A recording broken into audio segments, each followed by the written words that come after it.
buried deep in the earth, long submerged beneath waterfalls, or triggering a thunderstorm, summoning gusts of wind, seething waves of sea, slamming on waves to make a voice tell us what to believe without any doubt, without any doubt. Never let us down. Tell us when to depart. For a promise true, for a promise true. This might the day of doom. Our bloodline stretches out one more inch with every heartbeat, reaching some fingertip that has been stained by the words on the page. We have done it before, taking harder breaks, taking harder breaks.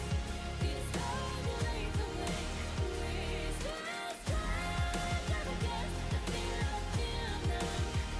The fear of being done keeps our friends apart.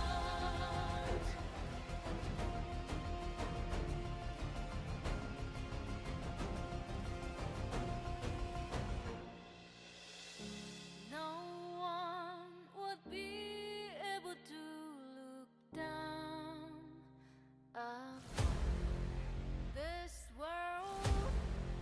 So on is allowed to be born.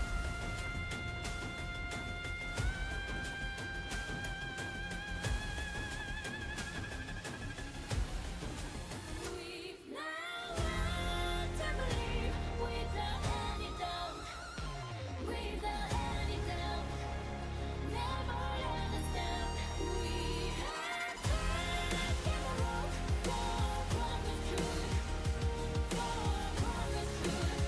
This might the day of doom.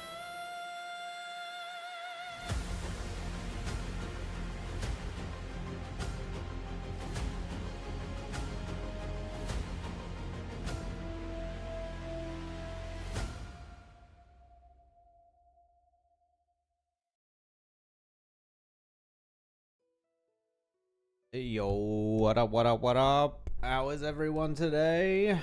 How's it going? How is it going? Hope everyone is good. We're continuing on with the Arknights story. Zwillingstürme im Zerbst? Is it Zerbst? Or is it... Hold up. Herbst. Herbst. It was a H, not a Z. Yes. We're going to be continuing on. I think this is going to be the last stream story-wise. There'll obviously be the challenge modes that come in later. But yeah. We are up to chapter 6 or 7, I think, of 10. Or stages, I guess you can call them. We shall call them stages. But yes. Did I do any progress yesterday on building Artoria? I did. So Artoria is now level 80. She is prepared to go and become an E2. But we are missing a couple of resources. So I've got these currently in the factory. So these are actually probably ready to go. We've got 3 of them. I don't have 4, unfortunately. So if I jump back, go into our base, we can get those resources. Whoop. Give them to me. Collect. There they are. 3 supporter jewel chips. So we need 1 more of them. Which we should be able to get pretty easily. Oh yeah, this is ready to go. Right, when the reset happens, I can just have this clue exchange go again. Nice. Oh,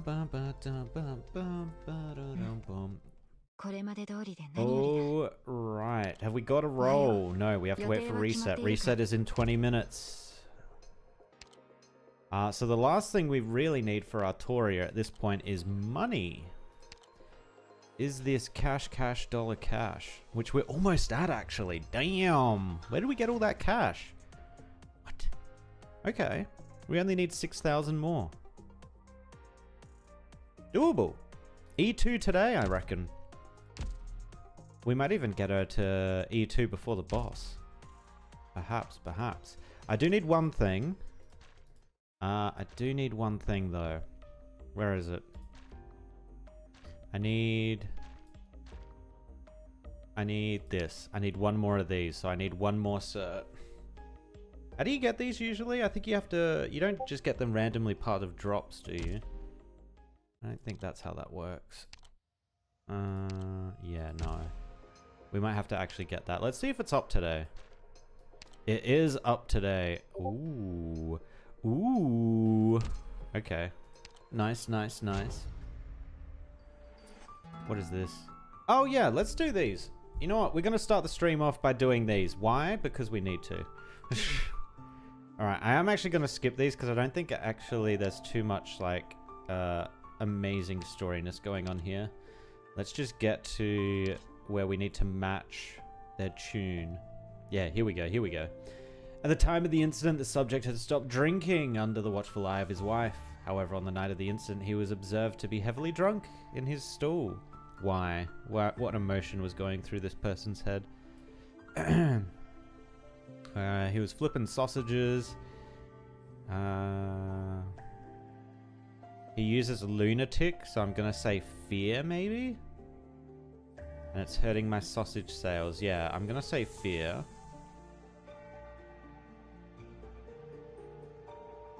It ruined the performance. Okay. Great, I love her. She cares for me a lot. She can be a little strict at times, yes, but that's a good thing for the family, isn't it? Shouldn't you be looking for the culprits? Okay. Anger, actually. I think that's the better emotion. 2 angers, 1 sorrow? Yeah, I'm gonna do 2 angers, 1 sorrow. And what was his desire? He doesn't want authority. He doesn't want knowledge. I'm gonna say mundane and worldly. Resentment. That's it. That's what he was feeling, man. Where is it? Resentment. Which one has the resentment? Oh, this one. This one. Let's see if we're correct. Emotions don't match.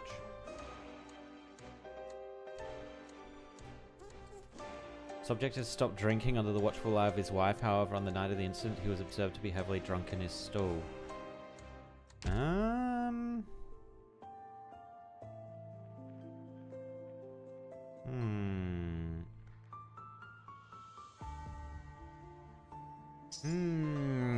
I don't know actually now. Sorrow, anger. I don't think it's fear, right? Let's try sorrow. Authority of spires, knowledge and formlessness. He doesn't want knowledge, he just wants mundane stuff. Indignation. Wait, we already had this one, I'm pretty sure. Where is it? This one.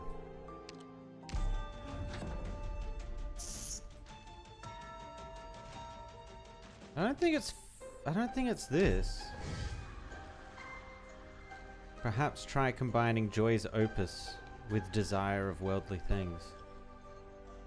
Joy? Wait, joy's opus?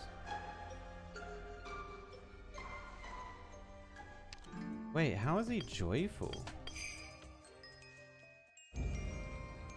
With desire for worldly things. Really? Wait, is that because he's drunk?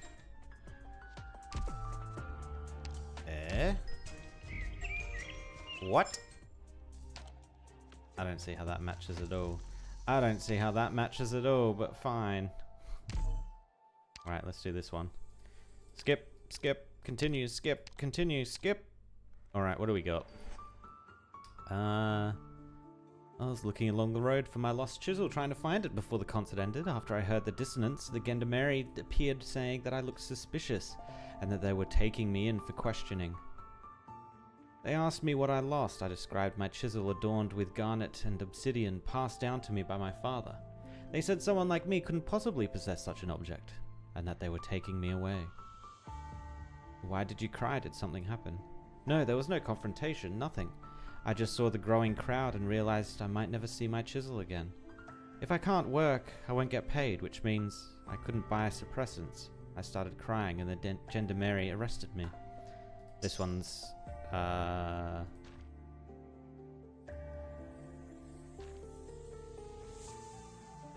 actually, wait. What did this guy want? He wanted to be able to... It's otherworldly. Okay, so he wants... sorrow and fear. And I think it's this one. Remorse. I don't think it's quite remorseful. Yeah, I think I actually needed 2 blues and 1 green. I think this is going to be wrong. We matched. Okay. Investigation complete. Alright. Next one. Oh, no. Let me go back. I need to read. Okay. What else do you need to know? Pain in the ass. He was sneaking around at the scene and an infected to boot. From all my years of experience as a gendarme, I could tell from a glance. Those damn infected. I know them all too well. I reckon more than half the cases around the city are caused by their ilk. So anger? I saw him sneakily take out one of those vile arts units and he started messing around with his little parlor tricks, which is where that awful noise came from. I caught him off guard, so I rushed forward and subdued him on the spot. His arts didn't do a damn thing to me. Said a bit too much there. I've always been the type to keep things on the down low. You're a bunch of dirty connivers, especially at concerts. The grating noise of their breathing is an insult to music. I have no clue how the higher-ups can show them that much courtesy, but I ain't about that. I have a duty to use my authority to keep those lousy pests away from the rest of us. Let's see them try to disobey. Got it. I know this guy. I know this guy.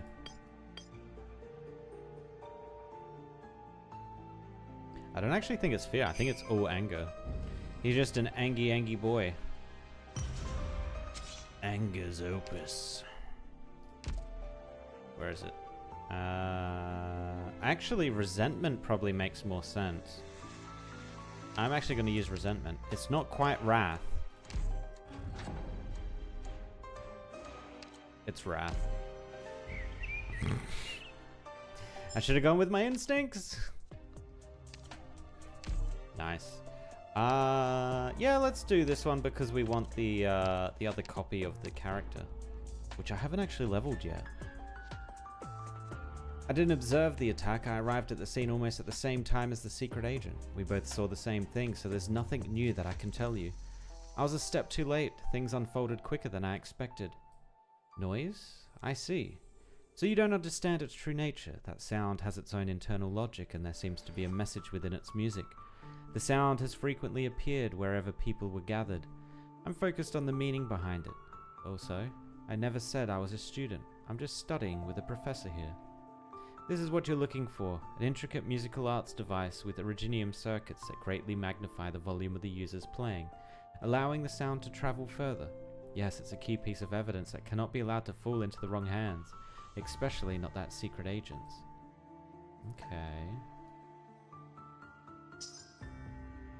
What is this guy? I think it's sorrow, anger. I don't think there's any fear in his voice. In his voice? It's not like I'm hearing his voice. Resentment, indignation. Exasperation. Maybe? Okay. He didn't want a desire for wisdom though, did he? Hearken the arts. He wanted a... Switch inner tune.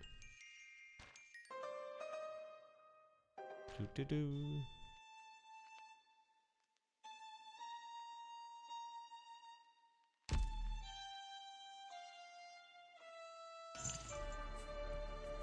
He wanted...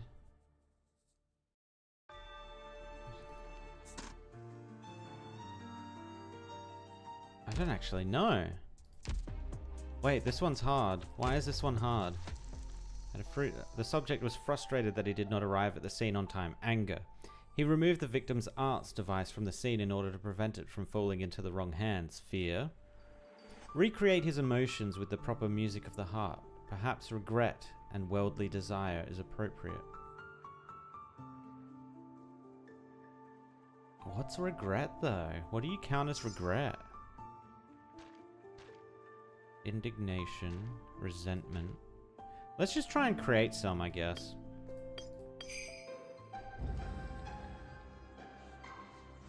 What does that make? Fears opus. Or. Okay. What about all joys?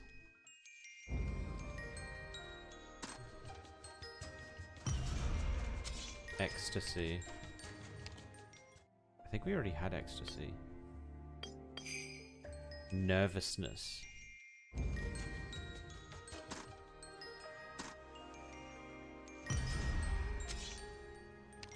Okay. So now we've got a couple that we can play with, but none of them fit. Resentment. I think it's got to be an anger one, right? That's what regret is. It's an anger, right?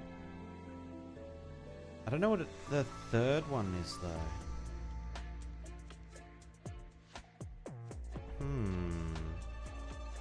Or exasperation. Alright, well, we're gonna have to wait on that one anyway, because we don't have enough things to tune to.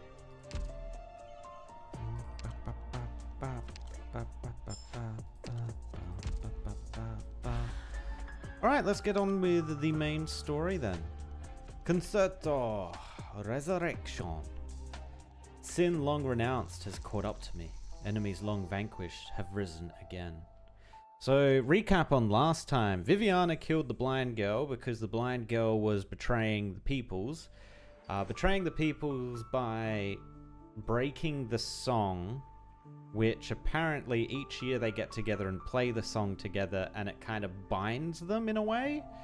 A magical binding, similar to how the Sancta are binded by the law. And if you break that, you become a fallen Sancta. I'm not sure what happens if you break the song here, unless you can't break the song. Maybe you're forced into it. Although that can't be possible, because then how do the Witch King followers manage to do it? Unless they leave the city when the song's played. Oh, maybe that's how. But yeah, let's continue on and see what happens. What do we got? Oh, well, that's going to be a pain in the ass, that top one. So we're going to have to put Artoria up there. What level are we at? 160? Viviana, I'm so sorry. Actually, no, we're going to keep Viviana in because she gets the bonus trust from these stages. So we're going to leave Viviana in. Instead, we're going to get rid of Scavenger and bring in Saga. Going to get rid of Insider and bring in... Actually, maybe another one of these is the way to go.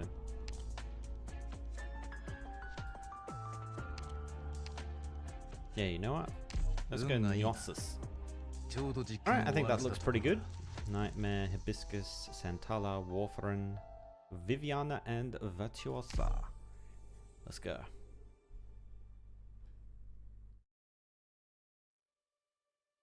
Bum, bum, bum, bum, bum, bum, bum, bum. The clouds above Zwillingstürme are floating so freely. Is this what you wanted to see at the end? Yeah. Your music helped me see. Incredible. Not through my eyes, but through my mind. I gave Viviana a few hints as you wished.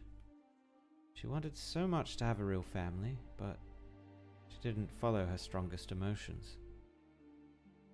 9, my dear friend. It was her feelings for everyone that led to her decision to kill me. Are you satisfied? Why wouldn't I be?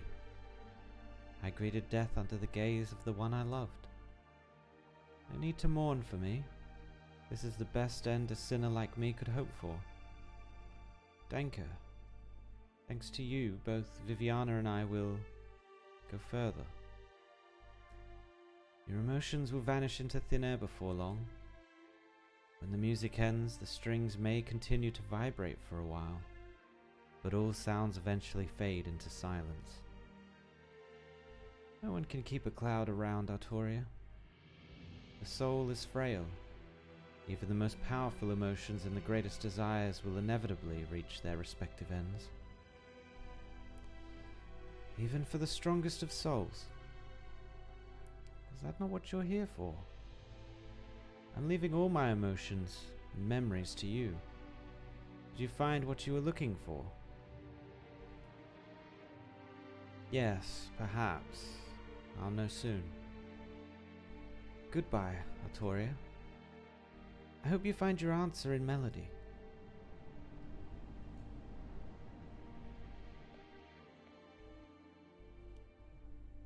I still have problems with why Viviana killed her. I don't understand why that choice was made. I'm hoping there's reasoning that comes later. Or it could possibly be that just Artoria has been messing with people and so emotions are high, and then Viviana, because emotions were high, took drastic action? Not sure. Cora Lowenstein, my gentle and stubborn friend. I was glad to have you on this journey. I'll work to achieve the future we sought together. You and I will meet again in melody.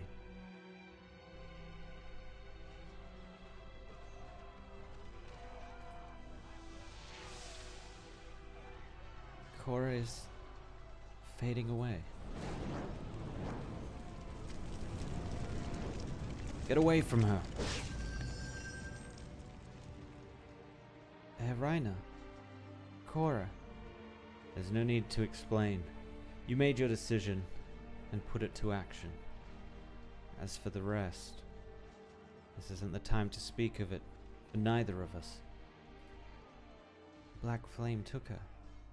It's similar to what happened at Ludwig's Universitat.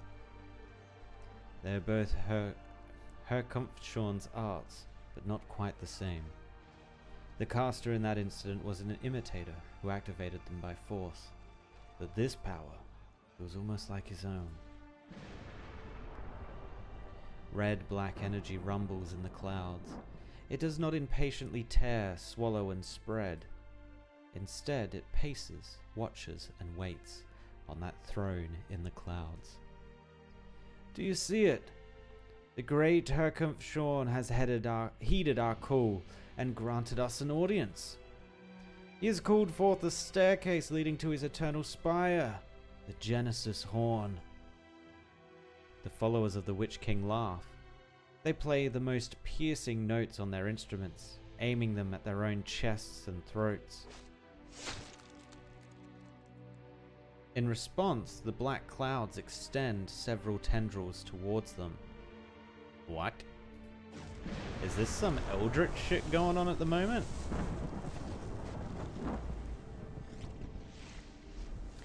The dying cultists kiss the hand that their king has extended and become one with the black flame, ascending to become part of the dark cloud that now hovers above the Twin Spires. The sky cracks with a dissonant roar. Lithanion's greatest and most terrible sovereign, Herkampfschorn, issues his edict to his people.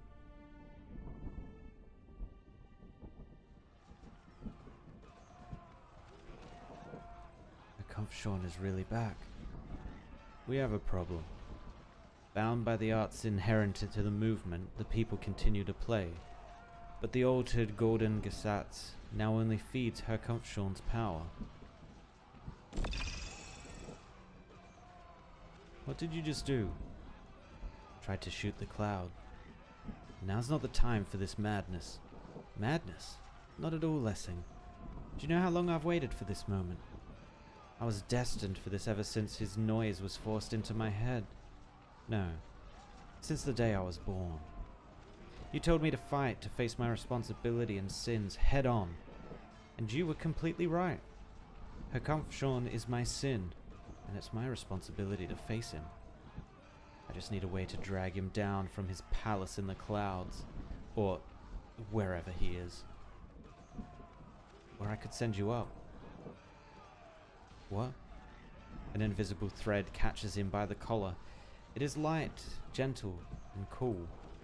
Suddenly it constricts. Ah! Who are you? Wait, who is this? Wait. What? Rude to yell at someone who just saved your life, don't you think? The black flame. It landed right where I was standing. Listen to Lessing and stop shaking your wand at the clouds. He can be a little stiff, but he's more reliable than most. That was awful sudden, Ermengarde. Ermengarde? Playable? Question mark? Were you expecting a schedule? A timetable? I rushed all the way back from Kasdel. Look how much wear and tear there is on my cube thing. My hat got all dirty too. Mind if I clean it with your horn? Yes. You're no fun. Just keep your hands off my horns. How bad is the situation? Extremely. I don't even need witchcraft to tell you that much. This place is filled with threads that don't belong to it. It's so messy not even a lich could clean it up. A little rain wouldn't solve anything.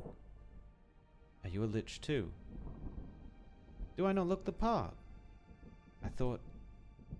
You thought liches were all old men with long white beards, dressed in robes covering head to tail, with skeletal staves in their hands.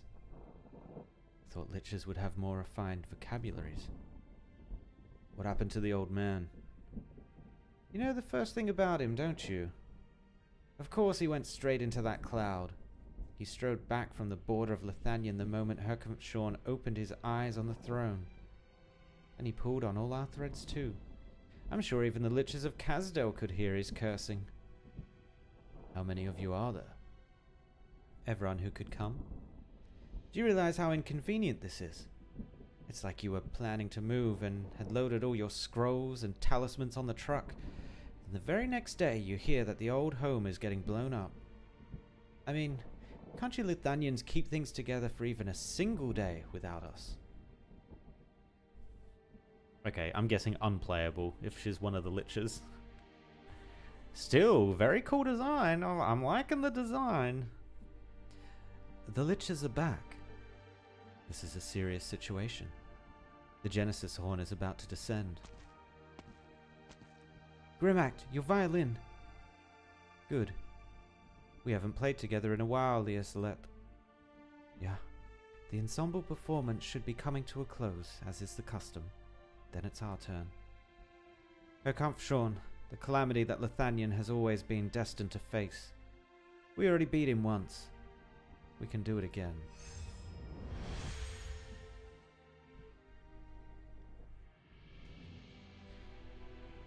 It's the Kaizenen's melody. Grimac and Ewignade have made their move.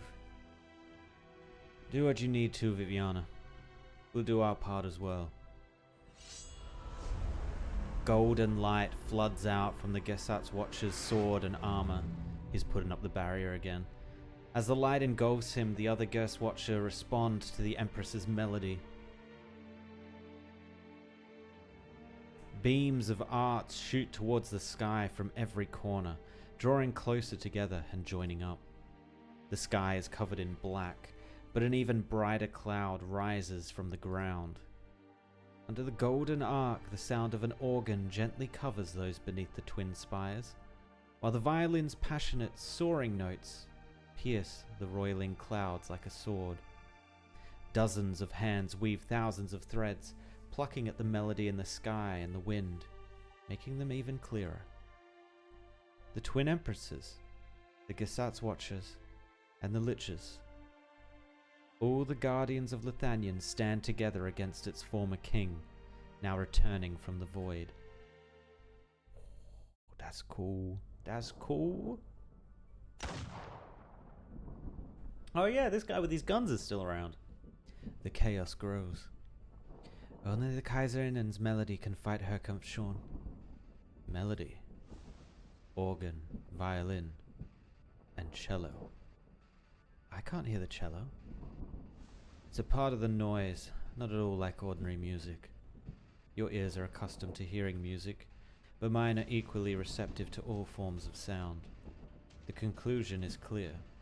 Artoria has escaped from prison. Yeah, she did. Ooh. They're still turning to ash. What is this? The falling black flame? It's standing up like a human. Is it the work of Originium Arts, or... The unfortunate truth is, I probed them with witchcraft, and there are fragments of human emotion contained in the arts energy within. Are they still alive? Of course not.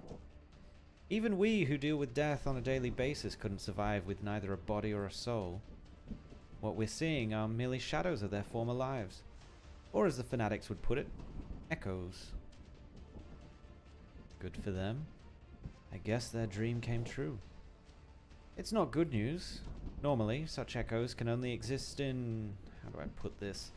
A space where flesh and blood cannot exist? Or anything else tangible. Where there is no concept of life or death, no passage of time. The only thing that can survive there is information. Under normal circumstances, echoes are simply trails of information that exist only as a lingering illusion. But the emotions I felt in the black flame were flowing. Get to the point. You're as impatient as a block of wood. Fine, fine, you're not lichers. Long story short, reality is being encroached upon, and Herkampfschorn has really spruced up that little pocket dimension of his. His consciousness probably lives on within. So, you said you could send us up. Absolutely. But are you sure about this? Like I said, no one's ever been inside, other than Herkampfschorn. If he can exist there, why couldn't I? Might as well try. Ah, to be young and daring. After dealing with boring, depressed old folks and the mercenaries of Kazdel for so long, I forgot your Lithanians could be interesting. Unfortunately, not even lichers have a way to send the living into that space. Entering the Genesis Horn requires a stable connection between the two dimensions. It's like me calling out to my teacher and him answering in response. Could the bleeding of these masked loonies actually wake him? Absolutely not.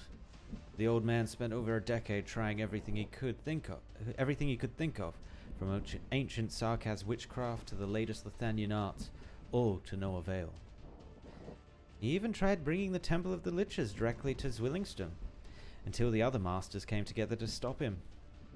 Can you tell where the source of the problem is? It's right in front of us. The Twin Empress's Spires. Would you like me to exile the Twin Spires along with everybody inside? I mean, I could. It's not even hard. I could exile all of the Zwillingstürme if you want. If that was a joke, it's not funny. Fine. Then when it comes down to it, you won't be relying on us lichers to act, right? Your Gesatz Watcher have drawn the curtains. What would they do if the Genesis Horn goes out of control, to the point where even the Twin Empresses couldn't stop it? They'd destroy the Twin Spires, along with the entire amphitheater. Here it comes again. The remnants of the Witch King. They just won't leave me alone even in death. Ermengarde and I will take care of matters here. Go to the Twin Empress's Spires and find the path into the Genesis Horn. Take this. What's this? A cloth knot? No mementos, please. I don't need them. It's a communicator, not a memento. The Liches use threads to communicate with each other.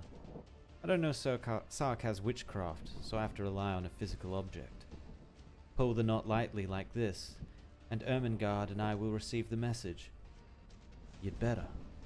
Don't worry, he'll be fine. Maybe a little mortally wounded, but I could fix that. Now go and face what you need to, Ebenholz. Everything I need to protect is below. Besides, someone needs to watch your back and keep your escape route open. Alright, I'll try to come back alive. I know you will. You too.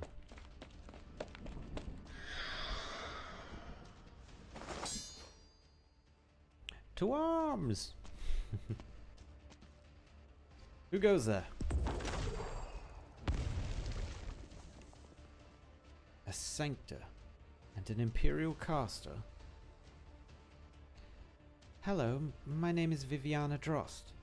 The Imperial casters are all on the bridge below, fighting Herkampfschorn alongside the Kaiserinnen. I didn't expect to run into anyone on this floor.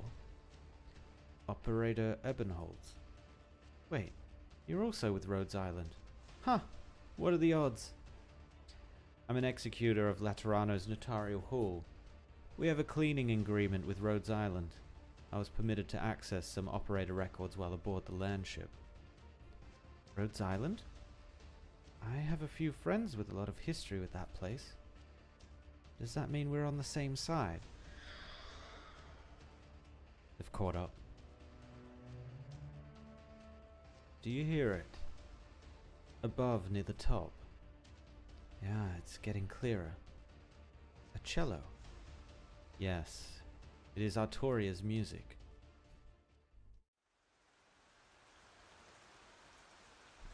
I wonder if Artoria is actually after the Witch King's death, like true death, and she wants to experience that emotion. A greyish rain falls on the balcony, flowing backwards before it can touch Artoria's strings, and forming a cloud before her. Or rather, a smoke ring. I knew the arts of those Caprinae couldn't stop my smoke ring. And here I thought my first audience member would be my obsessed little brother. Oh! Oh, of course, yeah. Enough, little angel. No one wants to hear you play. I thought you wished to enter the Genesis Horn, Herr Fremont. The austere authority, too. You want to clean up Herkampfschorn's grim legacy, but deep down, you harbor other desires. Gremact wants power, as for you... such deeply etched emotions. The Witch King's closest confidant, a clash of ideologies, and a joining of arts. Your friendship was practically synonymous with the Thanian's golden age. Doesn't your parting of ways make this reunion of old friends all the more alluring? What are you Are you reading my mind? Not even the King of Sarkaz dared browse my scrolls. Watch yourself if you doing so, angel. The music in your heart simply resonates with mine. Just as my music reaches the ears of many, I can't choose not to hear the whispers of your heart. That's your little trick. Your music was the key. Herkampfschorn's true melody had nothing to do with that score he scribbled down. The soul of the trader will lead them to the lost Genesis Horn. Seaman, Loris, Brandt, Gerhard, and Cora. I found the Witch King's final words buried in the depths of their emotions. Good for you. You got to hear his dying ramblings. Would you like a medal from Lethanian? You can take it and flutter on back to Laterano. A grey cloud appears beneath Artoria. It explodes and engulfs the Sanctor in her instrument. Sorry, Herr Fremont. I cannot stop. I must see Herkampfschorn. Why? I want to play him. I want to feel the life he led, his thoughts in his last moments, and the intense emotions that still echo in the skies above Lithanian long after his death. Yeah, okay, so, yeah. It makes sense to her character and her wants. Geez, she's gone to some lengths for this, though. Far out. I want an answer. Your parlor tricks will only hasten your death, Sancta.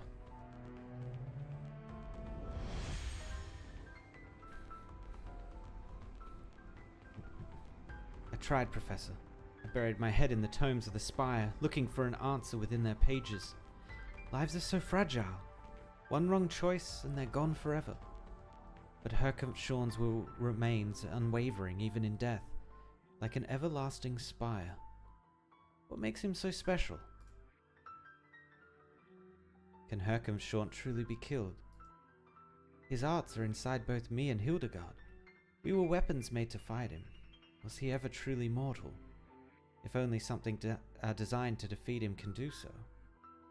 They say you told Herkampfschorn the secrets of eternity. Hiding behind a curtain not belonging to this land, he has avoided the gaze of death itself. What is that dimension like? The Liches have studied it for thousands of years, but no one has ever entered it, other than Herkampfschorn. By doing so, he's learned more than any of us. Are you not curious? Don't you want to steal the Genesis horn and take it for the Liches? We could bring back all of its knowledge. The Sarkaz could make use of it. Risk? Since when do we need to listen to the twins? Lithanian has never been our country. The risk comes from the dimension itself. The void, the endless demons. The void is far from empty. It is filled with danger, the unknown. No. Enough. And what was that blackness just now? Was it your last death, Herr Fremont? You glimpsed into the void. It almost swallowed you. I've heard that liches can extend their lives almost indefinitely. Then, do you still feel fear when facing the destruction of the flesh? You're talking about matters you do not and should not understand. Why not? Life is short. Why must we approach its conclusion knowing nothing? The forbidden is forbidden for a reason. If you won't abandon your pursuit, then you'll have to die here. Thousands of threads rain down from the void behind the lich, faster than a gale and thicker than a deluge. They wrap themselves around Artoria's cello, her bow and strings, as well as her hands and torso. Exile. The old lich has no plans to allow her to return to Laterano. He wants her to disappear completely. Artoria smiles. She draws her bow, perhaps for the last time. Forgive me my ignorance and arrogance, Herr Fremont. But I'd rather die the very next second, fall into the void, be lost to chaos, than stop playing. The last note sounds. Before she is swallowed by the infinite void, Artoria knows her performance is complete. Do you see it, Ermengarde? Thanks for the heads up. There's so many threads here that my soul was almost shaken from my body before I could see clearly. That's the Genesis horn. It looks so much like the Witch King's legendary spire.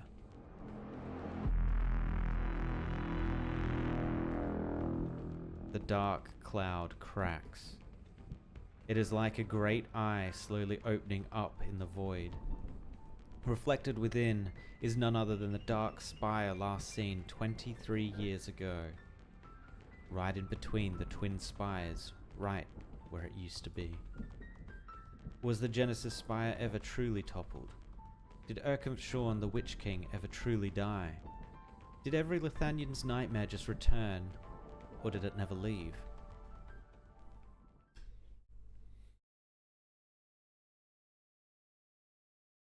The sound of the cello is gone. Artoria. Giallo.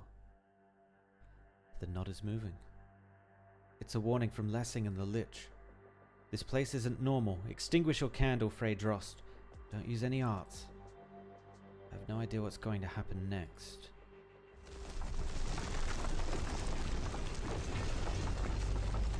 Oh. The stairs. They've changed. Is this some kind of art? An illusion created by Frey Giallo's music? Or it's something else? Ebenholds? They've been separated. Only faint footsteps. Soon, not even that. The spiral staircase continues to extend further and further until its end is no longer in sight. Am I walking up or down? Viviana feels her consciousness grow distant. All she knows for sure is that she is alone on these stairs. I think this has got to be the Witch King, right? It can't be Virtuosa, Artoria. Concerto Resurrection. Alright, let's go.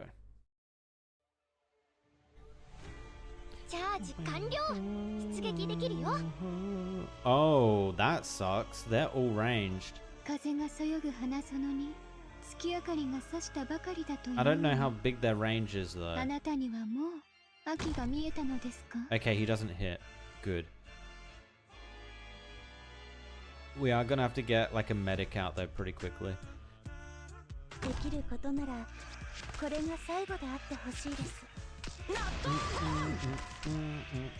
Oh, this would have been a good Texas. Bang. Okay, let's see if Artoria can survive here. No, I want to put her one forward. Yeah, there. She's gonna get hit by a lot here. Bugger. Yeah. Oh no, the music's playing. Ah, they've got longer range. Ah.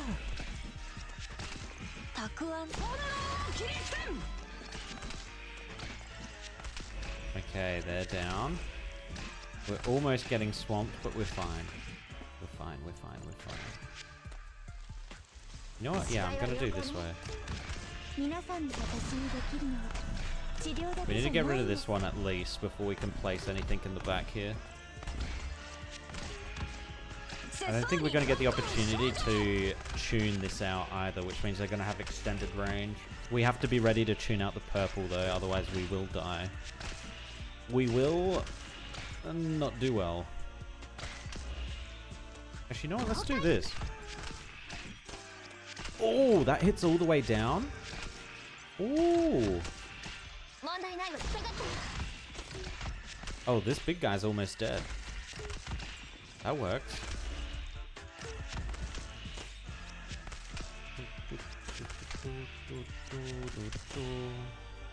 Easy. So this guy should attack, yeah. But I think we've got them dealt with. And then we can put Artoria down here once this one's gone. Nice. Artoria, got. Oh, she hitting hard. Look at that chunking it does, man. Oh, oh my god, she almost died. We might need a Warfarin. Warfarin, help! Help!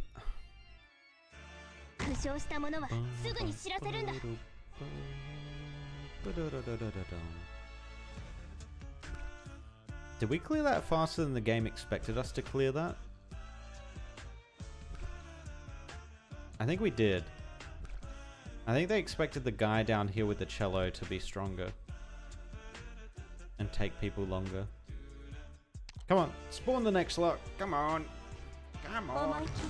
Oh, there's more of them. Oh, you're gonna get popped. Get popped, idiot.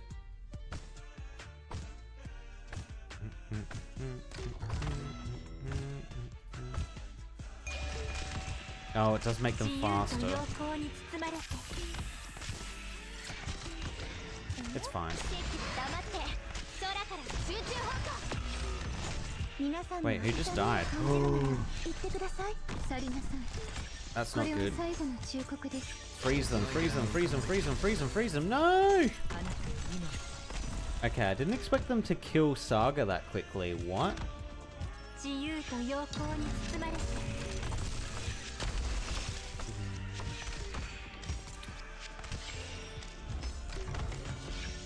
問題ないわよ集中砲火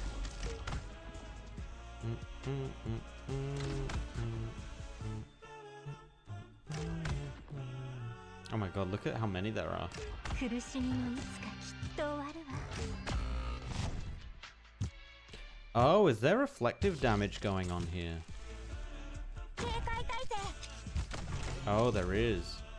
When their shields are up, they reflect. 言ってみろ止血監視ピンにこだわる必要はありません血を紡ぐのは I forget what this ability does. What is it? Random ally within range obtain the following status. Attack 60%. Oh, okay, so their attack just goes up. いいよどこに行くの Oh my god, can you imagine that if we had a Warfarin with Cruise? That would be some nutty damage, man. 奇跡は黙って空から降ってくるものじゃないんだよ苦しみもいつかきっと終わるわ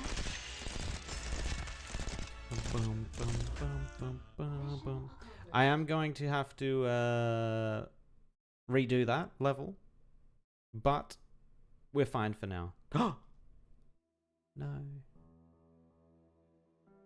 The doctor will be here soon. Are you crying, Viviana? I don't think I have the strength to wipe away your tears anymore. You're too kind, too gentle. I often think back to the day we first met. I had come from Zwillingstürme to Sturmland, just to take you out of Werner's spire. You huddled in the back seat, holding onto your tiny suitcase and leaning gently against my chest. I was wondering, was this little girl scared to leave her father? Scared of life in foreign Casimirs? But no, you were just trying to stay low, so no one would see your horns and cause trouble for Werner. Even though it was so late at night and no one would have paid attention to a car leaving the great spires of the Kurfürst. You were so little back then. I don't remember that. 9, you do. You can lament, you can blame, you can mourn, you can regret, you can rage. All that, and only then can you. Please, don't leave me. You're the only one I have left. Let me see you one last time. I'm right here. I'm so glad I can't see the expression on your face right now. You deserve a better life than this, Viviana, if there really is one.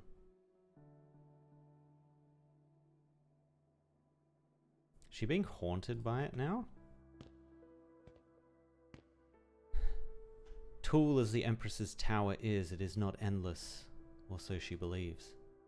The spiral staircase extends before her, but direction itself seems to be torn apart by some unknown, irreversible power. She keeps moving forward, but she can't make any progress. Viviana is tired, and when one is tired, it is easy to notice what one has lost. Not unlike the 22 years of her life. Are you lost? Viviana looks up.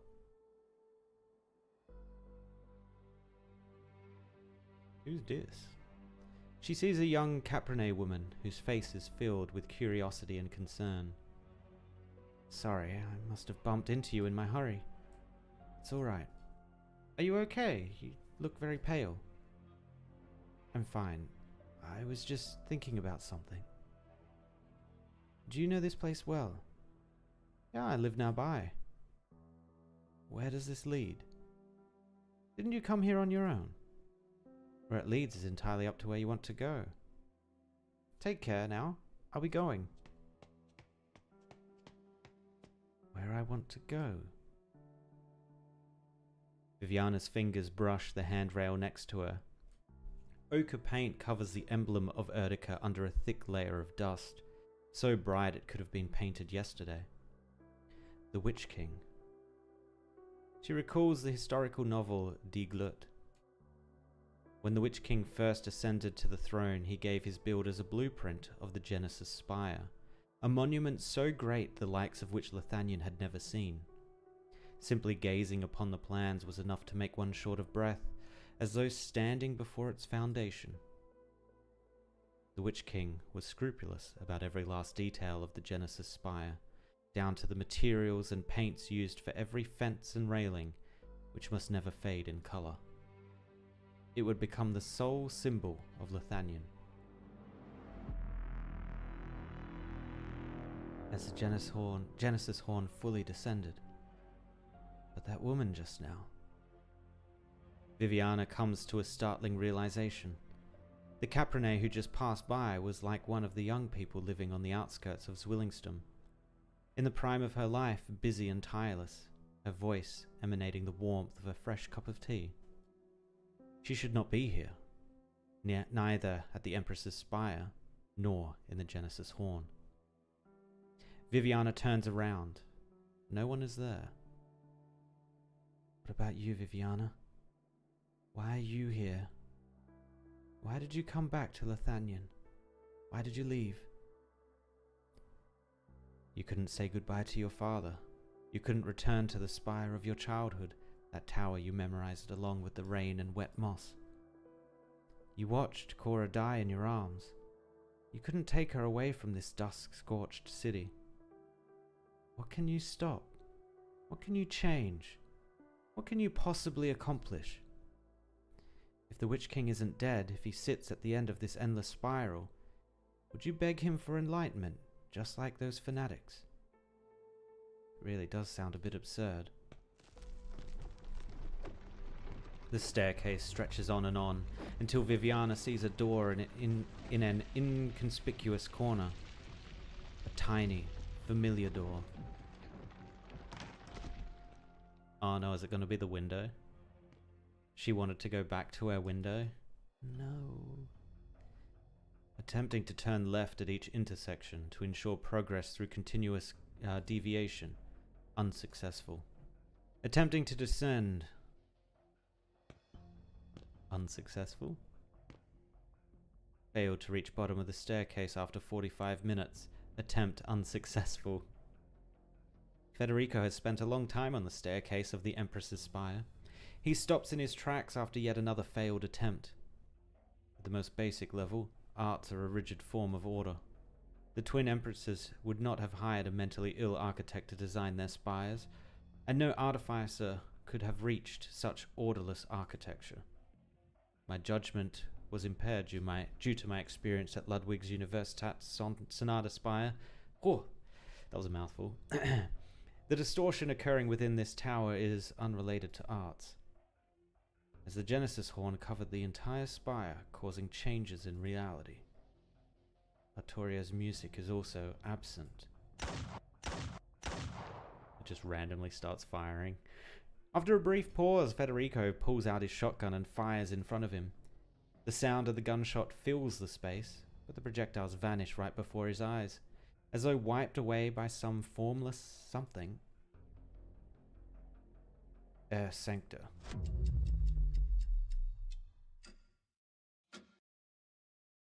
As he hears the sound, Federico sees the projectiles again, now moving with a slow and clear trajectory, like a rock skipping across the water. Ripples spread, and everything beneath the surface is revealed. Who is this character? Why is she so important? What is going on? Phew! Put away your gun, please. Put away your gun, please. I do not require you to repeat yourself. I've heard something similar from everyone I've met on this mission. Of course you did. This is Zwillingstürme, not Laterano. Loris always liked to talk about Laterano. He said that when the Sancta go out, they bang any buildings they don't like, and bang the buildings they do like even more eagerly. Jan and I used to think he was making things up because he didn't like his hometown very much. Anyway, look around you. Zwillingstürme is an old city. Any brick or tile could have a score or a poem etched on it by a drunk artist from a century ago. This is... Federico quickly assesses the site before him. If this place is the Genesis Horn, where the Witch King's legacy is kept, Artoria's final destination, then it is difficult to believe that his bullets could have broken through some sort of barrier and brought him here from that strange staircase. Federico examines the woman before him. The anger on her face is no more and no less than that of a citizen performing her civic duty to stop a rude tourist. Do you understand me, Air Sancta? Put away your gun, please. Excuse me. We are clearly not on the streets of Zwillingstürme, but you seem unaware of this. You have mentioned a Loris and a Jan, assuming you are referring to Loris Borden and Jan Schuler. Please, tell me your name. Oh! Julia. Julia Schuler. Oh.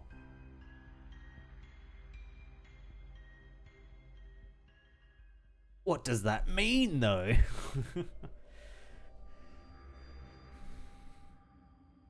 This is inside the Genesis Horn, the Witch King's resting place.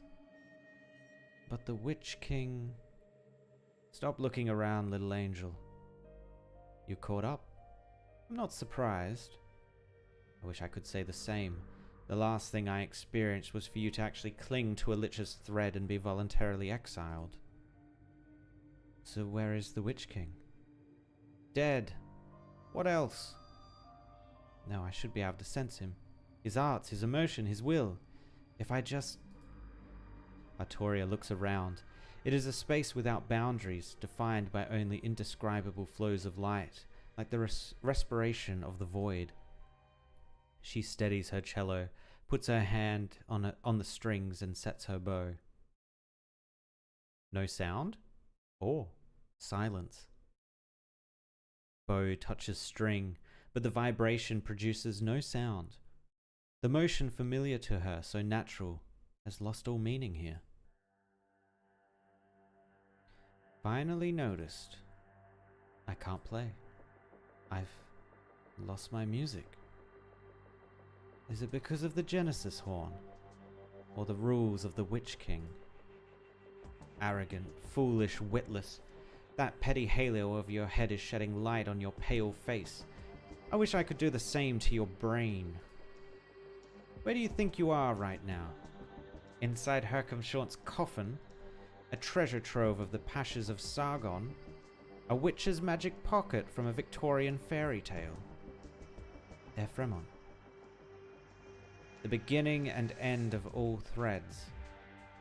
As though muttering to himself, Fremont speaks an unfamiliar word in sarcasm. Or maybe the name he gave it would be more in line with your understanding. Desolate Domain. Kagarik. What you're seeing is on the other side of the real, a dimension always in flux.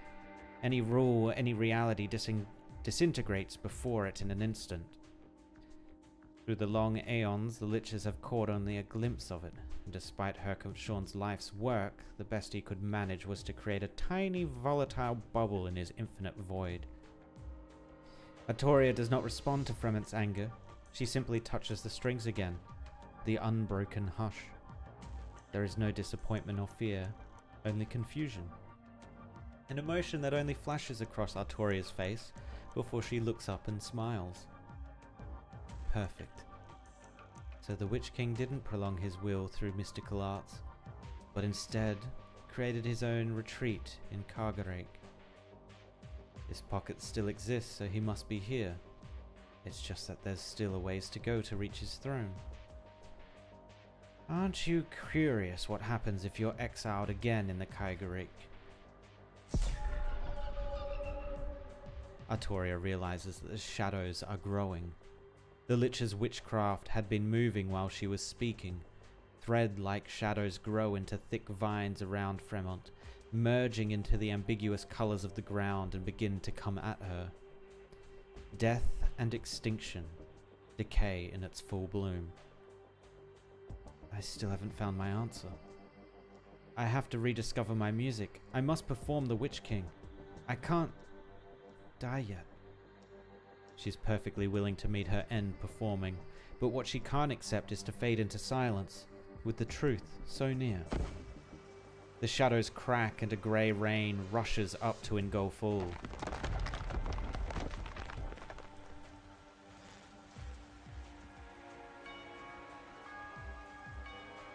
The Witch King's musician.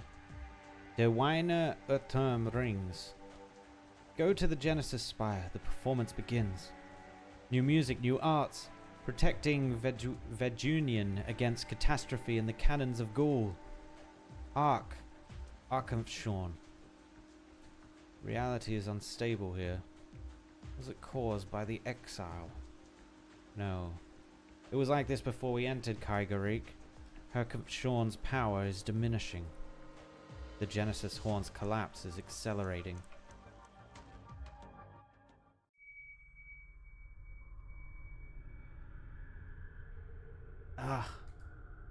I'm still alive. The melody, it's gone. She clung to the one string of sound distinct from the environment and escaped the threads of exile. Now the melody has become tangible, emerging from the void and descending before her. It has taken human form. Unintelligible sounds.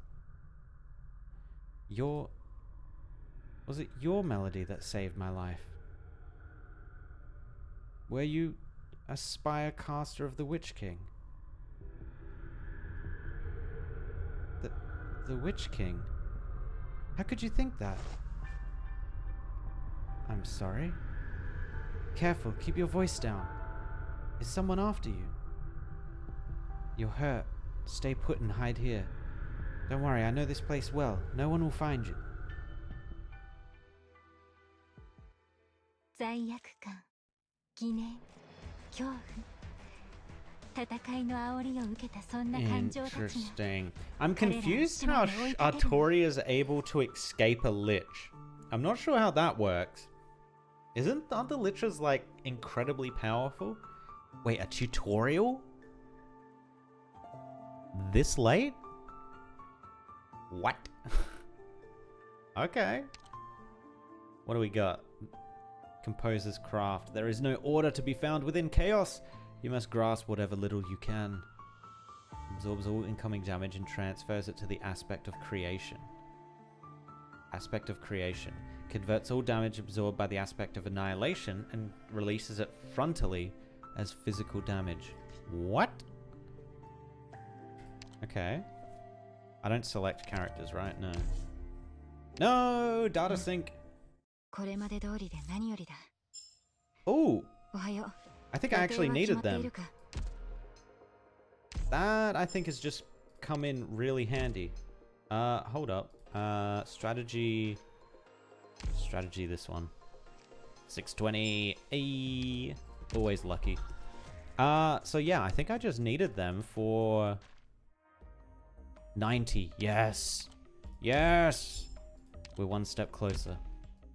Hold up. I need to get this thing in the workshop as soon as possible. Where are you?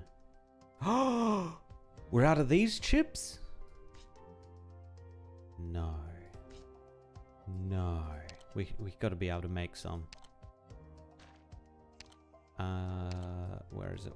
Here. Yes, we can make them. Products received. Very good, very good. Now we can make it. Where are you? Yes. Yes. Perfect. That's gonna take... Ugh, that's gonna take like an hour. Oh yeah, that's fine. We should still be able to E2 her by then. That should be all good. Products received. Resources received. So now we just need... Now we just need the cash. How much cash do we need? Promote. What do we got currently? Oh, we're close. We just need 3,500. Oh, we're getting there. We're getting there. Alright, let's do our roll as well while we're here.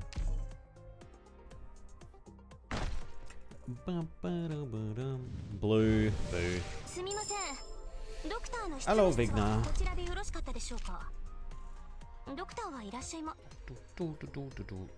Alright, 23 hours for the next one. Let's jump back in and figure out what this tutorial is about to teach us. Let's go. Alright, what new mechanics have we got to play with?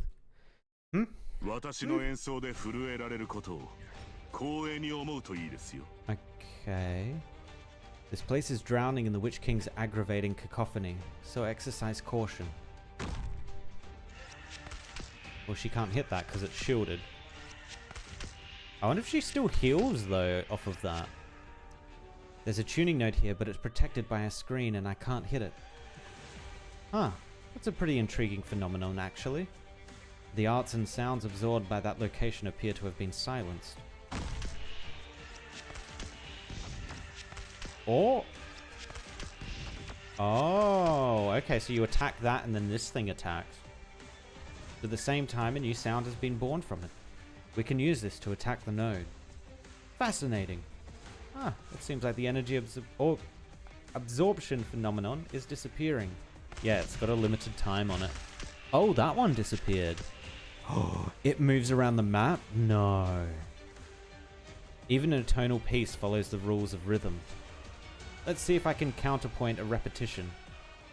Success! Now we can reproduce that phenomenon anywhere on the battlefield. You may attack it to continue capturing nodes. So I guess I could put it there. There we go.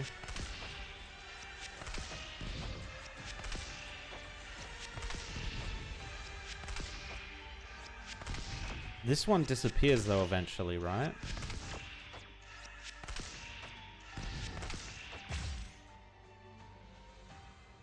Okay, so that one's gone. And then this disappears.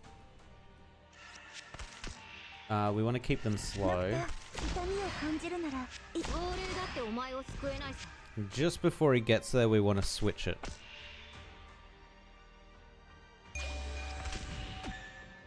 Huh, it changed locations. It would seem the laws of creation and annihilation are indeed quite unstable here.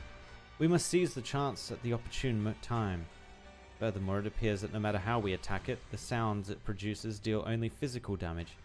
You can try attacking enemies with it. Okay.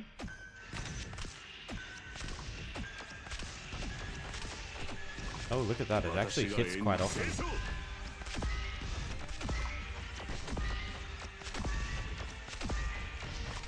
It doesn't deal that much damage, though. Oh, actually... I don't think it deals that much damage.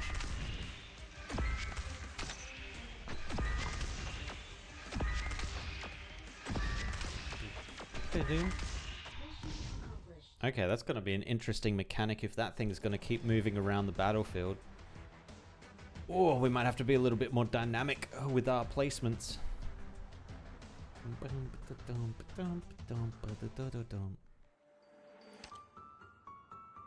A nocturne, unseen spire. There are too many features unseeable, too many spires unreachable, and so the ferryman sings this nocturne. Okay. Okay, we got a split field, but we've got these things in the middle, which makes me think they cross. Actually, how does this one cross? Oh, unless they do a loop and then cross? That might be how that works. Okay, I don't think we need Nightmare anymore.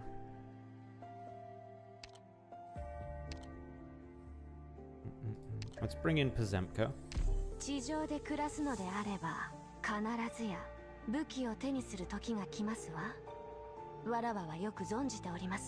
I think the rest of this is fine.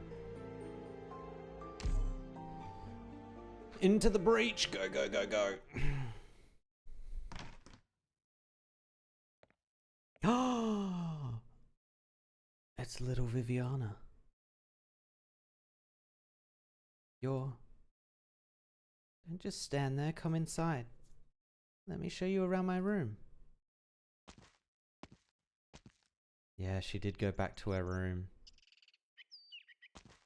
Back to her room, and then she's gonna show her the window, right? What do you think?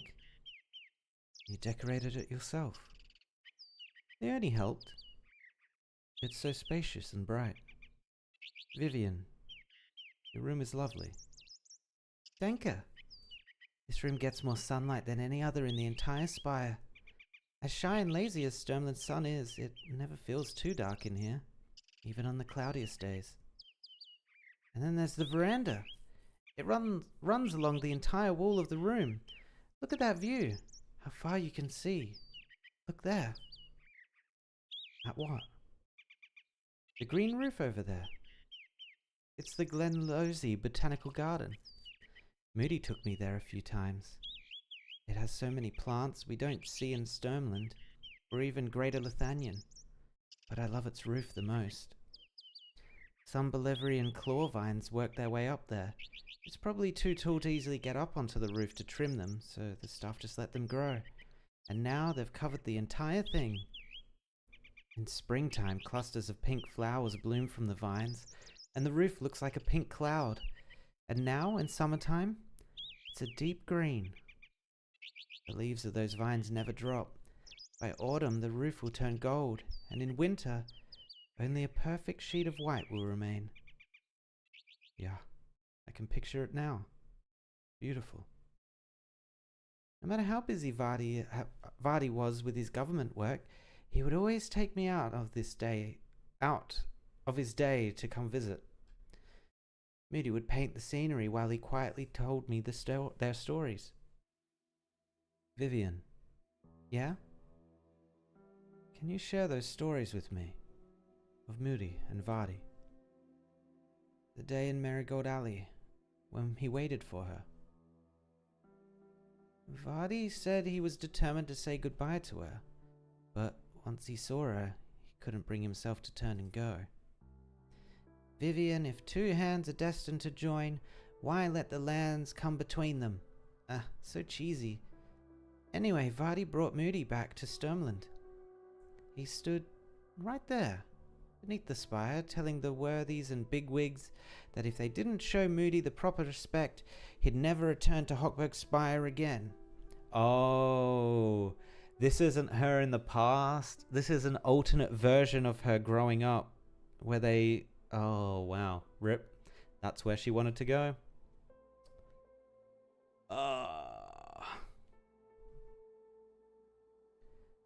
Nor would he succeed the Kurfürst. And did the nobles accede?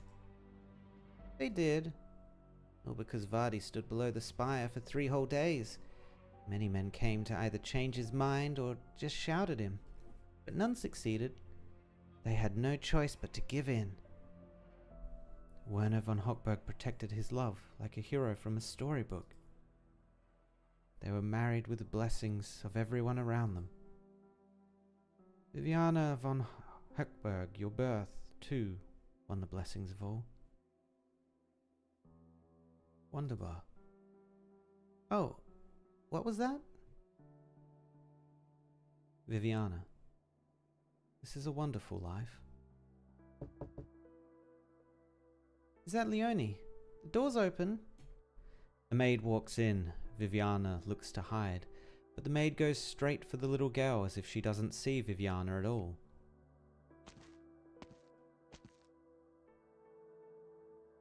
Leonie, are you here for the carpet? Fräulein Drost, please step aside. It's a masterpiece by a Meonian craftsman. Very comfortable under my feet, and the image of the lake and the white walls on it is so vivid. I can almost feel the wind blowing when I look at it. Moody loved this carpet. She worked long and hard, scribing so many poems for others, just to be able to buy it. When she left Zwillingstürme, She didn't bring much luggage with her. She did bring this carpet. So, it would sell for a bit of money. You have to understand the dame. The spire is otherwise empty. Your room is the last decent thing in the place. If she could help it, the dame wouldn't touch a thing in here. But since Kurfürst Werner's death, she's been troubled by all sorts of people. She's sold everything that could be sold. You're due to go study in Colombia, which takes no small amount of coin. She hopes you won't have to live in poverty abroad. Oh, it's showing that her future wasn't guaranteed to be good. I feel like I'm missing a word there that would be better placed, but yeah. Oh, but I could always not go. That won't do, Fräulein. You ought to leave Sturmland, to leave Lithanien. The dame said so much to the Kurfürst 2 years ago, but it was only recently he gave the nod. You ought to set out soon, lest he changes his mind. What about Moody? Can she come with me? The dame is at the Kurfürst beck and call. She must remain in the spire. I should speak to Uncle Schild. Fräulein, he may be your paternal uncle, but he is now Kurfürst of Stormland. Just 2 years after the late Kurfürst Werner took the seat, he was assassinated while touring the domain. His marriage to the dame offended a lot of people, and some have speculated it was Schild himself. What am I thinking? Why would I even tell you this? Leonie, I have a question, and I'm not sure who to ask. Go ahead. If Moody and Vardy had lived an ordinary life, a commoner's life, would we have been happy? Fräulein, you've always been the sort of girl who sees things as they are. You know what's going on. Pack your things. Put your beloved books and art collections into the rattan box there. I'll take care of the carpet and come back to put the rest in order.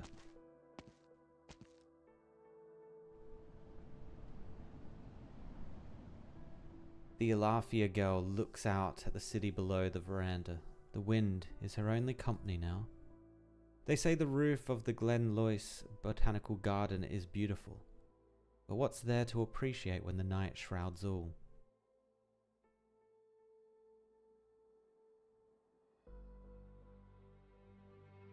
Fregiala? It seems I really can't hear the voices anymore. No obvious wounds on you. Could your hearing be impaired? No. It's just much quieter than I'm used to. Even as you're standing right in front of me, I still feel so distant from you. Oh, is this a little better? Maybe I should speak louder? No, that's not it. Let me take you somewhere nearby to rest. The ones chasing you should be far away by now. Come, I'll help carry the cello. Why are you gripping it so tightly? Your fingers are turning white. It must be very important to you. It is my eyes, my ears, my voice, and my heart. I'm ashamed to admit it, but there was a time when I was even afraid of it. Oh? It took me some time to learn how to get along with it.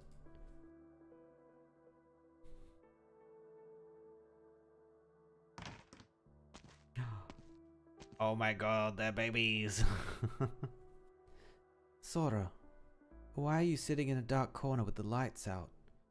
Amita Lucinia doesn't know you've come back. Why do you skip cello practice after rowing in the park? Oh, I'm sorry. I seem to have kicked your cello. The instrument is expensive.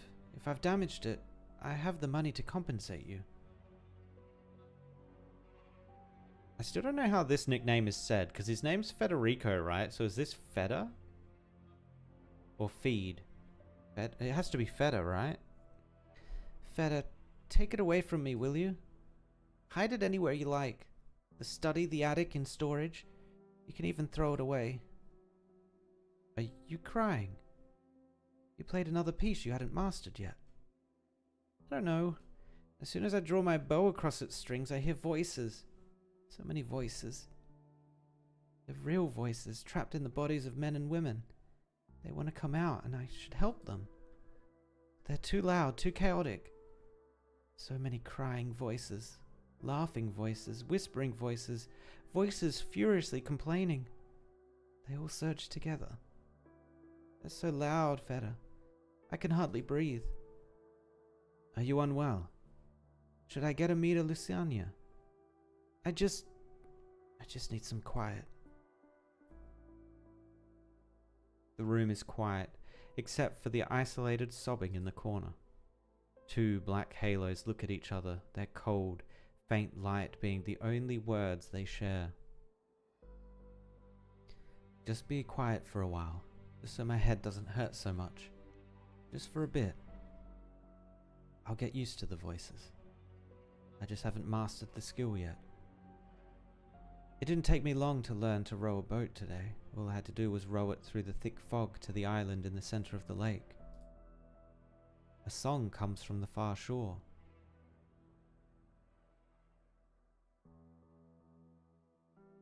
Are you singing?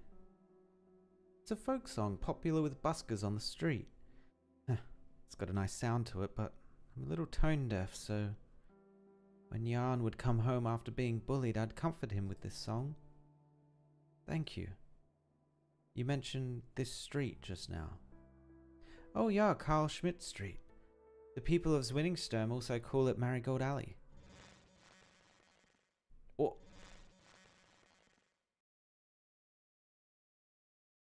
He's tripping. Signora Schuyler, you haven't answered my question. According to the records of the Zwillingstürme Gendarmerie, Friar Finn engaged in combat with a suspect to stop a kidnapping on Carl Schmidt Street in the autumn of 1085. The Baron was injured and unconscious for a period. When he awoke, both the suspect and the abducted Caprine woman, 27-year-old Julia Schuyler, were missing.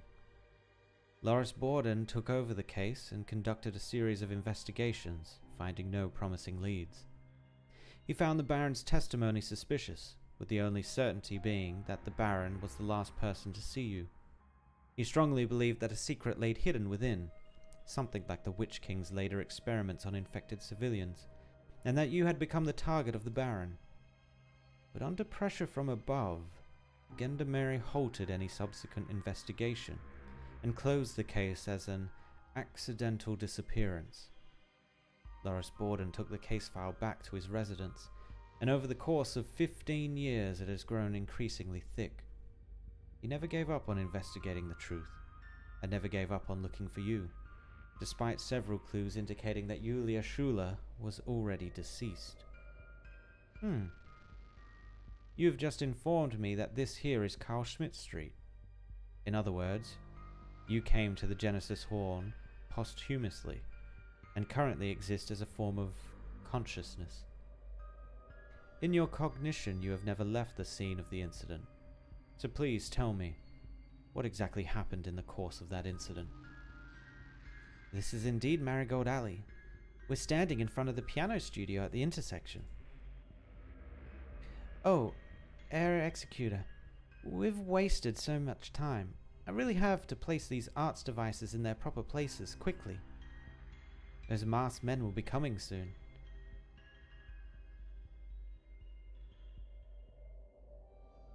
Was she used by the Witch King remnants? Do you mean to say that the Witch King's remains appear at various locations in Kaigerreich, or Kargerreich, according to some knowable set of rules? Ah, are they the Witch King's remains? No, they're not the ones in reality, sowing chaos in the name of the Witch King. What you see are but manifestations of the Witch King's craft, the echoes of Herkamshorns in truer sense. Klangenfolgen, to follow the sounds. That's the way to see the Witch King. Why would the Witch King be in Zwillingstürme? Although I suppose it makes sense. I'm already dead and the Witch King is too, so we're in the same place. That's logical enough. It would also explain all these strange happenings. Perhaps having lost the sound of music, I can no longer perceive what you see in your eyes. Why do you call this place Zwillingstürme? Are you blind too? Ray Giallo, do you see the music instrumentum? The what? Artoria looks in the direction the Caprine woman is pointing and sees nothing but vague light and shadow.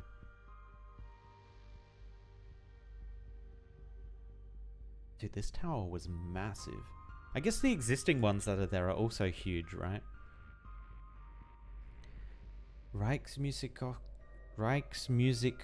Hochschule has towers. Die, music instrumentum, but only 11. Oh my god, how many more times are they got to use this word? This is very difficult to pronounce. Rijksmusiek Hochschule is the most famous landmark in Bakshof. Each spire of the Royal Academy is inspired by a musical instrument, and was named for it upon completion. There are 11 instruments, and when Bach presided over his glorreiches capital project, a grand urban plan, he added 11 more. 22 instrument spires corresponding to the 22 districts of Zwillingstürme, like a perfect symphony orchestra. Huh, you know your stuff. Yeah, but there are only 11 music instrumentum here. This is not the Rijksmusiek Hochschule of Zwillingstürme, but that of the Witch King's time. And behind us is a tilted spire, circular, the color of jade. Der Schweifturm der Ewigkeit, the Leaning Tower of Eternity. It was originally the spire of some Kurfürst or other. It began to lean due to changes in the strata, and with the support of the magnificent arts of the spire casters, it maintained its baffling tilt without collapsing. This miracle of Lithuanian architecture was destroyed in the catastrophe 4 centuries ago. Not only that, I see der Weine Irrtum, das auf den Kopf Gestell Strafgebot, Deiter des Wissens, der Schönbrüttem. Countless spires of different errors, forms and functions. I've only read about them in books, or heard of them in stories from the elders. But here they all stand. This isn't Zwillingstürme, but it's not Virginian either. I think the most proper name for it would be Lithuanian.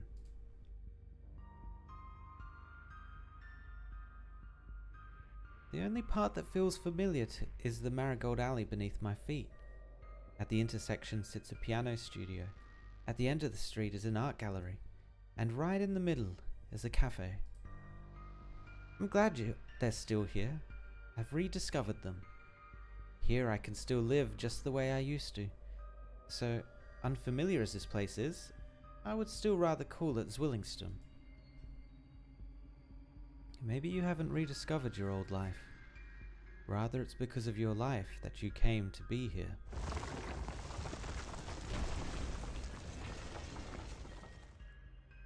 Oh? There are only 9 music instrumentum left. When did the Klaviertum and the Waldenhortum vanish? Fremont was right. The Genesis horn is accelerating its collapse. Regialo, do you see it now?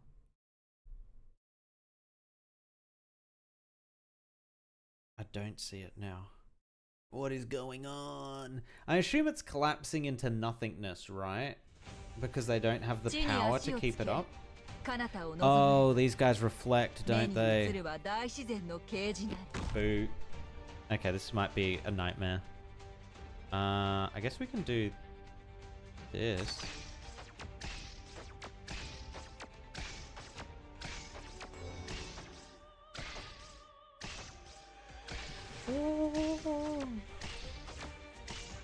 So I assume when I do... Actually, Artoria might be the go here.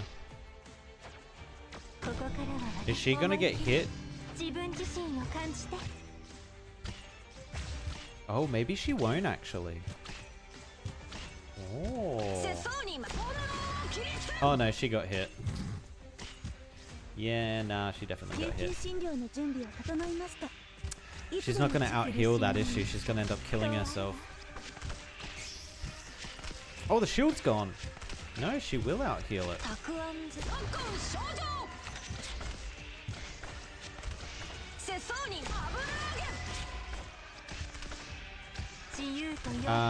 Do we want to activate yellow? I don't think we do. We do want to put you here, though.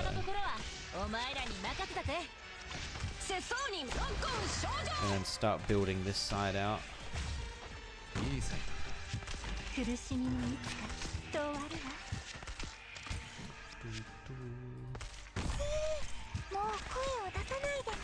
No, the shields are back. Ah, it hurts. I need healing. I need my warfarin, man. Alright, we should be good now. We're stabilized. And let's pass this over to you. We actually don't really need it, and actually it's probably a waste because they're focusing it now instead of this guy. Yeah, I think that was a waste. Whoops. Wait, what happened here? Eh?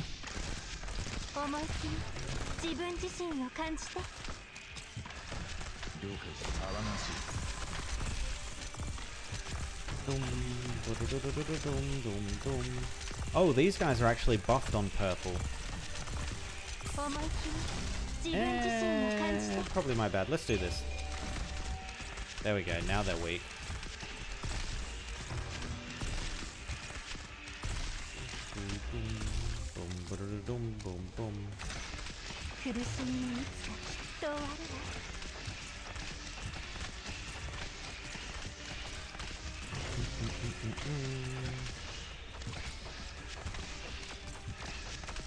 I don't think I'm going to need to place anything down. This seems to be doing pretty good.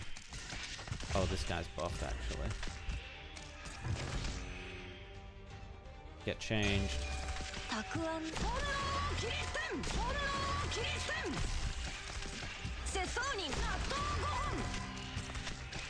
think we survived this fine.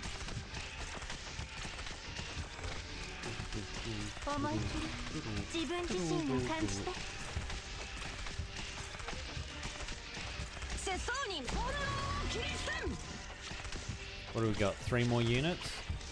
Okay, yeah, we got this easy. Difficulty? What? What difficulty? 1 more after this. Oh, super easy. Okay. Okay.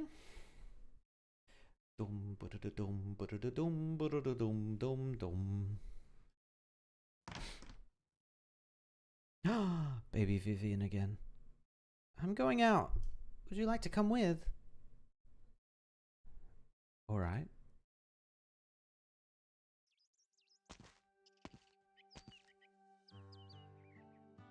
Give me a moment. What is it? 3, 2, 1. Frey Seaman, guten Abend. The window facing the street opens in response, and a woman with a furrowed brow holds a paintbrush, gazing into the distance. The young girl waves to her, smiling as bright as the marigolds lining the alley. Frey Seaman takes a break and opens her window every day right at this time. She paints all morning, then looks into the distance, listens to music, relaxes, and looks for inspiration. That's odd. Looks like she's in a bad mood today. She closed the window without waving back. Maybe she's having trouble with her art. I should go see her with Moody tonight. You know the neighborhood well, Vivian. You mean Carl Schmidt Street? Of course I do. I've been here all 10 years of my life. Did your parents always live here? They were away for brief stints a few times, but I'm not sure why. But they always come back. When you compare it to the rest of Zwillingstürme, Carl Schmidt isn't anything special. We've got a few flower shops, a bar, paint stores, and some stout buildings. We don't even have a spire. The people here are ordinary, plus a few struggling artists and nobles. My parents really like it here. Have they ever had any trouble? Vardy mentioned some trouble before, but he's been prepared for anything since he decided to stay. Did Werner von Hochberg find a way to become common? Vardy's not so common. He may only teach literature at the commoners' school in Wine, but the big kids there respect him a lot. I see. He probably used all his connections in Sturmland and Zwillingstürme. Spent all his savings, maybe even changed his appearance. It's no small thing to give up everything one has. By the way, Vivian, is that a cake you're holding? Yeah, the lady next door taught me. The marigold stamen has a bitterness to it, but when ground into powder and pinched into a cake, its fragrance helps balance the sweetness. Moody found a job in Backshoff, earning a bit more than before. She's working as an editor for her favorite poetry journal. She gets home very late, though. So I said I'd bring her lunch for a whole month. Isn't that exhausting? You smell that? What? When the breeze picks up, the fragrance of the coffee shop up ahead wafts on over. I help with as much as I can so Moody and Vardy won't be so tired. At least, enough that they can help take me and Frau Siemens gatherings on the weekends. They hold my hands as we walk down the long alley to her house. There are so many interesting people here. They play the piano so well and speak so eloquently. I like it here. I don't think it's exhausting. I'm glad of that.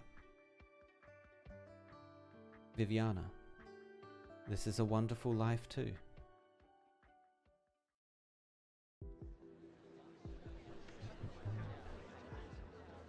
What's this?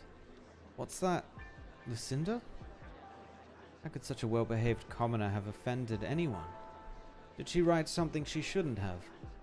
Why did the authorities come so quickly? Is there any explanation? They were gone as quick as they came. What else can we say? Be careful what you ask. It probably has something to do with her husband. Werner? I've heard he's actually the heir to the Kurfürst of Sturmland, living incognito with his wife and daughter on Carl Schmidt Street for the past decade. I've gotten along with them so well all these years, I'd never have guessed. He's hidden himself so well. Oh, how could that be? Rumor has it Werner didn't show up to class this morning. Who knows if he's been taken away as a Hochberg vassal or the Emperor's voice. Odds are it was Frieda Seaman who gave him up. That woman's out of her mind. Shh, keep your voice down.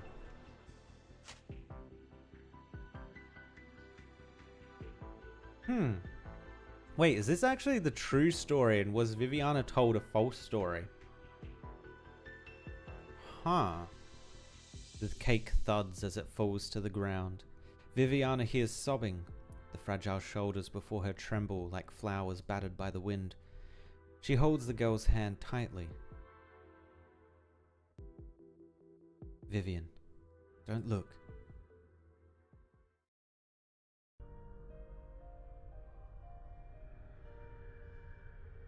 Signora Julia Schuler, I perceive only vague silhouettes of the remnants. Could you clearly point out the locations where they may be hidden? My patron firearm may be of use. I will guarantee your safety. Executor, you may have misunderstood. Those men aren't here to do anything to me. When I first saw the masked people, I would keep my distance and hide, but I later found they weren't concerned with me at all. Their appearance in any particular part of Zwillingstürme usually means there's a new threat. They're more like a signal. Threat. Not a true threat. I don't know how to explain it.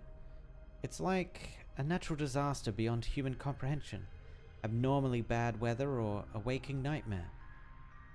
The atmosphere in Zwillingstürme has taken a turn for the worst, especially recently. The clouds are heavy and even the sunset looks faded. I'm always hearing loud, thundering noises. Several times I woke up to find a whole chunk of Zwillingstürme completely empty.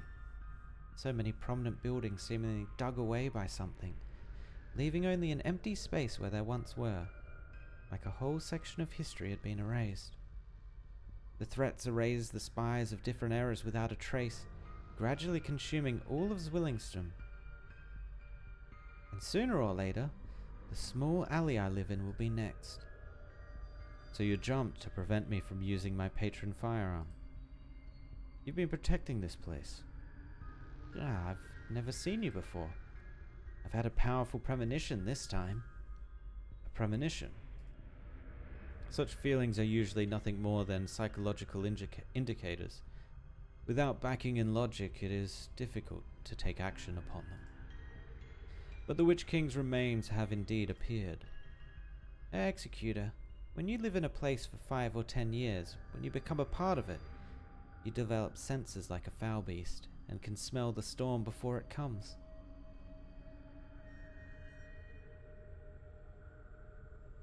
You would aid the echoes of Arknights. No, this is my own thing. Even if they didn't appear today, I'd find a way myself. And now you'll fight against those disasters, the weather or the waking nightmares, with those arts devices you're carrying. The truth is, I've been going to different places at around this time each day, especially to those blanks at the edges where buildings have vanished. That's dangerous. But I collected enough devices from those places. They seem to be some sort of echo device that collects arts information. Regialo, if the masked men truly are the echoes of Arknights, then these echo devices must be what the Witch King used to deal with his enemies. They'll surely come in handy.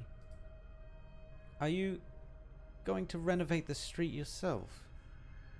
Marigold Alley is on the outskirts of Bodenshof, very inconspicuous. No one comes here deliberately except some tourists, painters and wandering poets. Even all of Bodenshof taken against the 22 districts of Zwillingstürme isn't all that special. And in this Zwillingstürme, with its many storied historical spires, maybe no one would even notice such an ordinary alley. But it's where I was born and raised. No one knows it better than me. I know when it's lively and when it's quiet. I know all its sounds, the singing of wandering troubadours, the humming tunes of pedestrians, the busy footsteps on the cobblestones, the sound of rain against the marigolds and awnings. I know where the resonance pipelines buried beneath the street are still functional. I know which arch sculptures on the corners can replace the broken parts, and how to connect them all in the most convenient way, and then activate them with these echo devices. But you don't know what the modified resonance pipelines will even do. These devices left in those empty areas suggest that... Oh, but Fray Giallo, there's something I have to do. And I can always do something. I told myself as much when I was very young. I said I'd take care of Jan and myself, and not be like our parents. Your parents. They passed away a long time ago. I think it was 1077. Your parents were persecuted during the Twin Empresses' coup. 9, they were as common could be. They were sick at the time, and the tremendous sound of the Witch King's Genesis spire collapsing in the distance, the tromping of the soldiers outside the house, it all aggravated their illness. They always feared that, at any moment, the Gendarmerie would burst in and take us away, or even level the entire block. In turbulent times like that, there is nothing so shocking. They died in terror even before Herr Bach could launch his glorious capital project. When a terrible clamor drowns out everything else, we hear only the voices within ourselves. We find our fears and worries magnified. Yulia, forgive me for not being able to better comfort you. That's all right. I just wanted to say that I can't let myself lose the courage to live as I have been. Maybe you still don't see our surroundings clearly. We've walked all the way from the gallery at the end of the street down to the cafe where I spent almost a decade. I started working there just to make ends meet. The owner was kind, letting me and Jan live in the shed behind the courtyard. I turned it into a proper home, and even set up a little space for Jan to practice his arts. The boy is gifted, you know. We saw casters using arts to repair sculptures on the street, and he watched for only a few moments before going home and spending the whole night turning his room into a sound control space. I've talked about it with Loris, and we'll send him to study arts at Ludwig's Universität. Loris intends to make a career in Zwillingstürme, and once he does, he'll give Jan a recommendation. Later, when his cafe was about to close down, I used all my savings to buy it for myself. I became the owner, the waitress, and even worked on making my own special blend of coffee for its grand reopening. Danger is unpredictable, but life is tangible. You only want to protect it.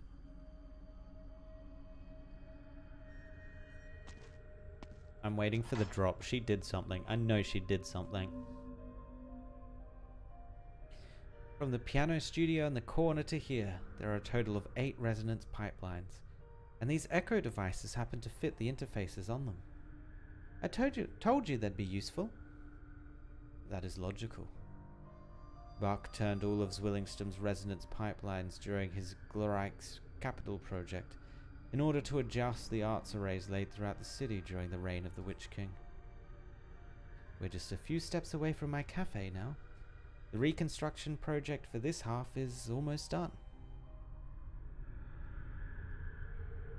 Are they showing up again? Yeah, right around the corner from the cafe. I guess I'll need to work faster. What is it? This feels familiar. Similar to a certain day, exactly the same even. Exactly the same even.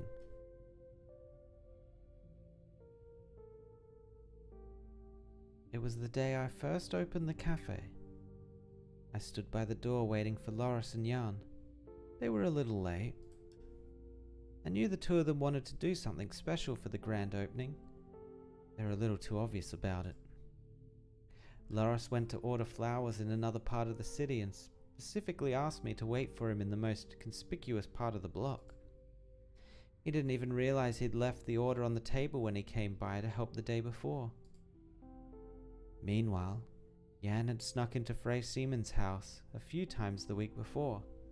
Nearly all the kids of Marigold Alley have asked her to paint them a souvenir still life at one point or another. I let them go anyway. The beginning of a new life.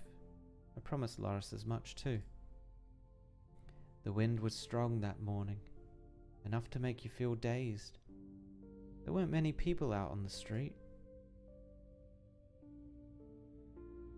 But I think I noticed 2 standing in the corner opposite the cafe. They had black masks with twisted patterns on them. They noticed me too. They walked over.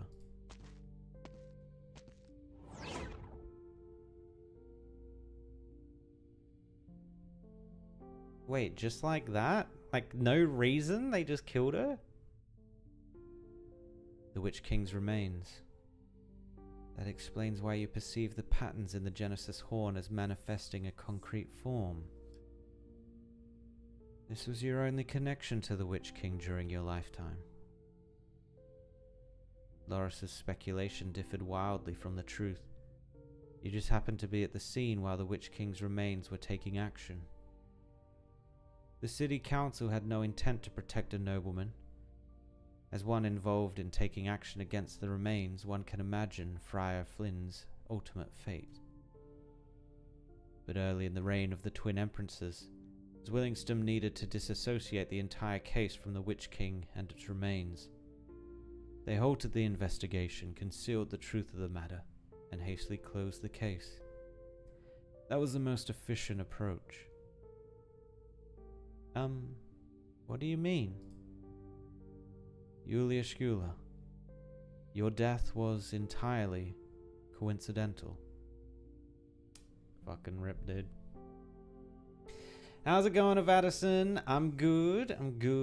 Enjoying the story as we're starting to get to some of the reveals now, finally.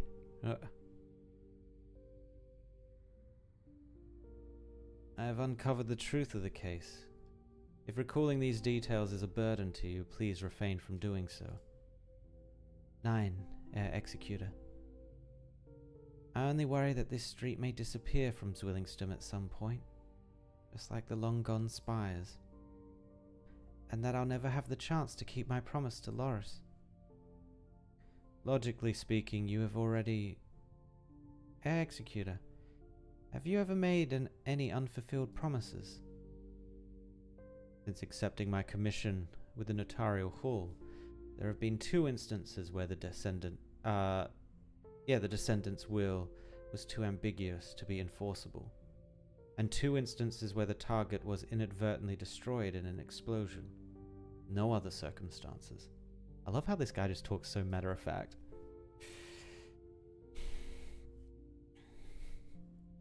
Oh, I don't mean at work. Promise?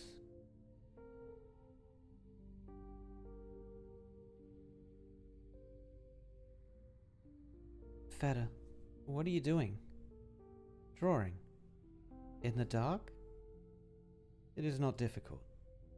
I'm busying myself. You said you needed quiet. Gracias. What are you drawing? A Laterano by night. Why would you want to draw Laterano by night? Because the room is dark. Sora, the nasal tone of your voice has grown lighter. You've stopped crying. Even when he was a kid, he was saying this stuff, man. You said you would gradually master your playing.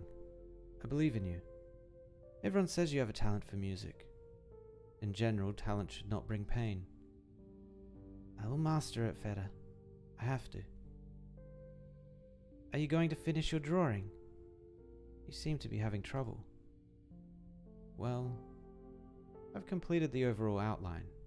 Now I need to refine the details, but when night falls on Laterano, where is the first place to light up? I don't know. How about you wait for me to master my method and play our first piece? It won't take long. Then I can take you to the highest point in Laterano to see for yourself. That would answer your question, wouldn't it? Alright.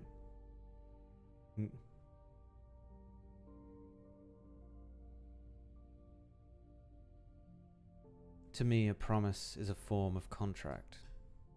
When I made that contract, my cognitive abilities were not fully developed, and I was unclear of the obstacles she faced, as well as the painful meaning behind overcoming those obstacles. An undefined chaos, she herself was the first victim of her music.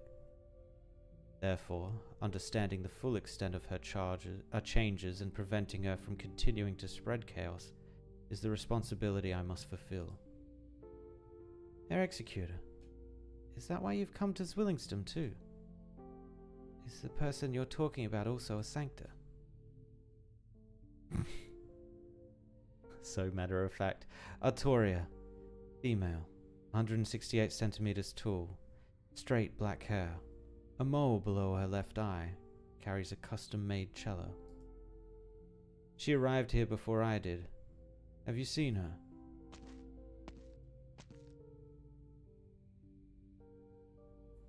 Regialo, you may not want to follow me any further. Why not? You just said that from the gallery at the end of the street to here, with your cafe just up ahead, all the resonance pipelines here will soon be restored. What is it you're keeping from me? I believe he's the one who hurt you. He's a Sancta as well, yes, but he seems difficult to talk to. Federico. So he's here too. I appreciate your concern, but if it was my little brother who hurt me, you'd have found a few more bullet holes. They're your siblings? That's hard to imagine. Federico will definitely catch up to me. The discovery of gaps along the path one's been following inevitably causes confusion. But for him, that confusion isn't a ripple, it's a crack in the ice. Neither of us can stop until we find answers. Alright then.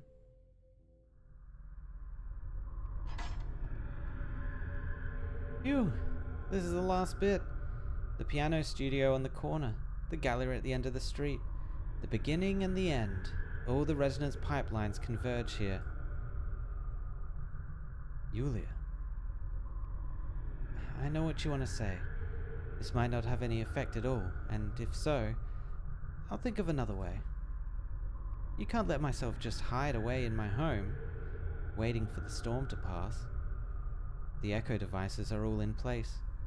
Now it's time to activate the resonance pipelines. Without direction, without daylight, everything is covered in shadow. The Genesis horn seems to be forever shrouded in mist. But Artoria perceives the illumination of the pipelines like a flame in the dark. Rolling out from the two of them, from near to far, the surrounding scenery gradually becomes clear. She sees everything as clearly as in Yulia's eyes. A street lined with marigolds, countless peculiar spires. The place is not chaotic. It is one that exists beyond time and space, a grand construct. At the same time, music flows into her ears. It is the music of all Marigold Alley, and also a part of a grander movement, a composition that belongs to Herkampfschorn. Yulia, my cello is silent, but I've heard your innermost thoughts. They're touching. Allow me to express my gratitude. Artoria bows to the caprine before her.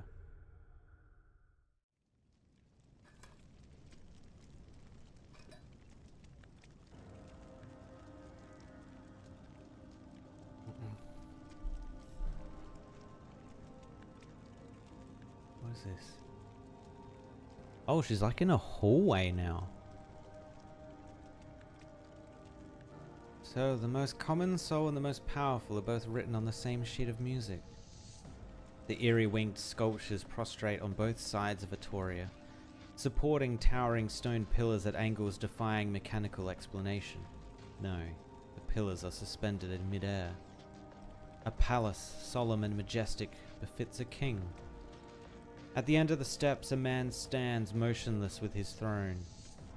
Red curtains sway and cast layers of light on him, veiling the monarch's countenance. But the infamous twisted horns belie his name. Damn. Dude, he literally looked like a devil. Wow. I've seen you in so many fragments of history and legend. I've crossed paths with you in the memories of so many, including the Liches. But it wasn't until I saw Yulia still alive that I caught the faint sense that this journey would really lead to a meeting with the man himself. Allow me to introduce myself, Artoria Giallo. Salutations, Otto Diartmut Gustav von Urtica, Herkampfschorn, Your Majesty the Witch King. 終わったの？あなたの勝利は She finally gets to 私の meet 演 it. 奏で飾 Wait, り does さ that れる mean までも boss ない fight? わね。 Or is it boss fight そん time? なことをするよりもあなたにあの流れていった雲を奏でてあげたいわ。 Fantasia, the Gift. Written by Ludwig Kurfürst of Einwald, may all questions be answered in the end. Was this tuning note heals when attacked, when activated during song change it? Yeah, okay, right. So we don't have the other mechanic. Wait, we only had the other mechanic for one stage? Interesting. Okay, we got 2 lanes here. We are gonna have to hit all of these.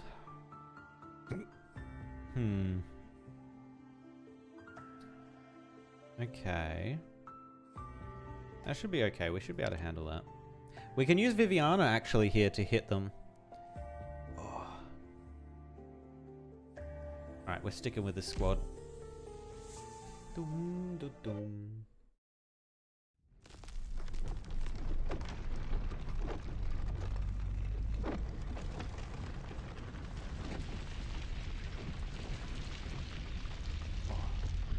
Egialo. Drost. Ebenholz is uncertain when he got separated from the others. Crumbling structures fall periodically from above, and the stairs beneath his feet spiral endlessly. He can only move forward. He is alone, indefatigable. Indefatigable? I don't know that word. You are despicable, Ebonholds. You've interfered in our judgment, wasted our time, and hindered our cause. You're practically the worst sinner there is. Forgive me if I don't look as sorry as I feel. So would you join us for an audience with His Majesty now? Or would you seek to prevent his return to the mundane world?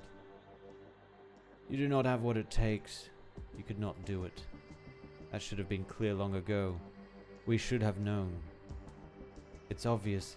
His Majesty's blood is so strong, his soul so tenacious. The voice of mundane was but a byproduct of his music, and yet it alone had brought you to your knees with the pain it inflicts. You were born weak, far too weak to live up to any expectations. That is to say, you're the ones forcing those wretched noises into my mind. Then, in the end, it is me who bears responsibility for all this.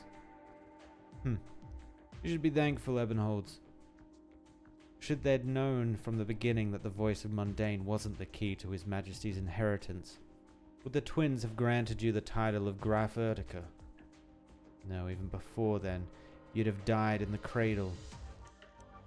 You should take pride in your title, but more than that, you should be ashamed of it. Yeah, I feel the same. And so, begone.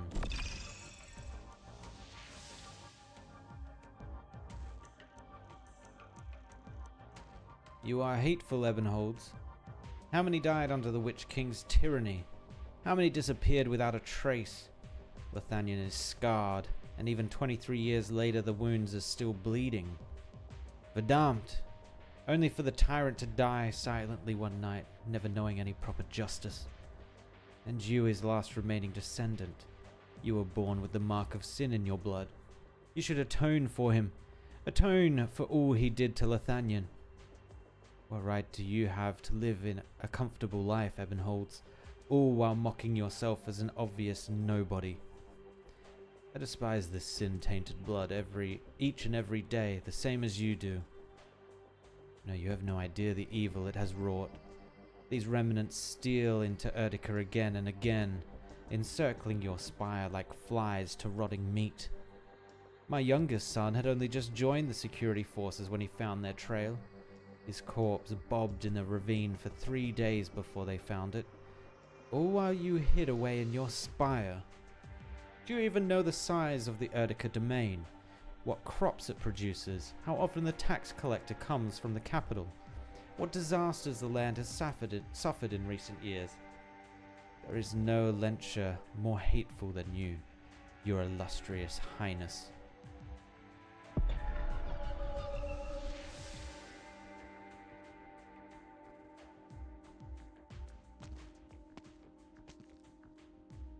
They're all climbing to the top of the spire, man.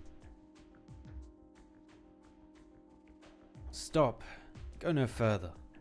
The braver you are, the more ridiculous you look. You are pitiful, Ebonholds. Do you remember Gertrude? Before she died, she left some real nasty curses. She cursed Vizahheim, Lothannion, the Witch King, and she cursed you. Her curse was, word for word, may the madness of Ebonhold's bloodline haunt him forever. When you came back to Zwillingstürme, I thought to myself, damn, that mad woman's curse really came to pass. That stubborn kid couldn't escape the vortex of fate. Of course, he would never give in to fate, but this time, he'll have to fall into madness to break free of it. You should feel relieved, shouldn't you?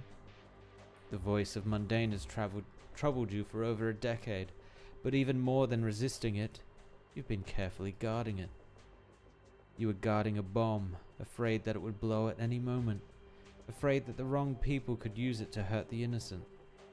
That was a heavy burden, an extraordinary fate. But in the end, it was just noise, a totally non-lethal headache. Go home, Ebonholds. Gertrude's curse has already fizzled. 9. I can't bear it. Because this is an even more debilitating curse. In the end, your struggle isn't even worth mentioning. Your resistance is meaningless. Those who sacrifice themselves for this, those tears and smiles you've carried in your mind forever, how will you face them? You've come to realize that trust, pity, understanding, mutual reliance, all those incredibly beautiful emotions, they're not precious because they're rare, but they can suddenly turn so light, so weightless, like a joke. Yeah, a joke. How could they be a joke?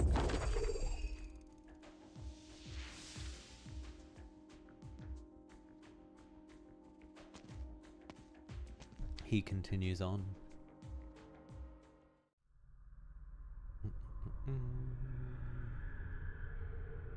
He looks to the spire. Huh, I knew it. I knew you'd be here. You've been dead for so long, but you still fantasize about letting this wicked spire descend upon Lothanien again. You won't succeed. I will use all my arts, wave my wand until it breaks, manipulate my originium dice until they shatter. If you still have flesh, I will destroy it. If you still have a soul, I will annihilate it. I will interrogate you, curse you, and I will kill you. Witch King.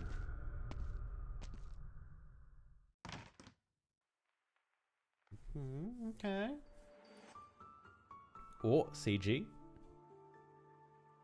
Franz. Do not touch the notes in the air. The witchcraft I've the witchcraft. Oh my god. The witchcraft I've integrated into the melody here, which I have deleted, still contains a terrible power that will last until it completely dissipates. Calm your emotions. Evade the will of the ancients from a millennium ago. Do not let your mind be distracted. Ebonholz tightens his grip on his wand but cannot say a word. He has read all about the Witch King. Not too long ago he was even imprisoned in this room. He knows his history. The notes flow slowly about the space. The melody known as Syracusa is leaving the movement that is Lothanien. He hears what sounds like the booming of loud thunder, pouring rain and surging wind. The will of Lothanien has turned into a power that matches heaven and earth, washing repeatedly over the small room. Even standing at the door, the surging energy presses firmly against his heartbeat. The man at the center of the room does not turn to look at him. He is focused and proud. He is a reef that stands above the turbulent waves. Ebonholz cannot help but suspect he has come to the wrong place. This looks more like the fateful night of a certain composer, or a most passionate lecture by a historian. There is no hatred here, no destiny, nowhere to place his anger. Ebonholz suddenly realizes one thing. He has never truly seen the Witch King in all his life, not even in his most terrifying nightmares. Fremont, you're late. I don't recall you being such a popular teacher. Did you find yourself waylaid by a crowd of students? Oh my god, he's young!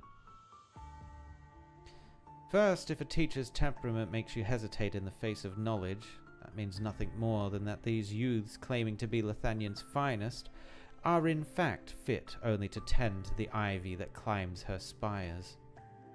Secondly, it is Ludwig's Universitat, not you, that grants me my scholarly stipend each month. I am not at your beck and call.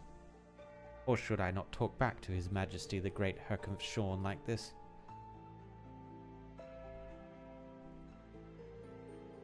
This isn't the first time, nor will it be the last. Next month, Kefirsten from across the land will begin to arrive in Verdunion. Time is running out, Fremont. I hope that when their audiences conclude, they will each take copies of the amended Golden Gesetz back to their respective Kreis. You've known far and wide as an exceptional monarch, even called a once-in-a-millennium ruler by these sheep and deer. Are you really so eager to set your own prestige in stone? What's next? Bringing the Kefestan's armies and civic powers under the direct control of the Imperial Spire? We've already discussed this. When I first arrived in Lithanian, the Kaiser at the time had already troubled by the Syracusan question. How long has it been? Now, the wolf pups dare not make but slightly bigger moves. You've only just ascended. Why not take some time to choose your robes for the upcoming ceremony? I've already chosen. Are you still worried that amending the Golden Gesach and the accompanying policies could plunge the realm into unforeseen turmoil? I don't care what happens to Lithanian, but moving my library would be a tremendous pain. You've been studying the movement ever since you became First of Ironwold. We both know precisely what it is and why no one dared consider amending it for 1,000 years. The three main sections, the tenfold melody woven into one.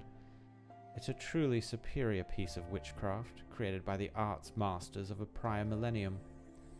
It is the supreme will of Lithanian, infused with the power of countless sages into the creation, contemplation, and protection of this land. It is as close as we could possibly come to eternity. Eternity? Setting aside the Minoan philosopher's musings on the question of whether or not a man can step into the same river twice, I think only the lichers are particularly fond of using that word. And only you people truly understand its meaning. Eternity.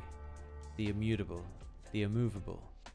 But eternity does not mean immortality.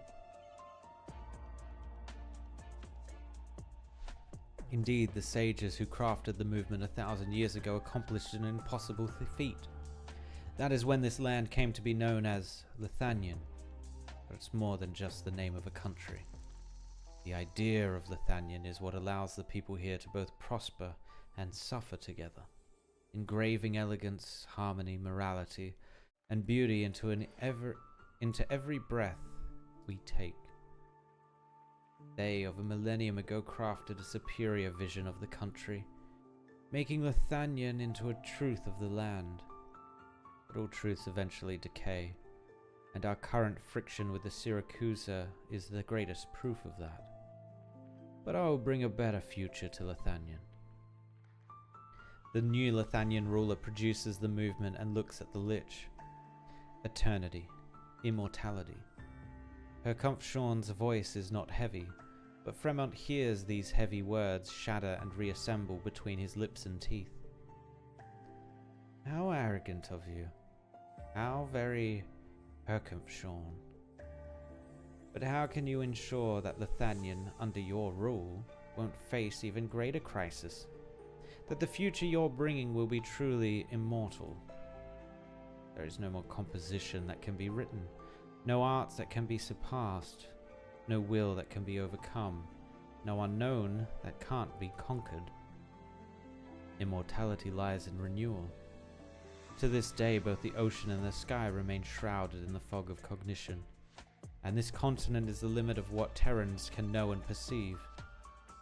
But the knowledge you've shared tells us that even the loftiest clouds and deepest sea trenches are nothing but reality imprisoned by time and space. And beyond this reality there exists another side of the world, a realm of emptiness, elusive and dangerous. If the questions are endless, then so too must be the answers.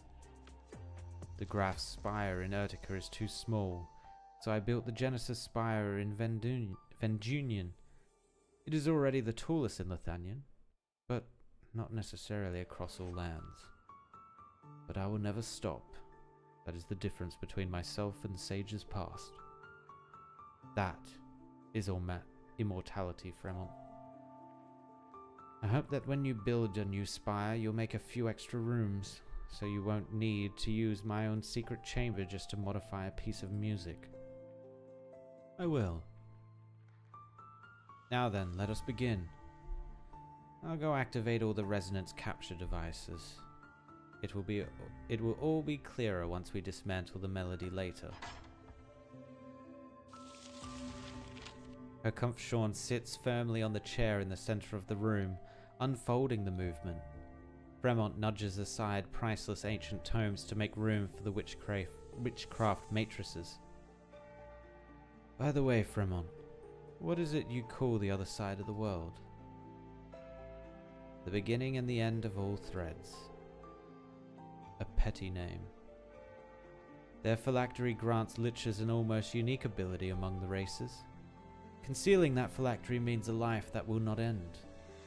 With infinite time, liches are allowed to glimpse the infinite truths of the world. But do you treat them as merely pages in a tome of knowledge? Caution is in our nature. The more we discover, the fewer spaces we can live. Right then, Fremont. What about you? Me? The beginning and end of all threads. You often complain that the liches under your command are either too young or too hidebound. But have you ever considered entering that space, rather than treating it as simply a drawer in which you hide your phylactery? Oh, does that mean the liches' phylacteries are in this place?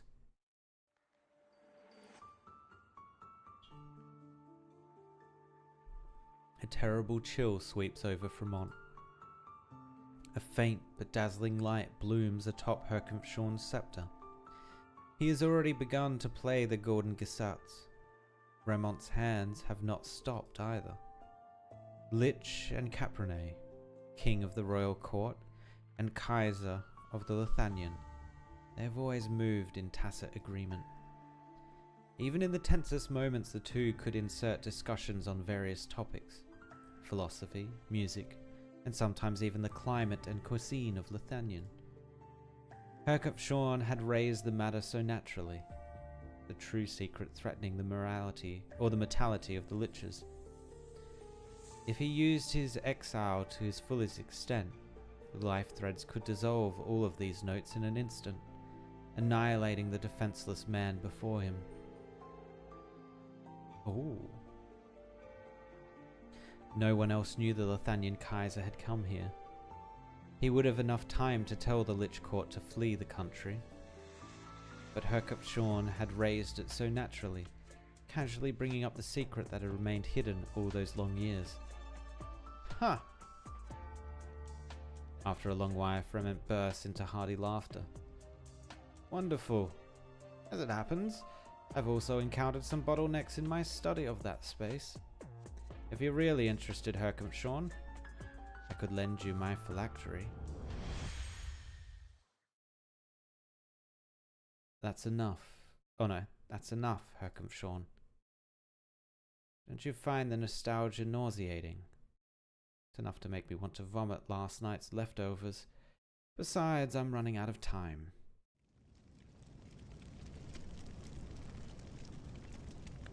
Oh, you got a beard now. It's been a while, Fremont.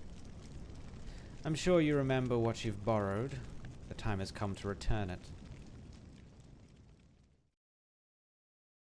Oh. Oh.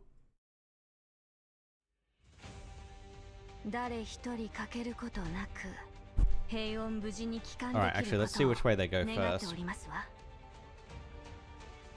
Show me. Show me. Oh, wait. Oh, they do a circle. And then they go through. Okay.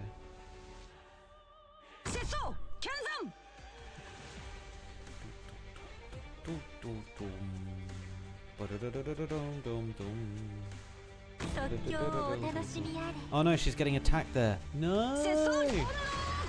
I'm not going to get the healer in time. Bugger, she's dead. No! How can they do this?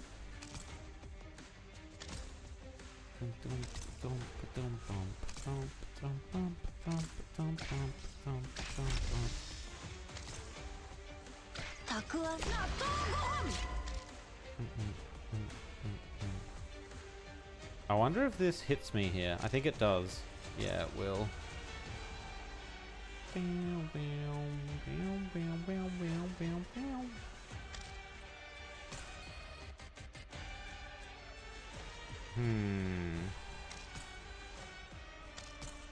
It's actually kind of awkward. I think I do this.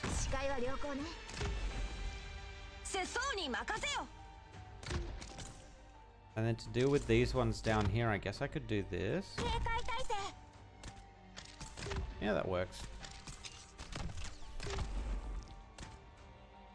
This is gonna get a little bit sketchy.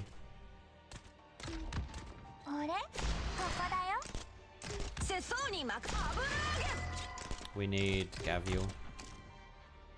Gavio to save us. Save us.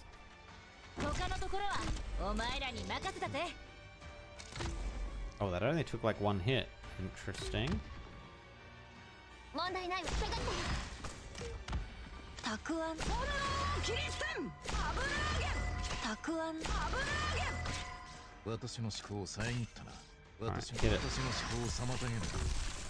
Ooh, that's a lot of damage. I might actually have to put...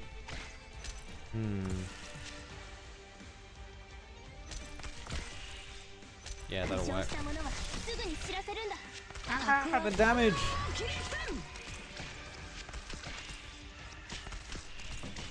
Alright, we're fine, we're fine, we're fine. It's fine. Where are the healers?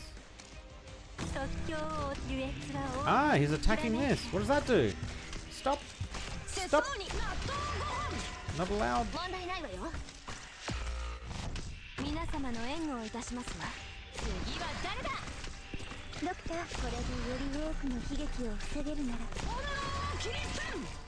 Might have to move her too. We're gonna have to use Viviana on this. Okay, this guy's kind of strong. Not a fan.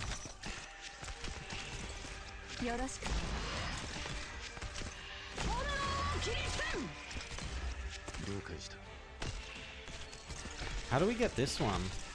We might have to use Viviana again. We don't have another melee unit, really. An invisible unit probably would have helped us there, I guess. Ah! What's happening? Stop him! Stop him! Stop him! Stop him! Stop him! Stop him! Stop him! Stop him! Stop him! Ah, shit. Well, one leaked. Boo!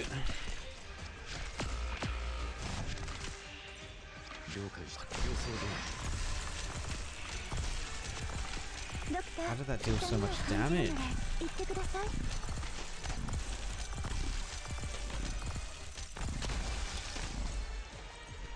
Damn. Okay, we're probably only going to leak one person here, which is pretty good.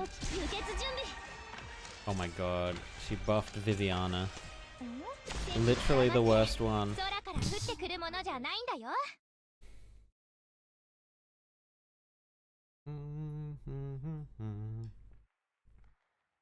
Non-bearded version, so past version. Franz, steady your breathing. You're going to crush your Originium dice into powder. The former owner, Bielefeld, was a rare great caster of Erdenhair who lived a century ago. He once used the dice to control the wind and lightning in the central valleys of Gaul, masterfully sinking the indomitable flagship of Corsica I, or Corsica 1, and ruining the enemy's formation in a single stroke. The Battle of the Four Emperors. Indeed, it was a delightful victory. The Gaulishman couldn't even manage to cobble together a complete banner. The lamentations of the fleeing and the cheers of the victorious alternated like a grand duet. Unfortunately, we lost Bielefeld in the subsequent attack on the Lingonus. I saved those dice as a tribute to him in his honor.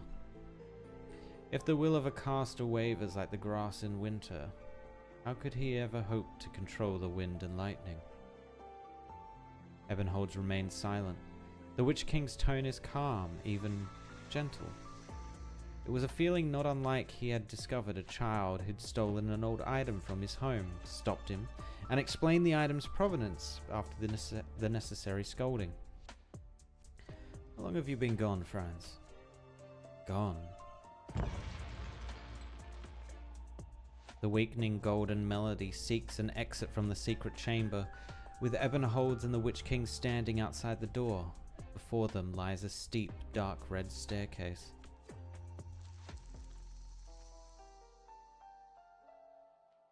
This is the Graf's Spire in Erdica. A series of changes have taken place since the Weisheim incident, and he had been gone for over a year, but he could never forget this place. Do you dislike these stairs? These carpets, blood red, engraved with dark patterns beneath the pristine handrails. The messengers who came from the capital every once in a while exchanging glances, the servants standing in every corner. Sorry, it's hard to like them. Right.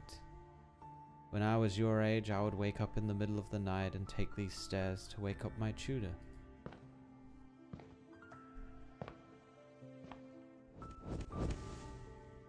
The Witch King ascends the stairs. The sound spreads far down the long corridor as the lamps along the walls light up one by one, illuminating the path beneath the feet of the spire's owner. Between the lamps float interconnected intricacies of witchcraft. The tutor sent by the empresses was intended to perform poorly, so many a night Ebonholds would sneak into subtler corridors to practice. He unconsciously followed the Witch King. For a moment he seemed to think that the man was still living in the spire, only waking up in the middle of the night to head to the door for whatever unknown reason. The short-horned Alafia opened the door. I didn't go in. I stood in the doorway and asked him. Over the course of 3 months I reviewed the 634 scores collected throughout this ancient spire, all composed by famous musicians and grand casters. I took the melodies apart, including those that were incomplete or unplayable. Why is it that the art of which Lithania is so proud, accumulating the beauty of elegance and harmony of 1,000 years, flows with dead melodies and crusty notes? I turned this sculpture by the door into a sandbox, quickly deducing the situation for the next century. Iberia would form an alliance with the sea. Victoria's steel knights would spew steam. Boots coated with mud and blood would tromp into foreign lands. The ghoulish irises would bloom into the deep forests of Einwald. But what of Lithanian? The country's horns and fangs have rotted nearly right out of our heads. First with Syracusa, then with Strumland.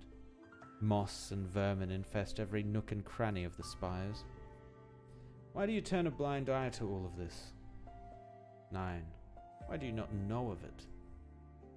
The short-horned Alafia was still half sheep, but more detestable than the sand still sprinkled, unwiped in the corners of his eyes, was his long silence, the fear and emptiness he tried to hide. He claimed to be the most knowledgeable man in Erdica, and even of Einwald, but he couldn't answer a single question. Then you kicked him out of the spire, and his entire house fell into decline. I've heard the story. Just for that, you truly are unreasonable. Jonja, if I were you, those hypocritical servants who secretly partook of the wine cellar would never drink a drop of water again. They would feel pain in their throats cracking inch by inch until their deaths. But for the teachers who tried to mold me into useless rubbish, he would find himself impaled by arts dozens of hundreds of times stronger than his during one of those perfunctory demonstrations. His expression of fear could be frozen into a fine sculpture. The foolish ministers who tried to manipulate me with a melody would be manipulated themselves, and the obvious contradictions between the twins black and gold could be exploited. Exploitation without purpose, arbitrarily taking lives. In your own words, those heinous acts are completely meaningless. Witch King. The purpose of a stairway is to lead you to a higher place. Okay.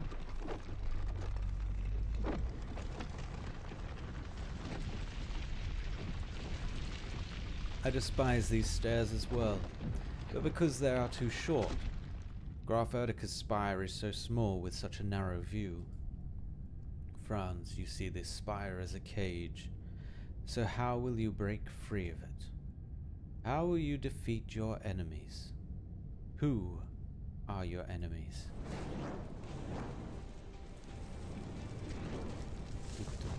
You are despicable, Ebenholds. You are hateful, Ebenholds. You are pitiful, Ebenholds. Is it them? Nein, of course not. Then it is the Witch King. Is he the nightmare that's troubled you for a lifetime? Nightmare? The increasingly empty house, the white-haired child holding his trembling hand on his knee, softly singing a song that begins with, "The sky is blue and fine." The sound of the cello spreads out like an endless grassland, while the sound of the piano turns into a flowing stream. He washes away all weariness, allowing him to walk a long way, with the dark of night no longer so heavy. He often dreamed of those things. Dreams are already fleeting, as if he has to miss these beautiful moments. He would rather never sleep. Nein, I have never dreamed of you. Memory. Memory.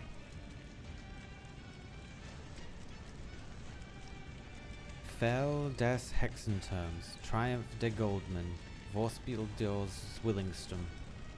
The theatres across the country must perform certain plays each quarter, all with similar themes.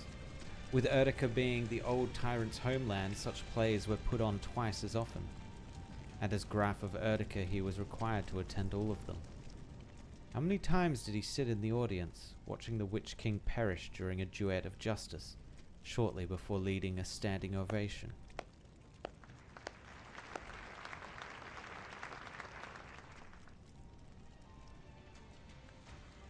Statues on the streets. Illustrations in books. He has seen countless Witch Kings.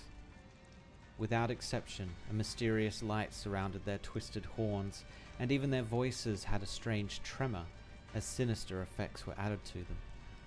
They were quick to anger, cruel, bloodthirsty, with grotesque and exaggerated expressions under their masks. Not one of them, not a single portrayal matched the appearance of the man before him. The ambitions of the masses need adornment, their desires need release, their hatred needs relief. And you, Franz, the larger the shadow that obscures your fate, the more your failures have to stand on. Every one of you is happy to imagine such a Witch King for the purpose of that attribution. Imagining, you say. The cruel decrees, the inhuman experiments, the fires of war, all the suffering you inflicted, the countless innocent lives lost, all of it. You call that imagine. We're talking about you, Franz. You've never made the slightest effort to represent the people you now claim have died. True, he didn't.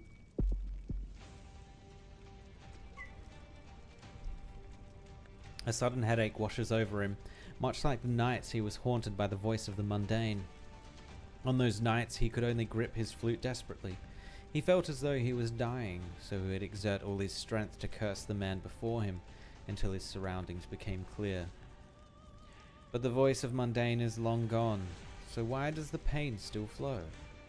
Ebenholds cannot see his own bloodshot eyes, but the layer of red webbing in his field of vision becomes increasingly heavy.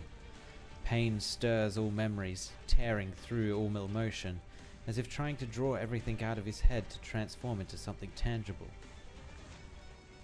Nightmares, memories, imagination.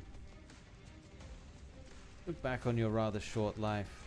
Countless times you've been cursed, the name entwined with your own, that indelible mark.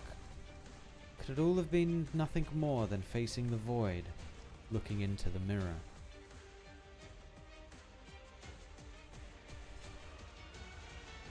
The Witch King is dead. By the time you were born, by the time of that night 23 years ago, and his death was genuine. What meaning is there in calling a dead man your enemy?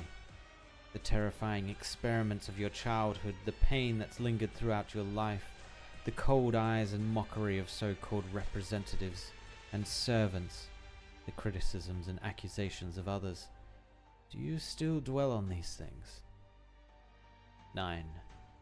You know very well that compared to what I've lost, all those are insignificant. Correct, you don't care. You really are upholding the promise you made to him. You're prepared to walk through the long night bearing it all. But Ebenholds, why?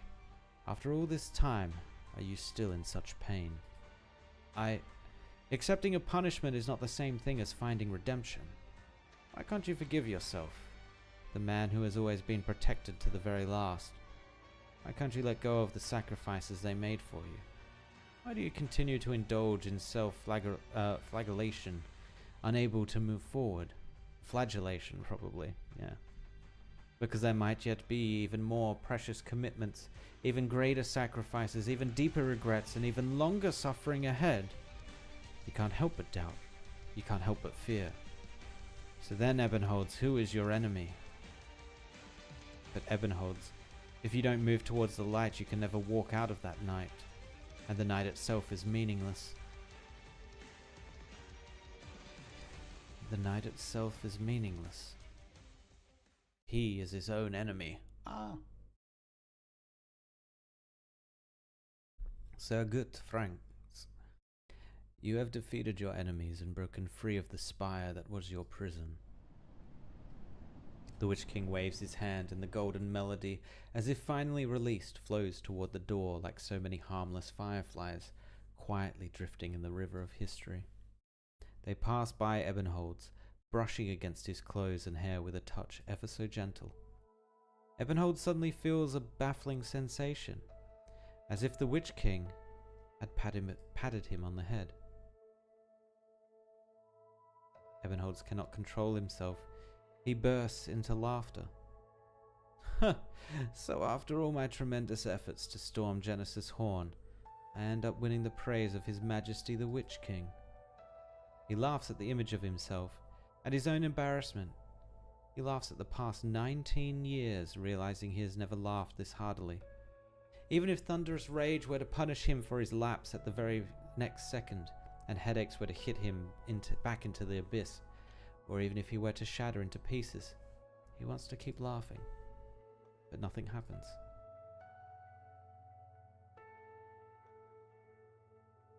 The endless staircase, the spire of Erdica, even the Witch King, it all vanishes.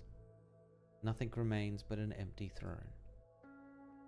Ebenholds stands before the throne in silence, waiting for the unreal sensation to fade away completely.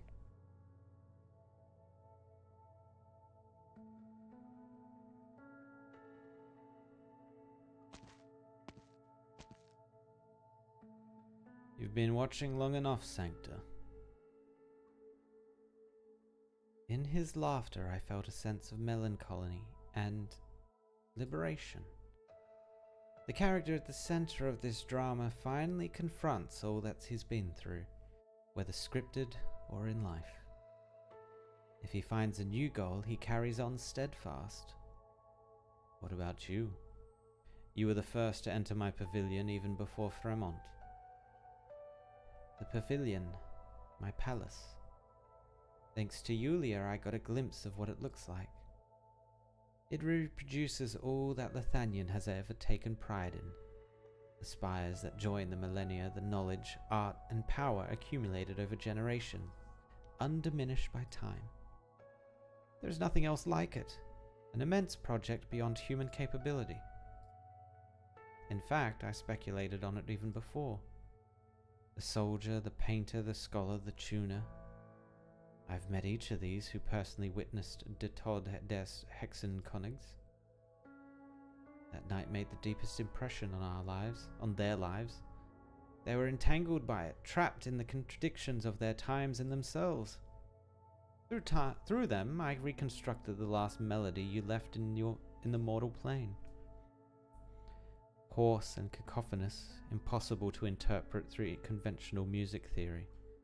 This melody couldn't possibly point to a legacy to inherit, as your followers had expected.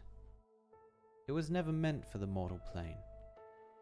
The echoes painstakingly collected by the people of Lithanian are the bricks and mortar of this palace. another form of construction material left behind. They would ultimately be found by others, but who could uncover their purpose? Fame, honor, wealth, an individual, a house, a class. These shallow motives run throughout all melodies across all lands. The meaning of music has always been so narrow. Sancta, unlike these foolish ministers, you come from the so-called holy city and are unconcerned with Lathandian's past and future. Now are you a lich, unaware of the existence of Kargarach? You do not walk the path the Fremont does. And so, why are you here? Before I explain my purpose, I have a question. At this very moment as we stand here, are you only a strand of strings trembling in rigor mortis? A patchwork of flickering light subjectively colored by emotion, one of the countless fragments of consciousness? Or are you the fully intact Witch King? I had meant to play you. The physical rules underpinning sound cannot be realized in Kargarach. However, the place I stand does not acknowledge the rules of Kargarach. The loss of sound is your own limitation and has nothing to do with the pavilion. Music is your eyes, your ears, your heart, your everything. You think you've lost all perception, yet desire is stronger. You are a dull yet interesting observer. Artoria releases her grip on the cello and simply looks at the Witch King. His entire life, all he has been through, his thoughts, the emotions collectively resonate through the space, filling every cubic inch. This is the palace he has built for himself. You walked in, you see what he sees.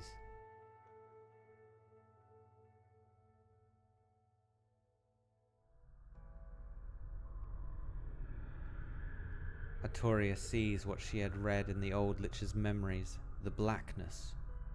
Infinite blackness, or rather, chaos. Human understanding of this word often comes from the negative emotions associated with it. Confusion, disorientation, sadness, anxiety, and fear. In reality, it normally refers to the state that is difficult to describe, or an object or concept that cannot be established. But this is the only word that can describe the scene before Artoria. Desolation, a land of annihilation. What sits behind the material world, the vector of collapse. No visible boundaries, no discernible direction, sound, light, shape, color. Things that do not belong in the same dimension mix, stack and stretch. The cursed life forms and their environment are symbiotic, even mutual bodies. Annihilation is the only ecology here. Chaos surrounds the Witch King's palace, like sunlight and air surrounding a bubble that could burst with a touch. The Witch King's spire stands in the center of the palace, with originium crystals growing from its base like moss between the bricks. But such moss covers the entire palace, connecting seemingly irregular spires and other buildings comprising some vague formation. Chaos invades the outermost cluster of spires like a rising layer of mist. Once the mist dissipates, the Wiener Ertum and Dieter des Wissens no longer exist. Clearly the palace is gradually emptying, but its boundaries remain, as if adhering to predetermined rules.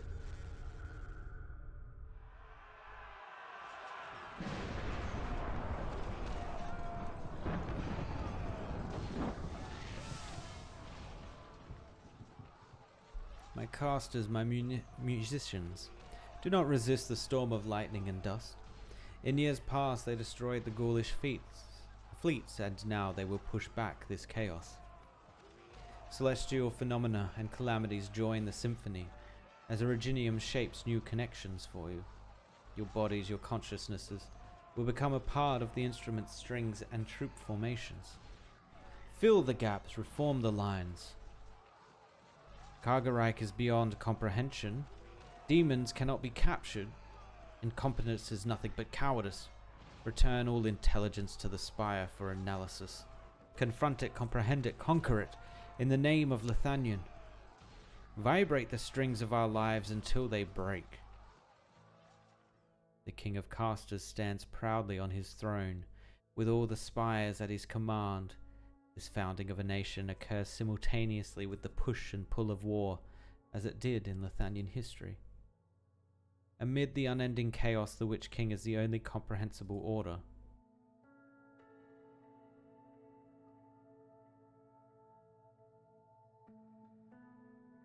Your enemy is terrifying, so incomprehensible. Is Lithanion your unwavering cause? Even death cannot end it. Just as Fremont predicted, your palace is suffering an irreversible collapse. Do you regret it? If you hadn't become a tyrant, if the mutinous army hadn't seized your spire, if death hadn't ended your study of Kaigarak, would you have had the time to make this palace more stable, unshaken by chaos? Do you ever wonder, if you weren't the Witch King, if you didn't stand on the shoulders of all Lithanion, could you master arts and knowledge beyond the reach of mere mortals? Could you surpass reality itself? Could you build your own spire within Kaigarak? Your questions are meaningless, Sancta. I have no regrets, and I do not wonder. I do not fear monsters, nor do I fear becoming one. Then, Your Majesty, I come in search of confirmation. Confirmation. It has been a long time since someone spoke to me of such things. I seek from you the greatest answer a human heart can seek. A future. An ideal future.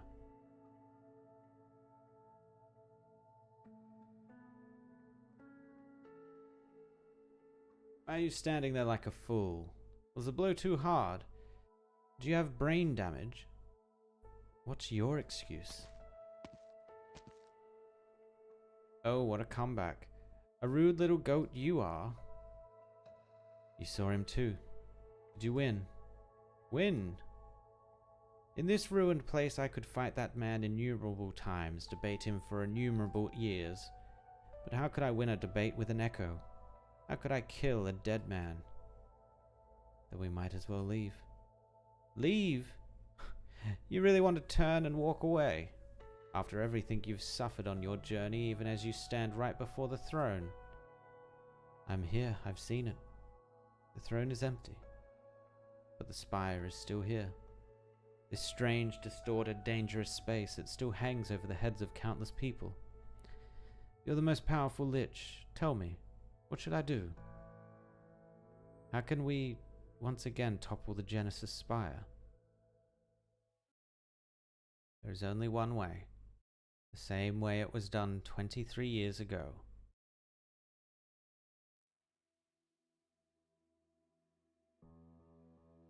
Don't they need the Kaiserin for that though?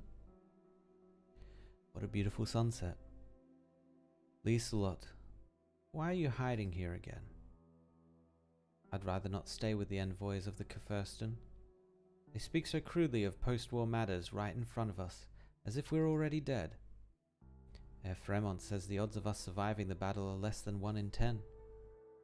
Since the day we were born, every test we've taken has surpassed the expectations of those old men. But the battle with Herkavshorn isn't another test, it's the only chance we have. Then we will seize that chance. We have Herkavshorn's witchcraft, ghoulish technology, and the Lich's blessing with us. We are more perfect, more powerful than anyone else alive. But we can still die. They haven't turned us into immortal war machines. They gave us human bodies and feelings, making us like unto them, pushing us towards the end since the beginning. Let's think about something happy, Hildegard. If we really can't kill Herkavshorn, what would you want to do? You don't need to say it, I already know. You want freedom. Every time you pick up the sword, it's for the same reason. You can't stand those arrogant nobles, the ones who don't even treat us like people. You never could. What about you? You can guess, I'm sure. Who knows me better than you?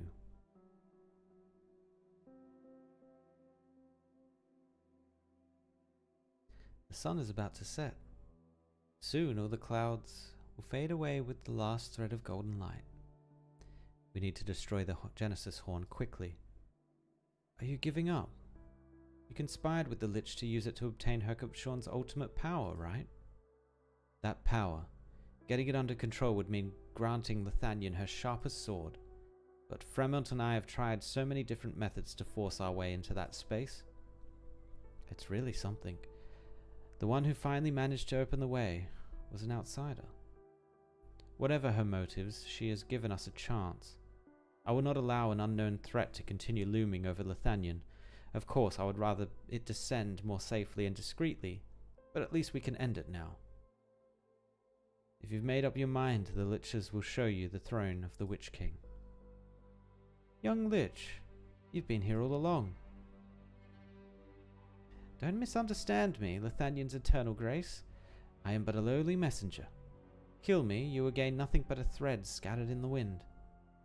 I have received a message from the Master. He is presently within the Genesis Horn. Only by joining forces with the austere authority to once again strike down the power of Hercupshorn will you disperse the dark clouds hanging over Zwillingstürme. Very well then. But the Master also warns that the Genesis Horn is as unstable as you and he both anticipated. Once Hercupshorn's power dissipates, the spire of the Witch King within the void will collapse. Losing the barrier between reality and Kargerreich may cause a more serious problem. When the final moment comes, your choice will decide the fate of Lithanian, as it ever has. But a single thread, which has always come and go with the wind, free enough to be oh so irritating. Michael, I'm here. Find the Lich from before, and the young man raised by Fremont. Do what you can to protect the people in the amphitheater. In the off chance that... There is no off chance. You and Egwinade will surely return victorious. Once more, what is our mission? To eliminate any threat to Lithanian and its source. Good. The Gersatz Watchers stand ready. Remember, your signal is my command. When the time comes, if there are no new orders, they will act. Grimact. Go. Yeah. Lieselot, we should move out too. Both the Liches and the Kefesten, always making about the fate of Lithanian. What about our fate? We've been here atop the two tallest spires of Lithanian for over 2 decades. Does Lithanian really belong to us, or are we still just her chosen vessels, carrying the fate of the country on sword and shield? Let's deal with that problem at hand first. That's a sentence I've heard too many times now. Our duet remains tacit, but this is the way we were born, no? So long as we play, we cooperate. That is the mission we have been given. No matter the time, we will always have our understanding. Indeed. I have no doubt that we will once again achieve victory for Lithanian, but sooner or later we will have to face me, to answer me. Hildegard, when we kill Hercupshorn again, what will you want to do? You're taking such great risks to bring a future to Lithanian, but what is that future?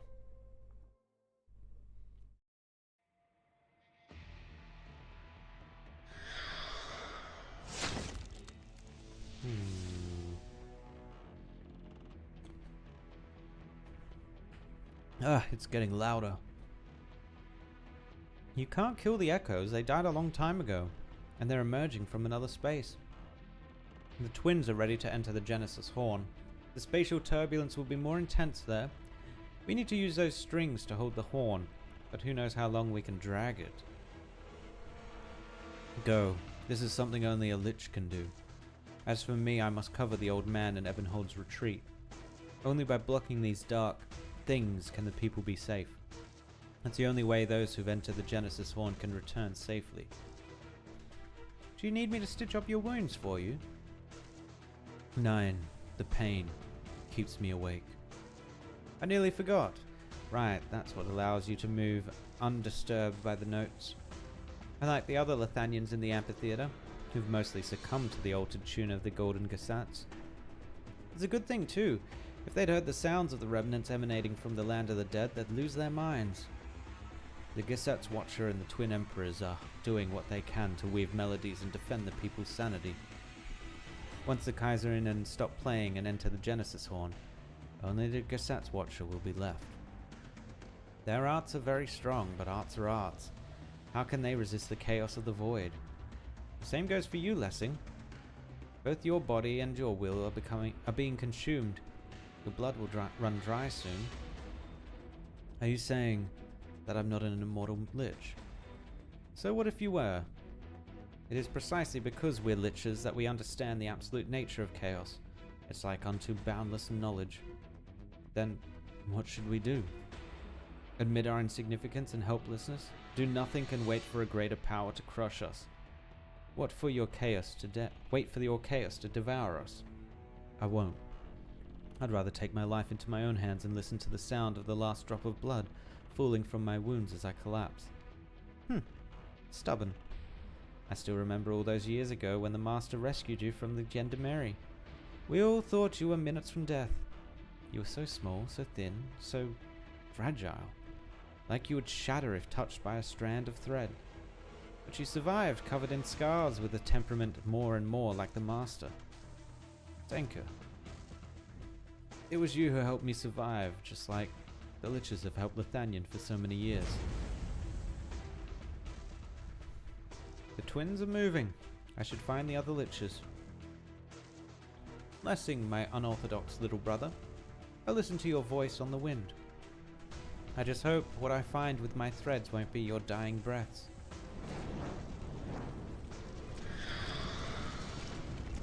The dead don't feel pain or exhaustion. They surge endlessly from the cracks between reality and chaos, repeating the last hell they gave before death. Once the movement is gone, will it be just you making such noise? It sounds truly awful. He slowly unwinds the wrappings on his longsword. The cloth is long enough to use to cover his ears, but he doesn't do that. After so many years of hard work, Lessing has grown accustomed to focusing all his attention on the edge of his blade.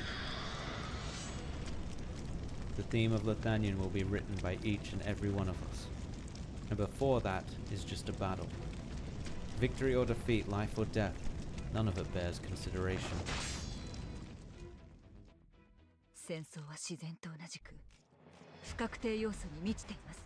Alright, now we should be up to the boss. Hey, boss time. That was really long. I'm gonna be honest. I'm gonna be real here. I think it got a little bit convoluted. I think they, yeah, I think it got a little too convoluted. I think you could have made the concept that's going on here a lot more obvious and a lot more simple. But yeah, I don't know.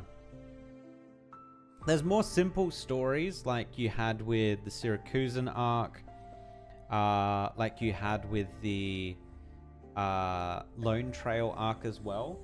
Those were fairly easy to follow, right? I mean, even Lone Trail had some strange things going on it, but it was still easy to follow. This one, though, I think jumps a little bit off the deep end.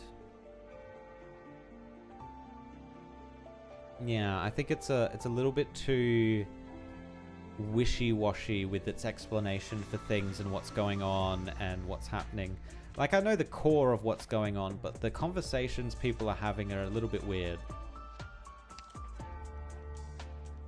May this radiance shine forever. Mess Konig. Okay, we've only got one way these people can go. I doubt we have the... Oh no, we do have Annihilation and Creation. Alright, so a boss is going to appear here. Okay, who are we getting rid of?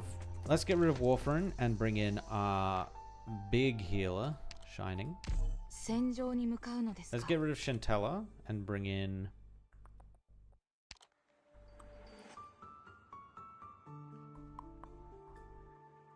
I actually kind of want to bring in mule size. 日差しが強いわ。 Who's our 先に tank? ちょっと休むわね。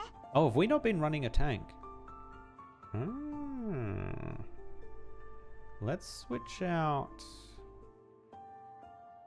Let's switch out Pozemka for Saria. And we will do the arts one. Although we don't have much arts. Viviana's arts damage though, so I mean she's gonna do something, hopefully. Alright. Let's go, boss time. Boss, boss, boss, boss, boss.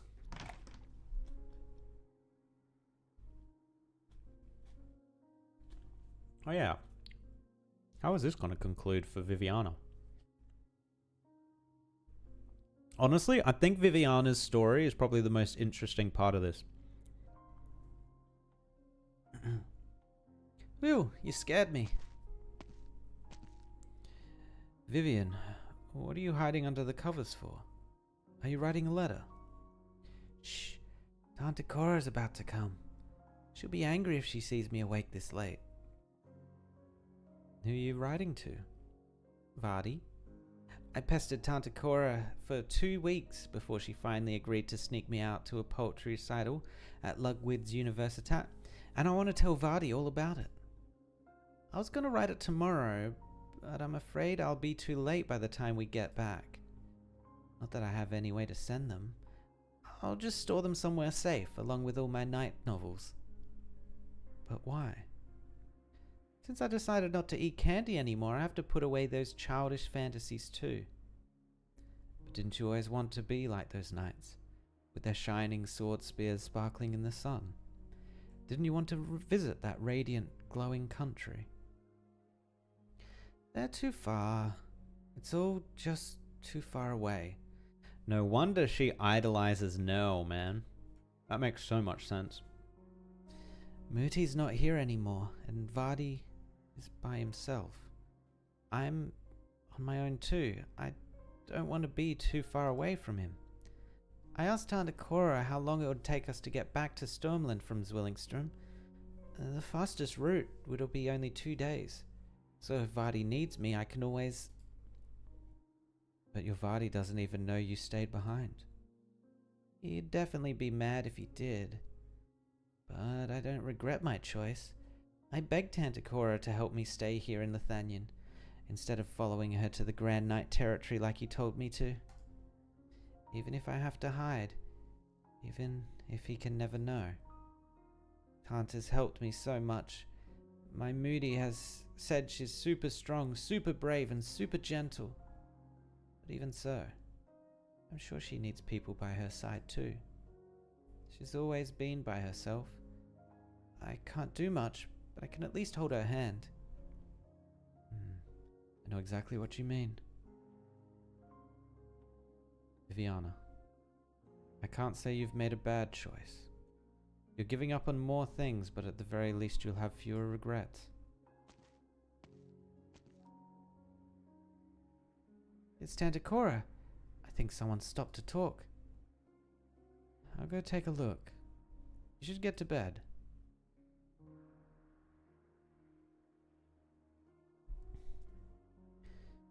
A rare event. Has the Twin Empress's favorite actually come here on her own accord to meet with us dregs? Finally made up your mind? All because of the Hochberg girl. Viviana is too sensible for her own good. She takes after both Lucinda and Werner. If I had a daughter myself, I can only hope that she'd be as tough and kind-hearted as her. That day in the car, she suddenly begged me to let her stay, and I thought, maybe things would work out better this way. Better for Werner and better for me. With her around, I can feel myself gradually calming down this time. When I pass by Carl Smith Street, sometimes I feel like I can see the marigolds again, blooming all over the street, as if the following flowering season will never end. But her current situation says it all. As grand as Kurfürst as he may have been, he was incapable of saving his own beloved daughter. Lothannian's illness still constrains all those who have sacrificed everything for the country's so-called rebirth. Its terminal rot has lived and strived, barring the citizens from their freedom. Still, I'm elated to hear that her presence here has helped you to come to a decision, Concert Master. No, Cora, I didn't come here to... This shouldn't be happening. Fades away.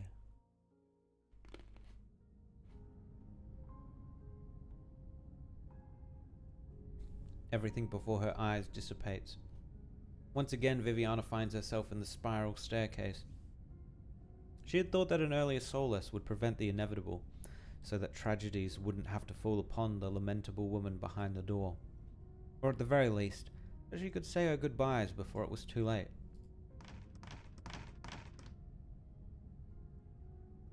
Countless doors simultaneously open up before her.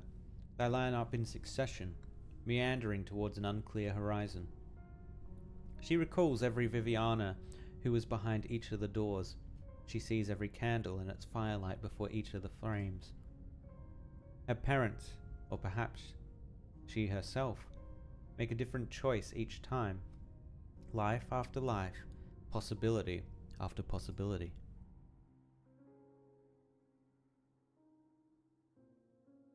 If Moody and Vardy didn't have to hide their love for each other, if everyone had accepted us, then maybe they'd all have blessed my birth instead. Could we have been happy forever? If Vardy could manage to rid himself of all his identities and duties and live a simple, ordinary life with Moody, could we have gotten a much better ending? If you'd contacted McKee sooner and used the KGCC's resources to return to Sturmland, even just a day earlier, could you have at least seen him one last time? If people could see you as someone ordinary, looked at you without scrutiny, mockery, or pity. If you'd found a more perfect image or just the right words. If you'd written of the brilliant marigolds and gentle silhouettes before you. If you could just be accompanied by books in peace, would it have been less painful? You deserve a better life than this, Viviana, if there really is one.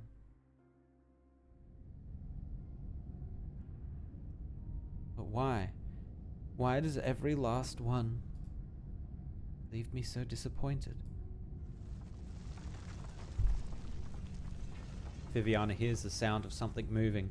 Doors collapse, distant but clear, like snow losing its grip on a mountaintop. The beginning of an avalanche. Is there such a thing as a second chance?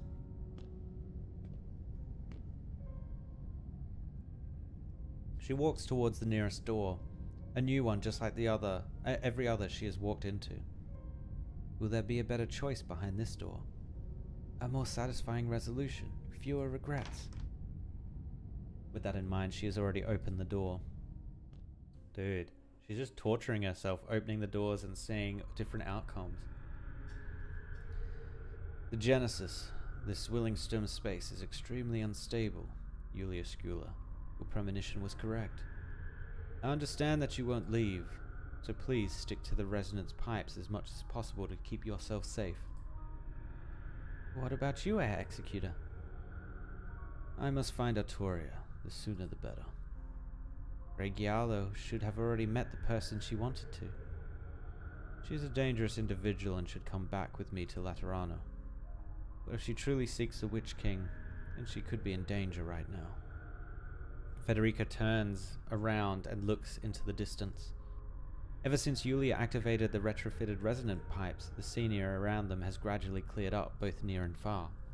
And with that, Artoria's destination is no longer in question.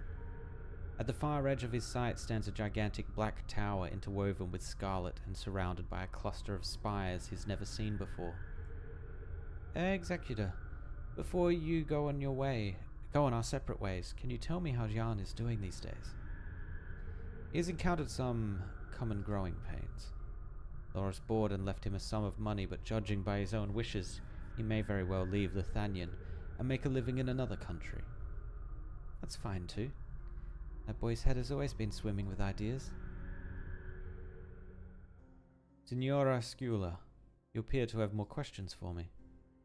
The Cabernet woman quickens her footsteps just slightly as Federico continues at his usual pace, giving her a slight lead. Loris, is he already dead? I never said... Executor, you're clearly the type to dive headfirst into your work without a second thought. But you seem particularly concerned with my affairs.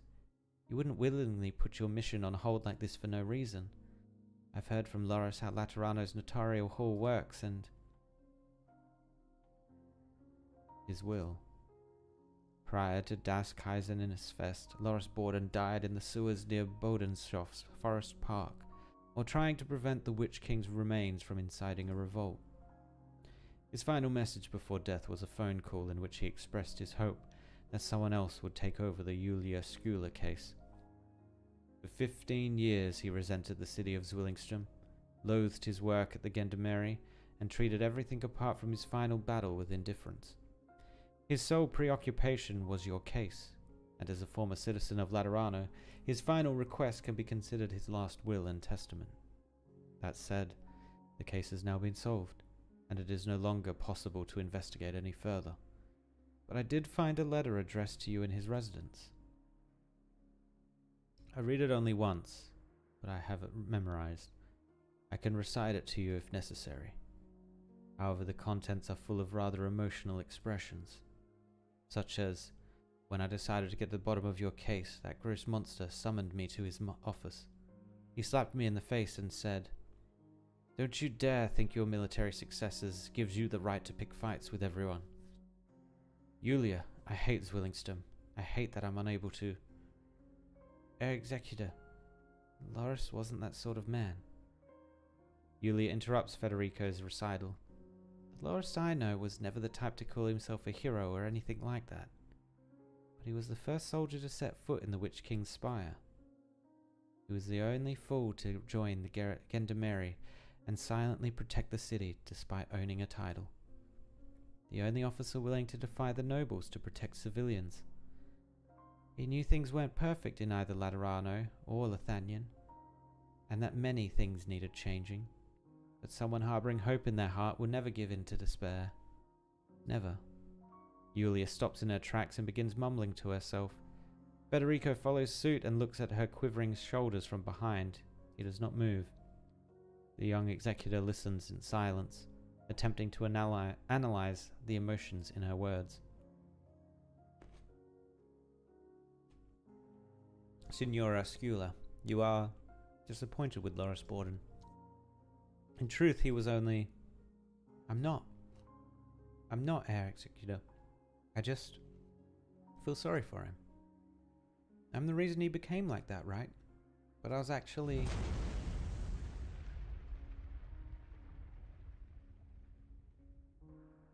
A pipe organ suddenly sounds from the distance, followed by a huge energy pulse. Federico subconsciously pulls out his gun. Going to accept his proposal. But I was actually going to accept my own. Federico turns back to Julia. She's no longer there. An insipid mist flits through his hands, and the Caprone woman before his eyes no longer exists. Only nothingness remains as it always has been.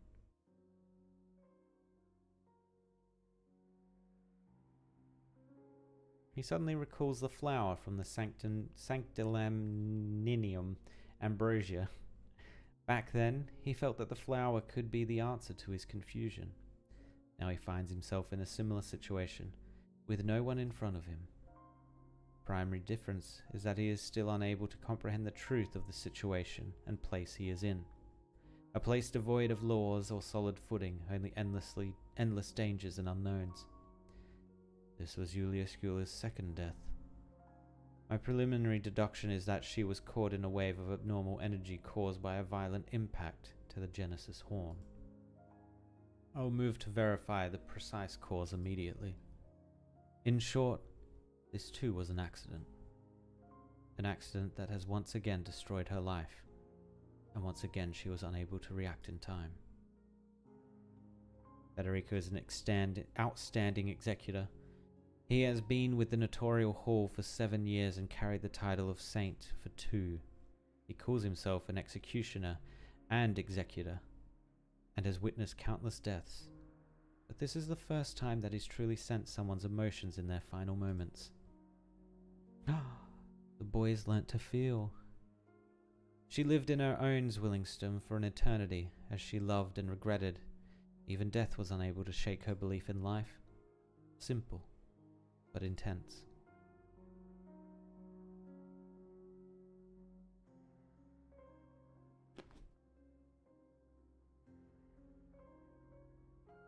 Your silence ails me, Sancto.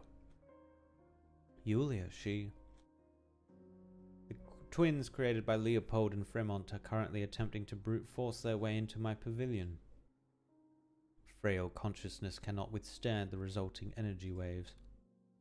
No, it's not just her. Artoria turns around even though there is nothing else to see. Suddenly, the energy blows away a layer of mist like a breeze, revealing the breathing, footsteps, joy, and grief hidden underneath. These emotions are now... No, they've always been here, all over the pavilion. If a soul is like an instrument, then at this very moment she feels the vibration of countless strings in chorus. I could only see Julia because of my acquaintance with Loris, and I only brief contact with her. But there are so many ordinary souls living inside your palace. They exist as information and walk as Lithanians. Form and identity, nothing more. But reminiscing is a luxury I do not allow in my pavilion, Sancta. I believe you came to verify a future. I think I've already gotten my confirmation in a way. Why exactly do people develop a self? And how does one become strong enough to go up against an approaching crisis or a predestined doom? We all exist within order. Rules and commandments serve as Laterano's anchors and cables, enabling faith to traverse the entire lands and providing a target for the prayers of believers. The law is our piety. Lithanian, however, is the result of the Golden Gesetz. Through its systems, aesthetics, models, and morals, 10 different regions with no common cultural identity joined together as a unity that has lasted 1,000 years. Experience inherited through generations, laws forged in writing, concepts established by convention. These exist a priori, and from it an order is formed. They guide how we should think, speak, and deal with ourselves as well as others. And so it becomes our instinct, engraved into our very flesh and blood. But the order has its imperfections. It is rigid, unequal, and indifferent. It separates us. Laterano's order offers redemption to its believers, but the gates of paradise do not open for the Sarkaz. It refuses to provide bread for their empty stomachs or roofs to shelter them from rain. Iger and Iberia face the same dangerous ocean, but their respective orders forbid them to keep watch at the same lighthouse. Our order rebels against us, and we yearn for it, still calling for its perfection. Only order is desired.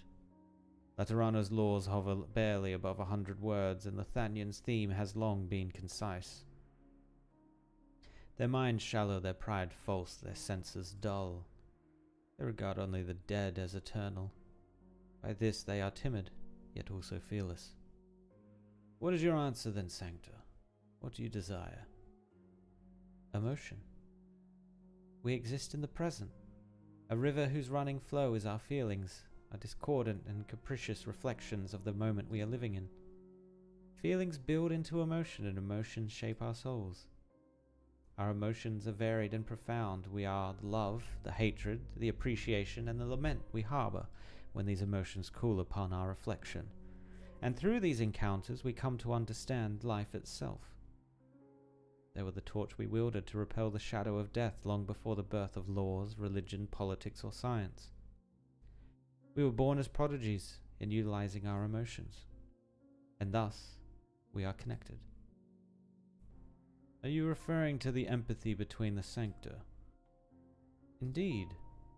Language is not without its limit, and what it finds an impossible chasm to leap over, empathy arcs across in an emotion's quiver. It's a precious gift to my kin, through which we can read each other's feelings. but it is also utterly unfair. Its creeds are too vague, and its benediction too narrow, like a rule written only to serve Laterano's order. So you crave a true empathy. You seek an empathy from within with a wider yet deeper range than what you call emotion, that connects everyone on all lands as one. An interesting delusion, Sancta. I've searched, I've tried, and had failed. Would you imagine it? In a dilapidated monastery, Sancta and Sarkaz had been fighting side by side against life's miseries and their own wavering faith, all to protect a hard-earned garden.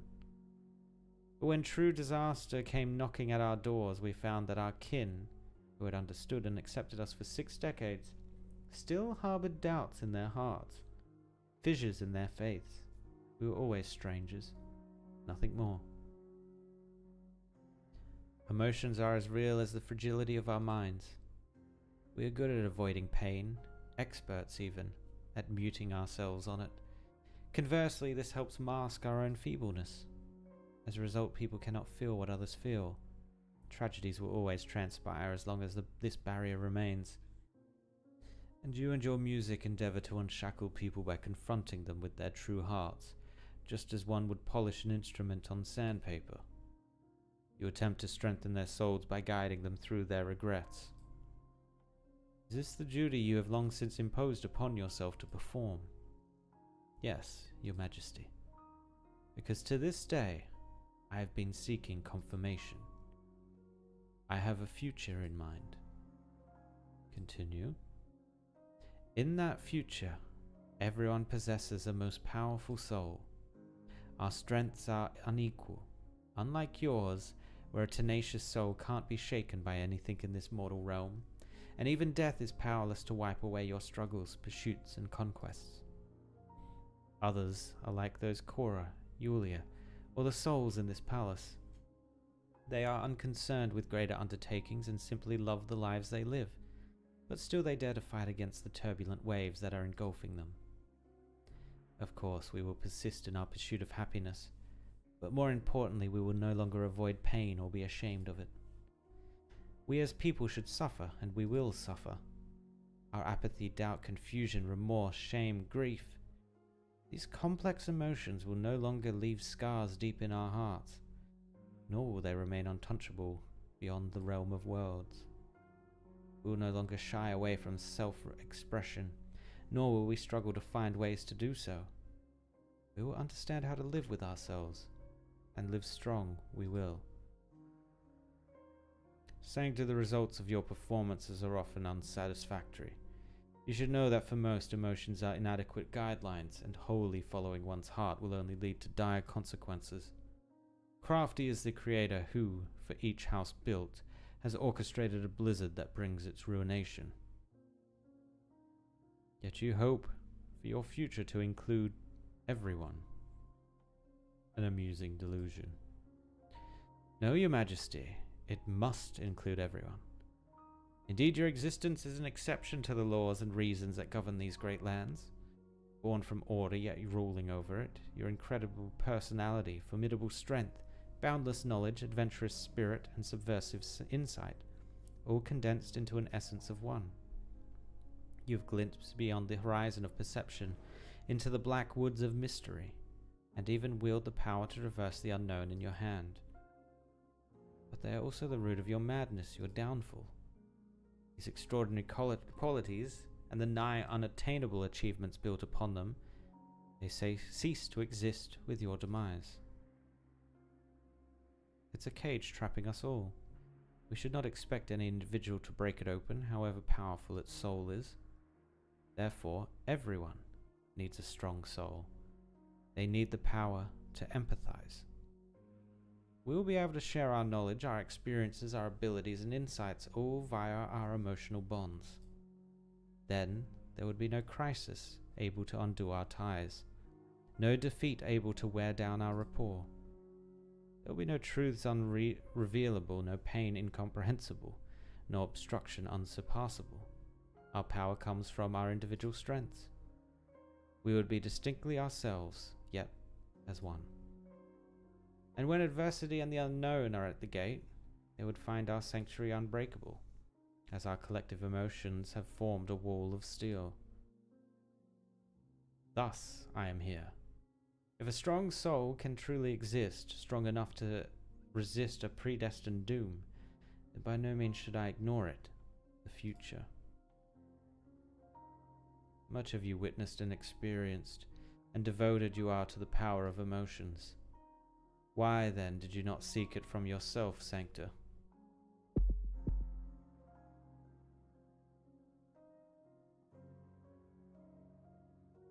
Are you reading my mind? You've been doing this from the moment I arrived at your throne. Is this your performance? A performance that befits a performer like you, Pilgrim. Everything in my pavilion I command at will. They are mine.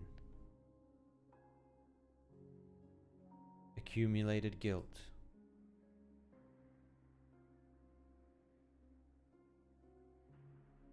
Unreconcilable sorrow.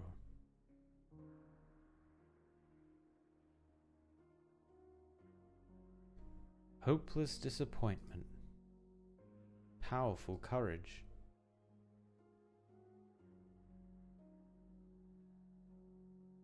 Endless regret.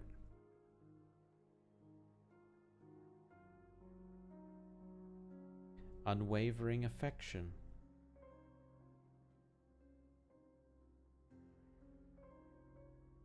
There is no performance. No performance will allow such cruelty and arbitrary. You do not come to a common understanding, nor is joy and sorrow yours. You have thrown open the gate to your mind, and he is the guest and the host.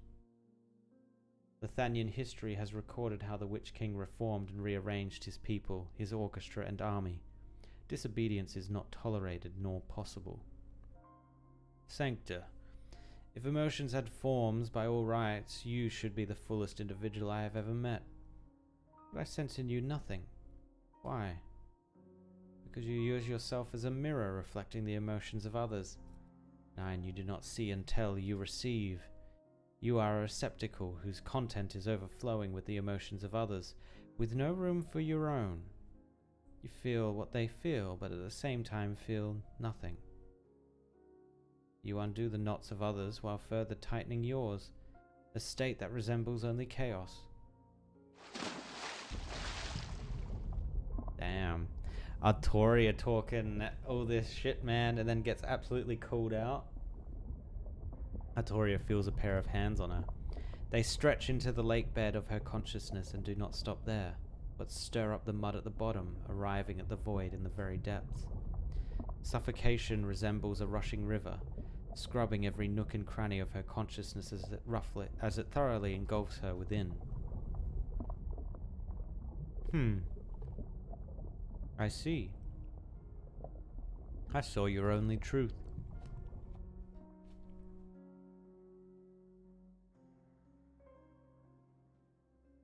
The Witch King remains silent for a long time as he stares at the person before his throne. Artoria has never felt her heart beat as fast as it is now. Sancta, the future you describe does have its value. Perhaps it will find its place in the river of time. However, you are the one person furthest from your utopia. If you are just a receptacle, just a mirror, you cannot even see the reality you have neglected, then you have reached your end before your path is yet to reach its. Your Majesty.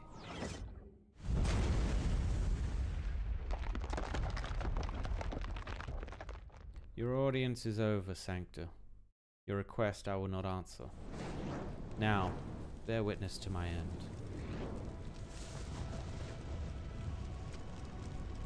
New guests at my pavilion, very well. Come forward, twins. I recognize you both. At first a pipe organ hums in the distance, its sound reaching the throne loud and clear. A gentle shade of gold follows like a splotch of rich ink soaking into view.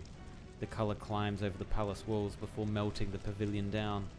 Brilliant rays of light dye the clouds orate, and Zwillingstürme's glowing sunset illuminates the black spire that had long since ceased to exist.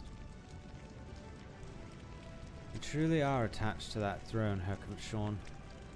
23 years ago, when Hildegard and I made our way here, you were sitting on it just as you are now. Summoned here late at night by a creed, your subjects crawled beneath the steps as your melody shredded their souls away, not daring to make one move.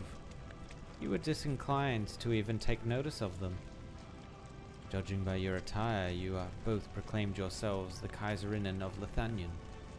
The blades painstakingly forged by the nobles are now pointing back at them, freshly resharpened. How amusing. I won't deny you. Lieselot and I were born from the arts, our flesh and blood as well as our power. We're both born of the nobles' boring ambitions. Indeed, we are only creations. But precisely because of that, we can be loyal only to Lithanien. Answer then, how did you serve the Lithanien you are devoted to? Hildegard and I do not judge ourselves by our merits, Hercamshorn. But at the very least, when the people of Zwillingstürme lift their heads, they should be able to see a brilliant sunset instead of dark clouds brimming with the metallic tinge of blood. That is our dream and what we work towards. How naive. Do you wish to continue indulging yourselves in the illusions you've weaved, and enshrouding your minds from the truth? Humanity is shackled by repulsive rules. Our legs cannot walk, our eyes cannot see. What kind of future can you possibly bestow to Lithanien given your wayward minds and narrow sights? Is the Witch King, who nearly drove Lithanien to the brink, actually rebuking us for our incompetence in giving her a future? Lieselot, we don't have much time. We've performed together on every one of the 23 celebrations of Lithanien's rebirth, and your skills have never faltered. I hope I can put the same trust in your combat practice. You and Lithanien have my shield, Hildegard. Oh, so are they meant to be the light and the dark? Oh, they are. Wow, okay, these two are actually kind of badass. I admire your experience, courage, and achievements, Hercamshorn. You overthrew prejudice and the old order, more firmly entrenched than the Spires are now, and brought opportunity to every Lithanien. You gave the nation unprecedented vitality, and were to be revered as the greatest monarch in its history. But then you pushed the country into war, erected even more terrifying spires, and inflicted suffering 100 times more painful to the very people you had given hope to. You were ruined by your own desires. Hercamshorn, our widespread standards, our harmonious melodies, and our arts and morals make Lithanien what she is. But you rocked her foundations, undermined her survival, and made her your own vassal. Your meddling turned the entire country into a resource to be exploited, and it is only righteous that everything you have explored or mastered belongs to Lithanien. So we're here to retrieve it. The spire that remains only as a shadow should not exist in the first place. Do you think it actually lingered over Lithanien these past 23 years? What did you call it earlier? Your pavilion? A palace? No matter. Today will be your last, and this place shall serve as your final grave.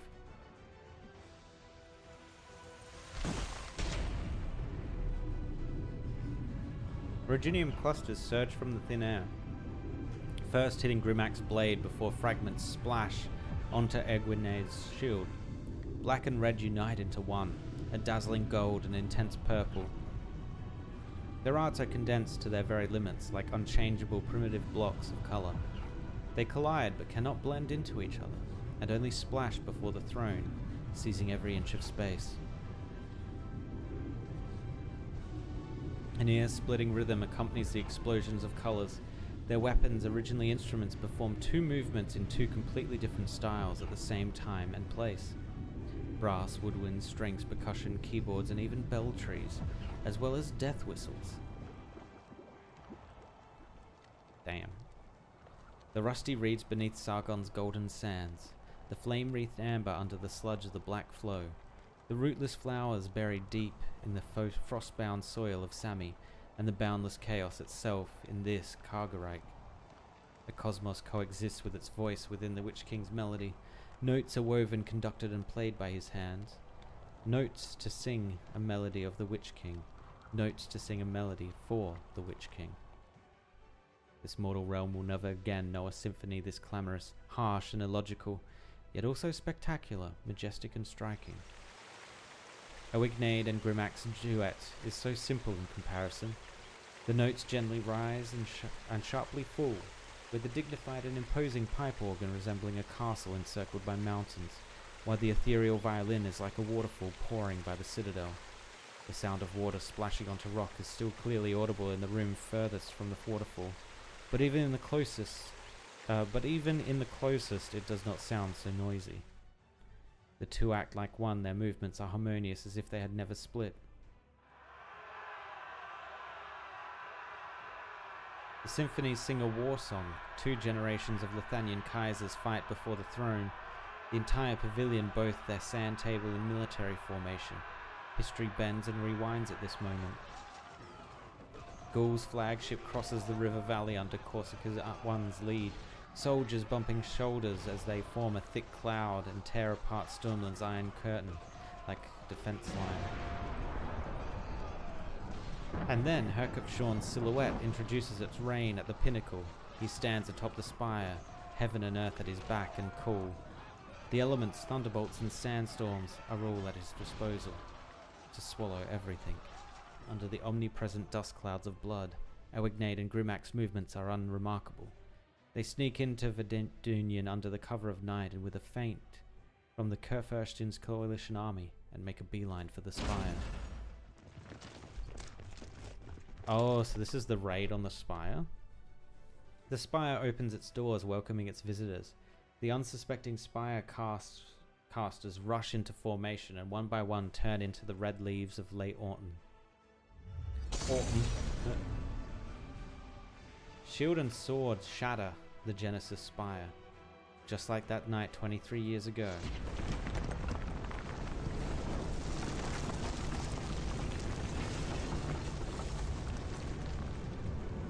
My pavilion and everything in it are disintegrating, dying. The pavilion, this imperishable hall, is not my creation nor the work of anyone else. It is the accumulation of mankind's immeasurable sacrifices. Technology, arts, evolutionary experience, every choice, every regret, every affection and every resentment, every hope and every despair, every thought and every prayer, the birth and death of every civilization, everything remembered and everything forgotten. The pavilion is humanity. The pavilion is our will. Through annihilation, the will has taken form, and from chaos, the order was given birth.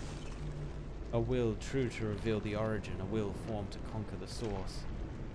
Originium, the beginning of annihilation and the source of chaos, were both mine to will, and thus I compelled Originium to reveal the nature of its being, to present the fact of its origin. But I became aware that no matter how Originium grows, overwrites, recreates, it speaks the same truth, a truth laid bare right before our eyes all along. It says the creator who was at the source of making was also a creation. It says the dominator reigned long before its domain became to exist. It says hope is lost and eternity is no more. And what truth did I obtain but heavier chains and a more ruthless resolve at the origin, the root of all creation? Undeniable as the silence of death, inextinguishable as the light of stars. Cruel was the maker, vile was the maker, sly was the maker. By his hands our determination was shattered, but not annulled, maimed, but not overthrown. It forged our sharpest sword, it built our toughest prison. The truth is laid bare for all to see, but how can a seeker challenge the truth with their violation and sanity splintered? Let the truth be seen by all eyes, let this reason be heard to all ears. Your determination has guided you to my pavilion. More will follow. You will see me in a nightmare, a traitor to freedom and tyrant. But if the Genesis Spire has failed to reach the boundary with its thrust, then a pioneer must be there to step a foot on a place beyond space and time. If the root of all creation possess nothing but shackles, then we shall be the hands holding its chains. Oh my god, this guy is monologuing way too much. If the creator has willed the extinction of its creation, then we shall be the bell to toll his demise. Void cannot and will not be the truth. I will not allow it, nor will I excuse it. Hearken well, Hercupshorn's ultimate vision, his sin, his final will. the creator must perish. I see that your power has grown since our last meeting, twins. The portion of Herkamshorn which he discarded long ago is standing before him. But you have perceived not yourselves, and know not freedom. You have relinquished humanity. I had hoped Lithanion's sword and shield to be more than weapons. Heed my audience. You have come before the throne to seek an answer, to pass down a verdict. Only a man's answer can sate his kin. Only a monarch's verdict can convict his equals. If you succeed, if you stand fast till the very end, you must see what I didn't, and be what I wasn't. Hope may be gone, eternity may be lost. Their dearth marks but the end of the Herkamshorn, a monarch's downfall. Lithanion shall stand, whose light will outshine the tallest beacon of hope. Lithanion shall live, whose name will outlast the longest river of time. Jesus! Oh my god!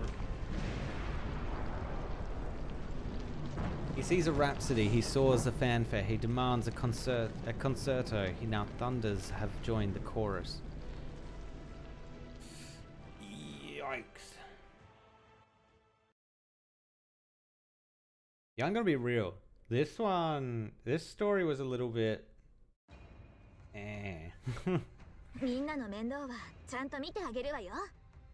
Right. What?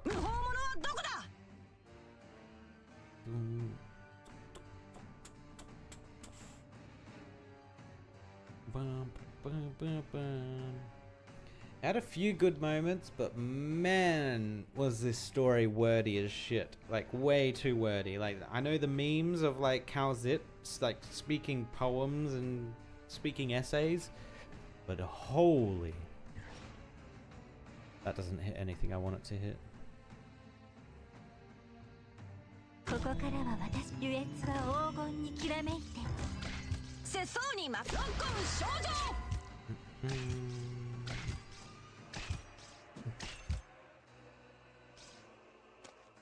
Is that a good place to put her?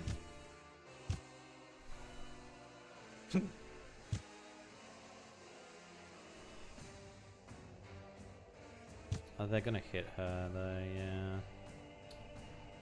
Maybe a mule size wasn't the best one to bring.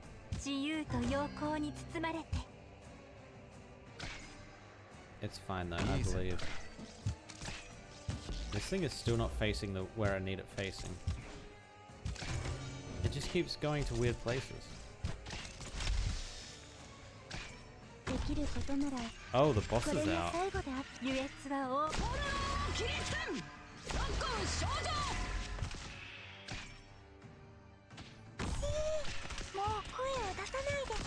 He's done something to my gnosis. No, my gnosis couldn't ult.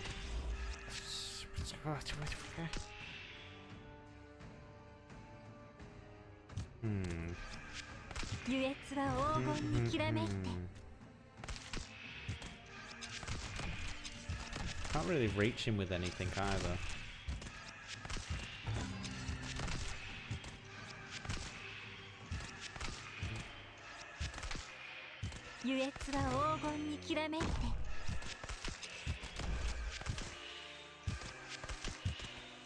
I'm trying to think what I can actually put here. Like, these guys are going to attack, so I can't really do much. Okay, he's teleporting there.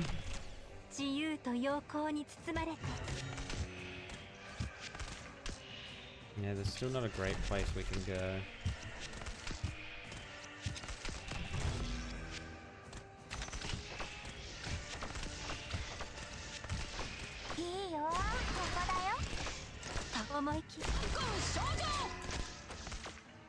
Uh-oh. Heal, please. Okay, good. Okay, that's actually dealing damage. Nice. That's what we like to see. Uh-oh, he's getting too close. Not a fan of that.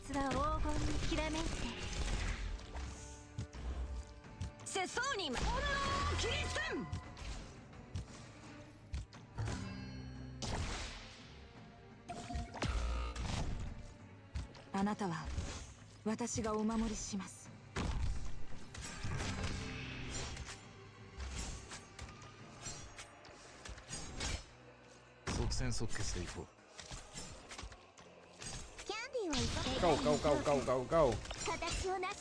Mess things up, mule size. Get him.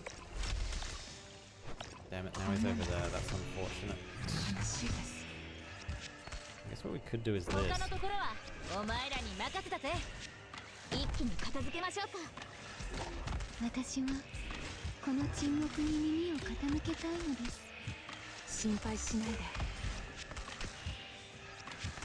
None of this is gonna reach. I guess we could keep doing this actually. Try and get rid of these guys so we can just focus on him. Rip. No, he moved again. Oh god. I think we need a tune. Yeah. Ow.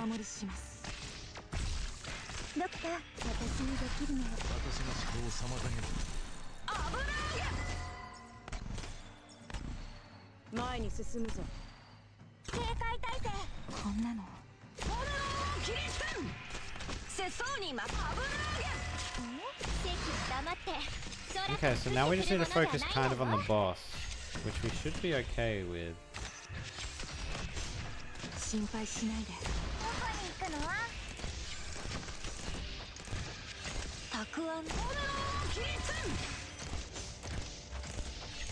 Oh my god, this last one, please go down.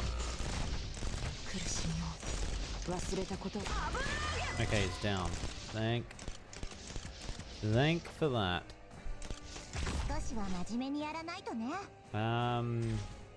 Damn, we don't really have a good place to put these.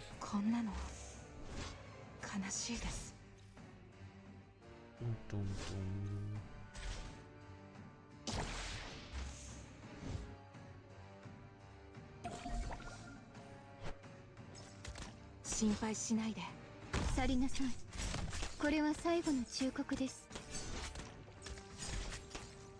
Okay, so we'll get a mule size here at least. Oh my god, there's so many of them. I guess we could do this. And I'm not sure if that helps us though, as much as I think it does. Wait, what? What?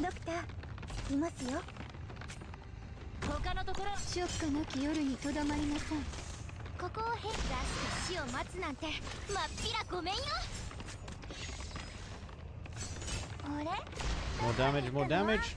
Oh, he's moved.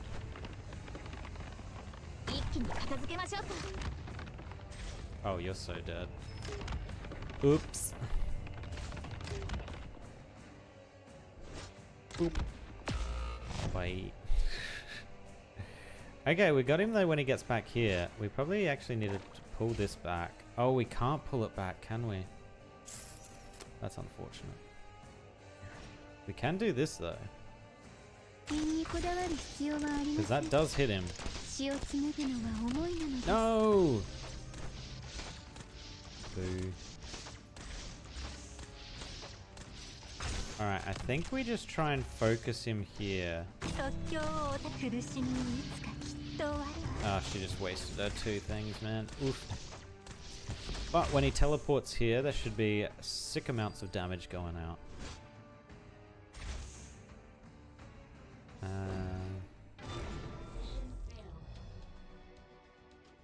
Wait, why did the mission fail?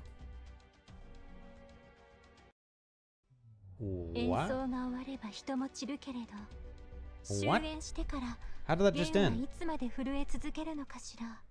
just happened? What just happened? How? Cannot be blocked. Attacks deal splash damage. Death of creation. After some time has passed, deals art splash damage to all your units and drains all life points. Oh. And that's his first form, I guess. No, his first form's still here. Teleport to the next checkpoint after some time has passed. Punishment of foolishness. Whenever a certain percentage of HP is lost, devours 2 of your operators and randomly deploys them at 2 locations. Punishment of insipidity. Periodically inflicts mark of insipidity on 2 of your operators within attack range, preventing them from attacking or using skills and making them more likely to be attacked by enemies. The next time this skill is used, Immediately defeats any operators with the mark of insipidity and deals art splash damage to the 4 adjacent tiles. Oh boy. Reborn after being defeated for the first time, dealing art splash damage to all your units and unleashes punishment of foolishness. Second form. Cannot move. Creates a shield that protects against physical and arts damage from a single direction. Attack range covers the entire battlefield. Attack is greatly decreased. Attack splash area is increased, and defense is greatly increased. Takes control of all tuning nodes on the battlefield, disabling them. Periodically changes the variation. Enemies are boosted while variation is active and are continuously checked against the orchestra's tempo. Enemies that cannot keep up with the Witch King's tempo because of stun are marked and take heavy arts damage on variation ends. Okay. Okay. We go again.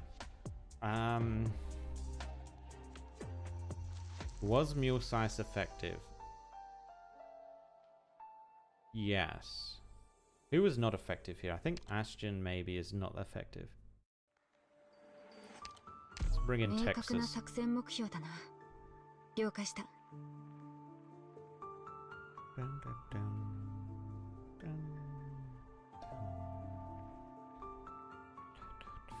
I think we do have to switch out Viviana, man. She's, yeah. We need a full roster here. We be needs a full roster. If at first you fail, Serta. Right, here we go. Easy mode this time. Easy mode. Boom, boom, boom, boom, boom, boom, boom.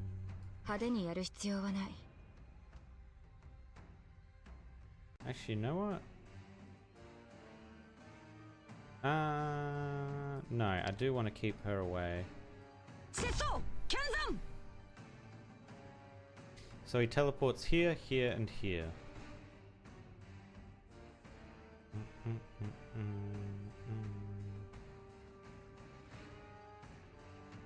I think I might actually do this. Yeah.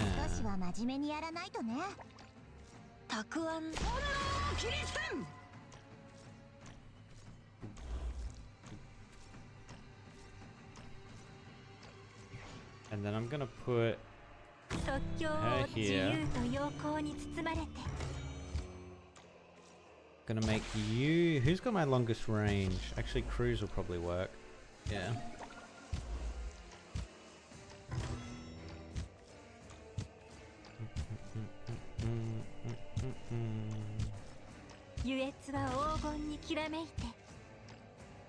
Then...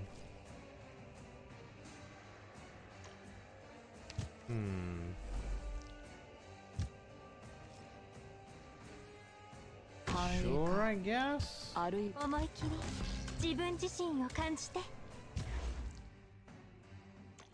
what we could do is put Gnosis here in preparation. Oh, he's already teleporting.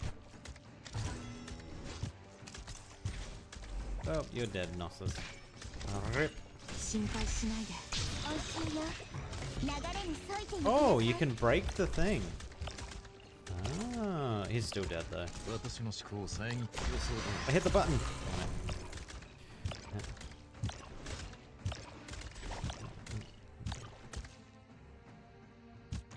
You know what? We're gonna get ready for his TP.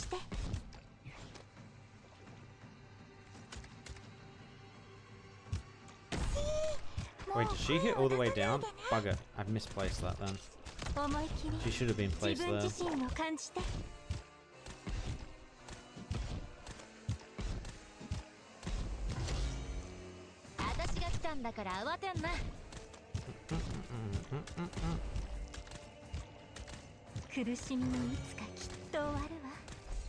Alright, there's the TP. Ow. Oh my god, Artoria hits her here too.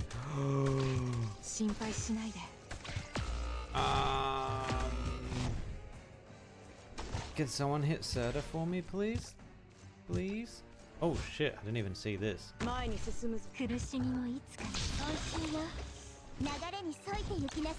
Oh, she's up. No, click her. 私に指図するレーバティ Oh my god. 先生、次は誰だ。救急診療の準備は整いました。思い切り自分自身を感じて。I guess I'm gonna have to do this.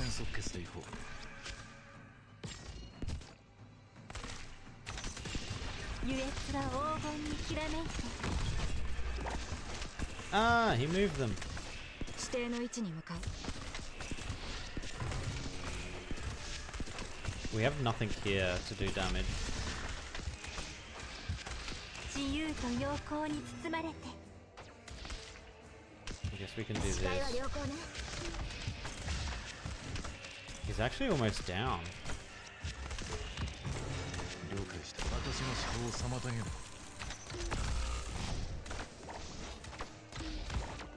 苦しみを忘れたことはありません。何を片付ければいい。 Gotcha. He's down. He's going into phase 2. 一気に片付けましょう Oh. か。 This should be okay. Who's that? Is that Texas? Oh, he did move Texas. So he can't move now, right? That's the thing now. Oh boy. まだ挨拶するには早いわよ。苦しみを忘れたことはありません。 Oh, we can do this though. Oh, it's not on the right one. 私が行こう。すぐに終わる。 Oh god, that's a lot of damage coming in. 黄金に塗って。 Uh-oh. これ以上無意味に怪我することないよ。 Is he even taking damage? Wait, where is his health bar? If I do this... ここでは何も。 Oh my god, we do actually have to get behind him. No. That's gross. Does that hit him at least? That does hit him. 苦しみのいつか。 Oh my god, these people are still これ up. でより多くの悲劇を防げるなら私は逃げません。ハロー。水が形に沿うように。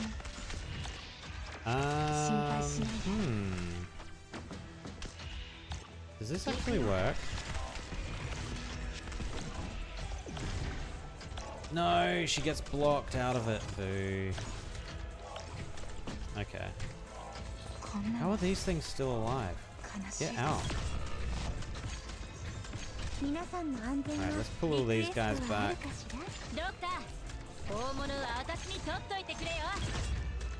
We have to wait till this thing moves again. Wait, can he hit me here? Oh, they can hit me here.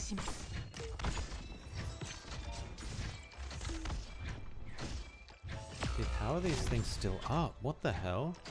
He's also gonna time me out, right?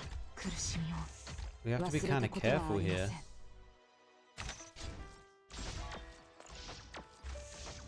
Oh my god, they're getting through. She's just gonna die instantly. Oh, maybe not.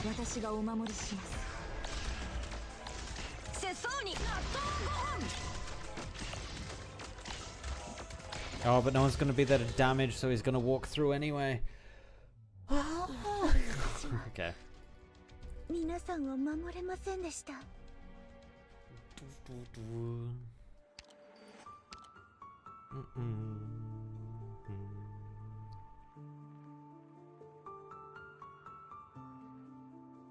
Okay, I can't use Gnosis. He ain't working for me. We need to get people back and be able to kill. I need another drop. I need another dropper.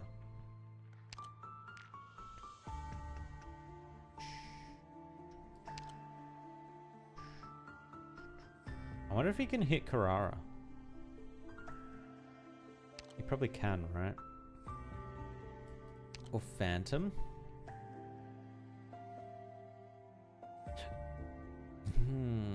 Is he a quick deploy? He is a quick deploy. Maybe?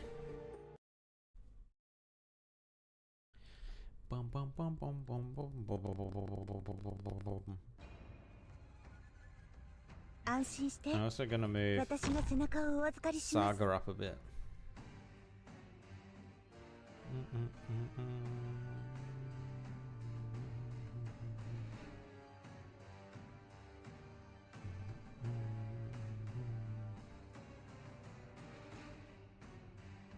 It has to be within her range though, doesn't it?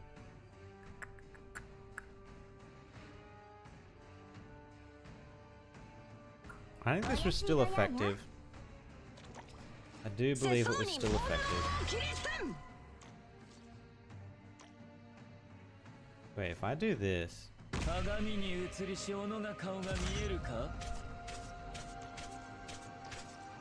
Yeah, that kind of works, kind of.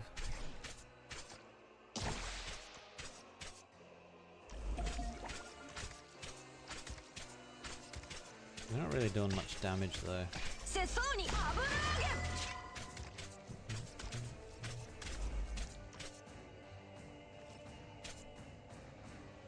I guess actually what we could do...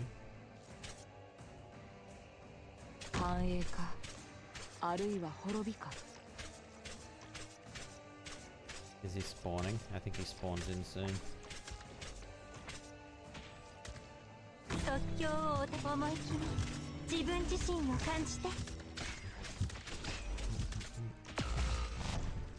Oh, well, they died. Oh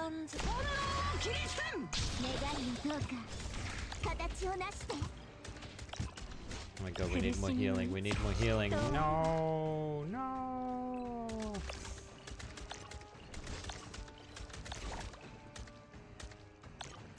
Alright, you there. You there.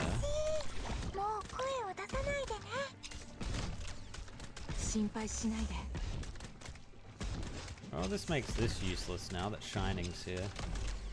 I might actually just pull Shining out. Put you there.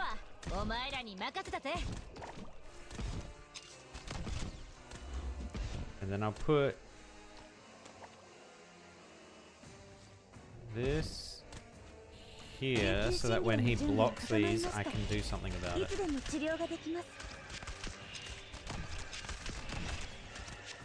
Alright, he should be about to TP. There he goes.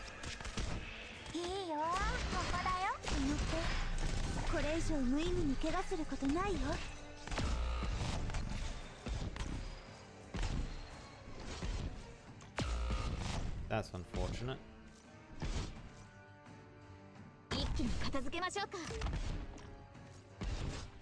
Oh my god, I keep ignoring this guy. God damn it. Okay. It's fine, it's fine, it's fine. Let's go. Big damage, big damage.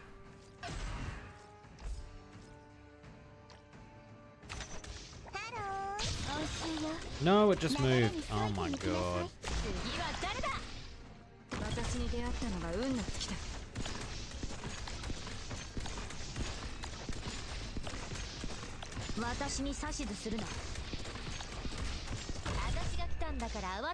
Oh, that kind of doesn't work at all for me.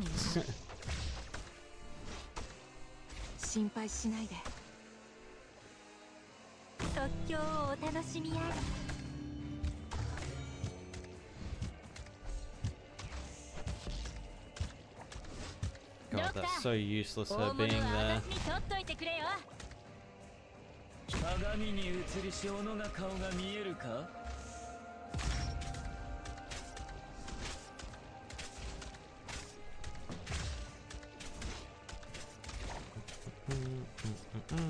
And we have no way of gaining SP either.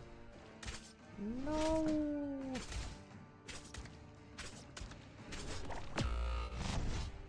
Yeah, okay. We need to redo this. Phantom's not working. Phantom no work. No worky. Does not worky.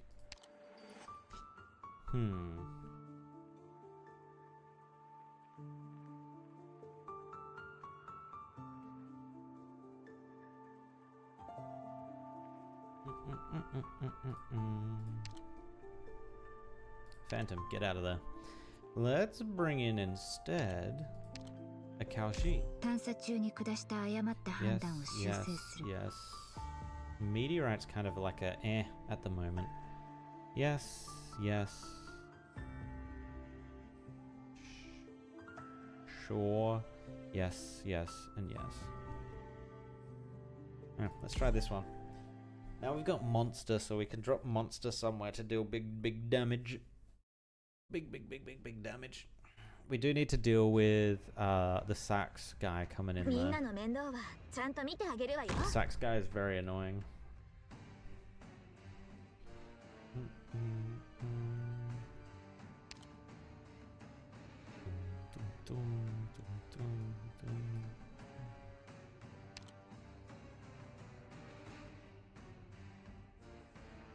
We could do. 少しは真面目にやらないとね。 I might regret it. I may regret it.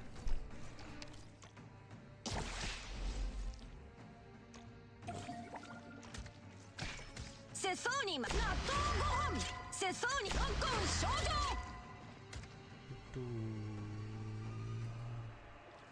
女。モンスター。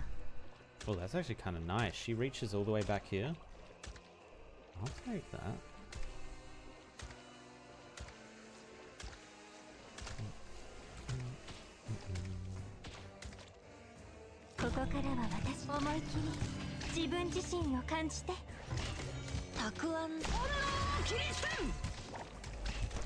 Oh, he's out. Go. Get him.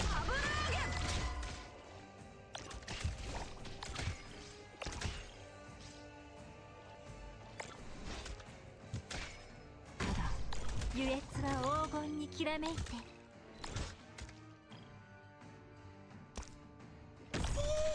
もう声を出さないでね。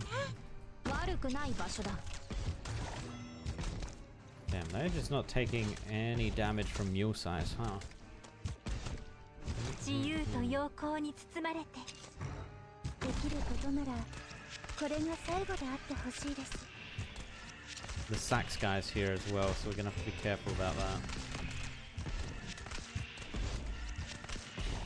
In fact, we might just put monster out now. 自由と陽光に包まれて。 First song, teleport. これ？ここだよ。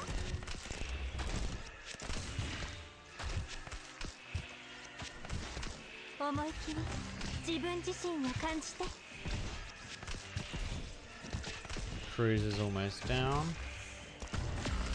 皆さんの安全は私が戦場のデータを用意反撃の準備。自由と陽光に包まれて。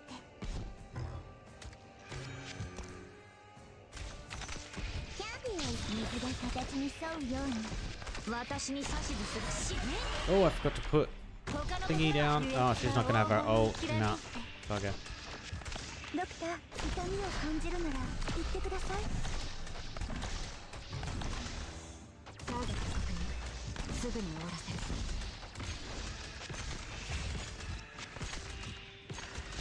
ドクター、こっち向き上がれ。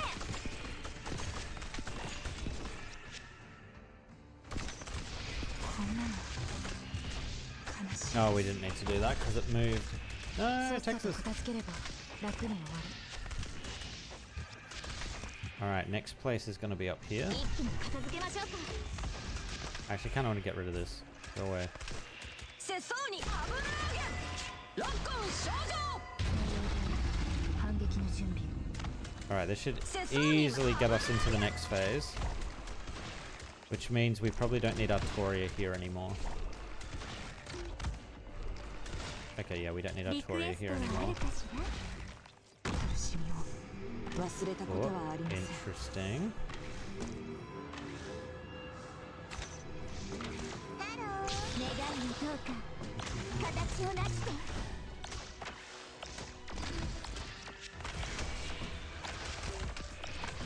Alright, so they're locked. Copy that. Whoop, okay.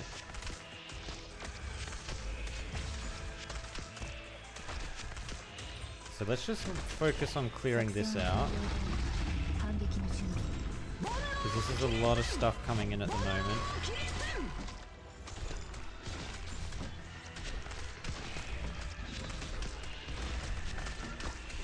Meal size is about to go down. Oi, oi, oi. Why are they so strong back here?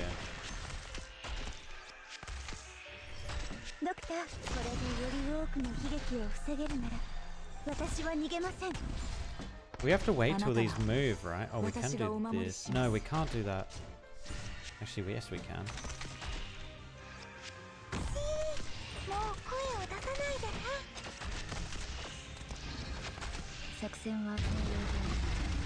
Oh, it literally was the shield. Yeah, the shield was busted.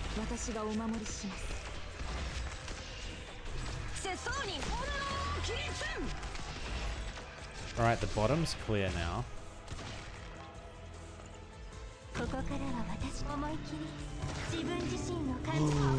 No way. I can't believe it. He's attacking. Okay. Wait, what if I do this?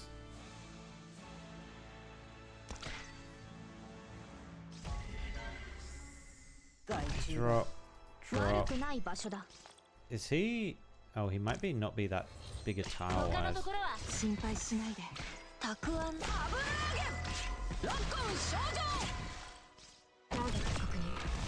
Oh my god, yeah, that's strong. Bug. I can get rid of one of them, but I can't get the other one. Yes, I can. Monster, don't die. Don't die.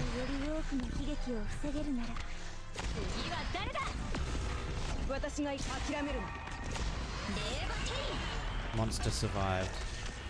Very nice. You come back.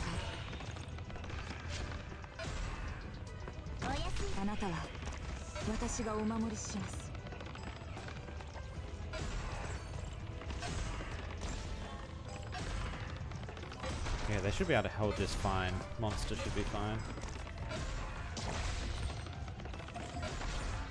No.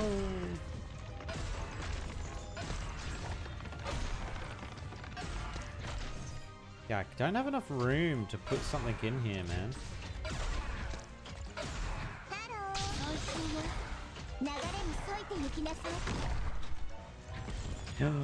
He moved them. This bastard, he moved them.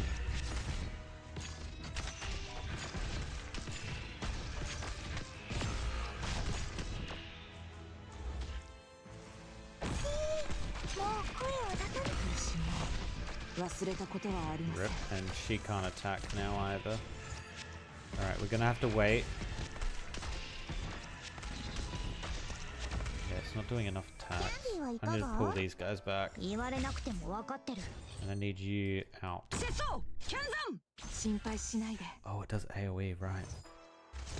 I forgot about the AoE.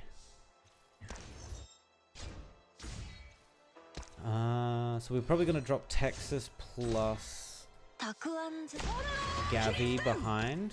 I do see that there's a Sax guy coming though, so we do have to be careful about that. 468. That'll nuke us entirely. Okay, let's go. Get nuked.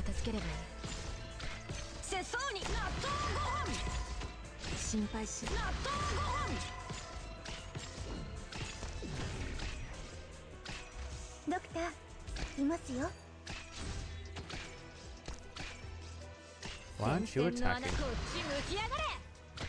Wait, why is Gavi not attacking? Is there only one tile at the back here that works?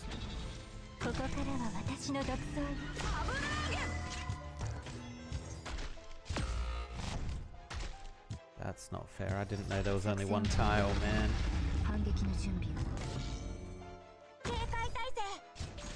Oh, I missed this, a round of this as well. He might just kill us here. I'm gonna oh my god, everything is so expensive. Texas, maybe? Okay, there we go. Mission complete. Oh. Oh, we still have the story, right?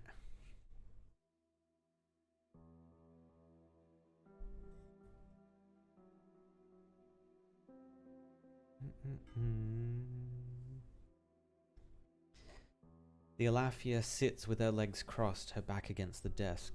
She places a pillow on her knees and spreads open a book upon it, the candlelight illuminating her drooping head. The girl reads in undisturbed silence.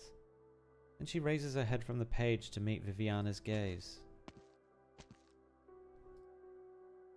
You don't seem very surprised to see me, Vivian. I saw your shadow in the doorway and knew it was you. Ah, you've spent so long observing the shadows in this tiny room, lit only by your candlelight.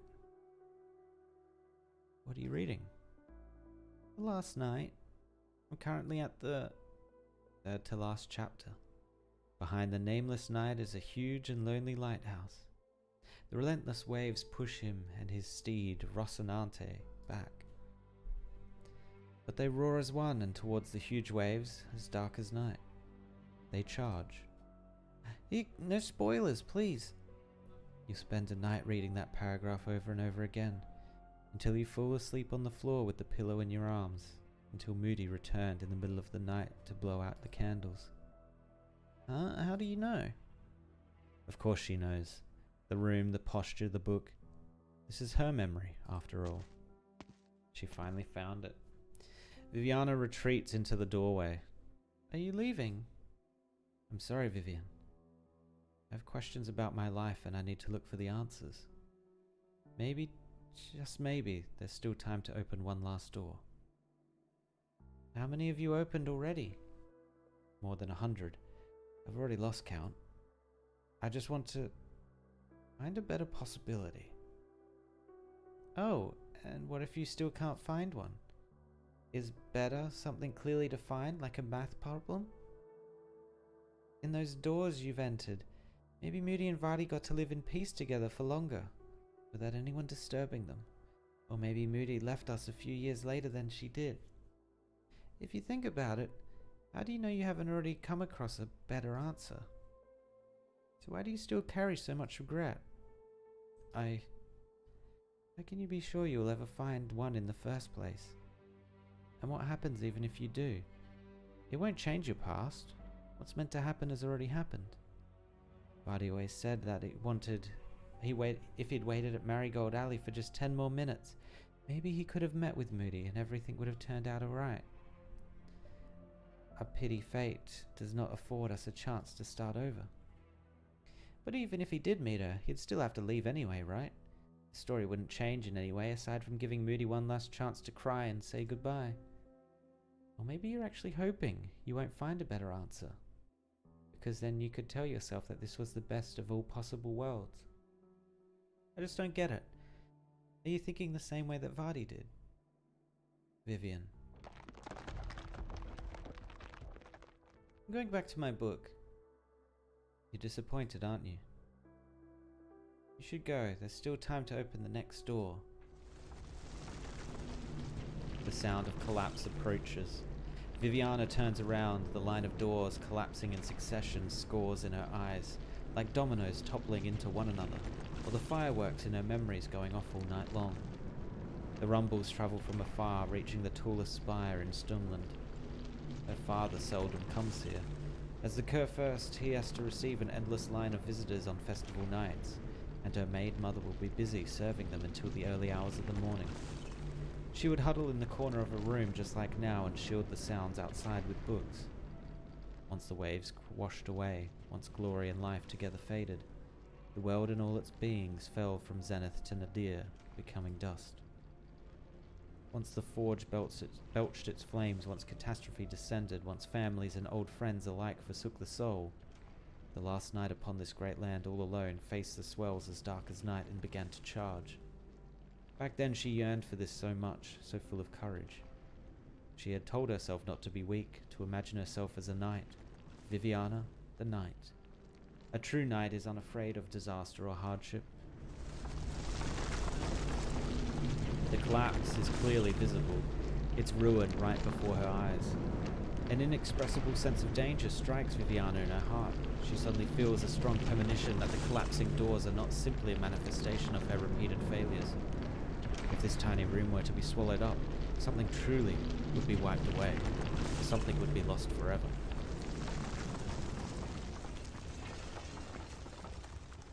Viviana?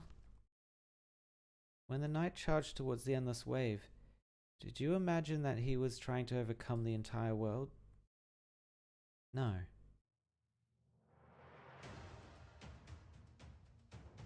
What? I won't leave. Viviana turns around, protecting the little girl with her own body. I don't even know what's really been going on ever since I began climbing that spiral staircase.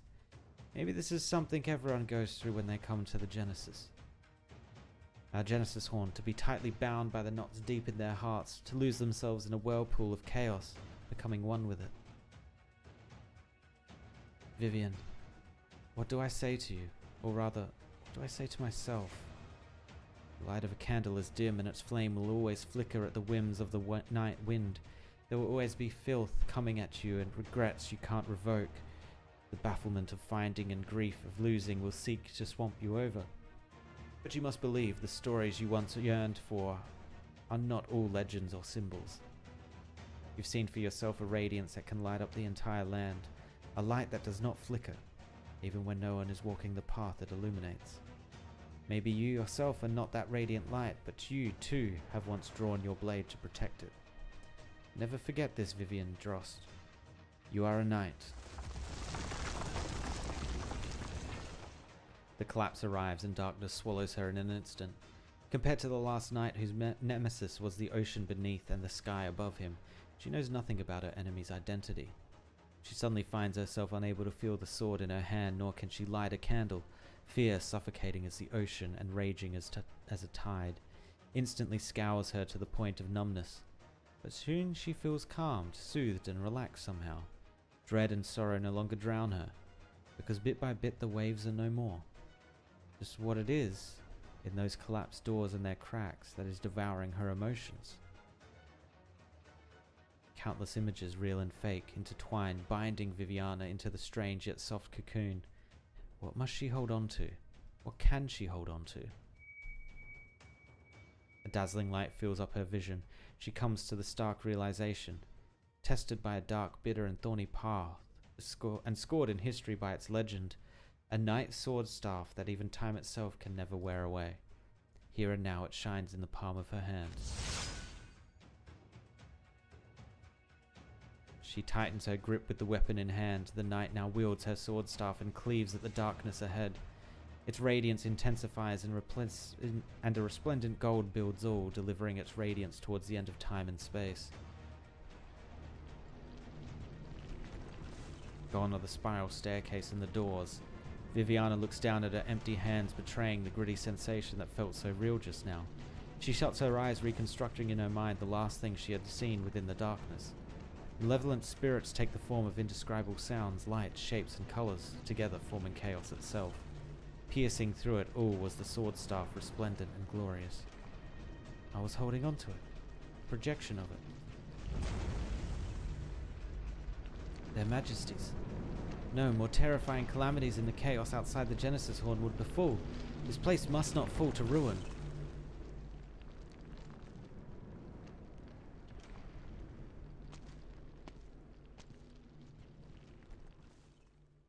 Fremont.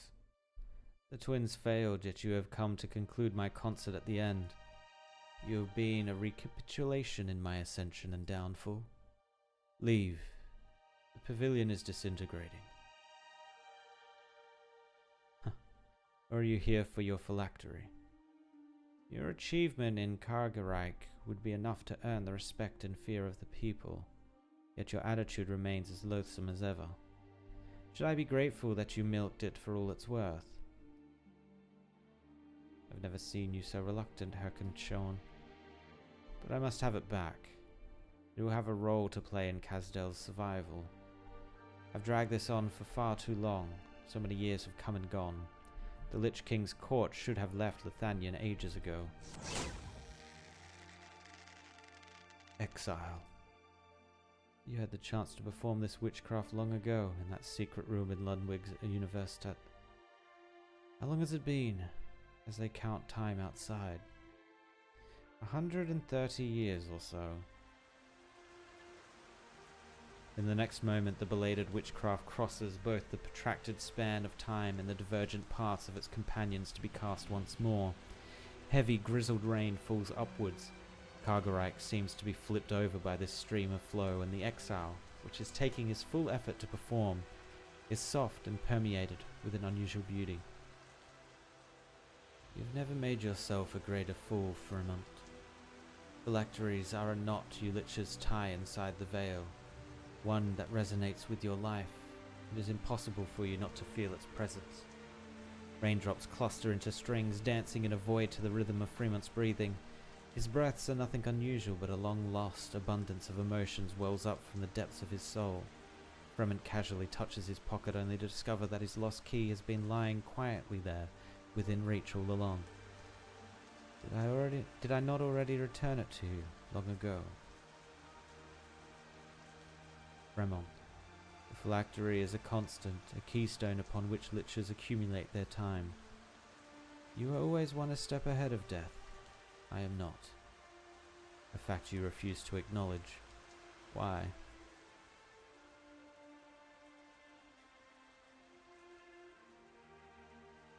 The moment the entire space is soaked, the lich's strings finally envelope the Witch King, embracing and tangling, almost forming a coffin-like shape.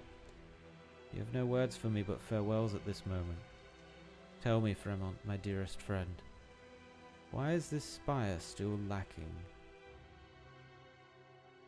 The age-indifferent lich merely stands before the empty space, without a hint of expression on his face. The traces of the exile scatter, and the threads feel not the Witch King's presence, as if the ferocious Caprine with the twisted horns had never existed in the first place.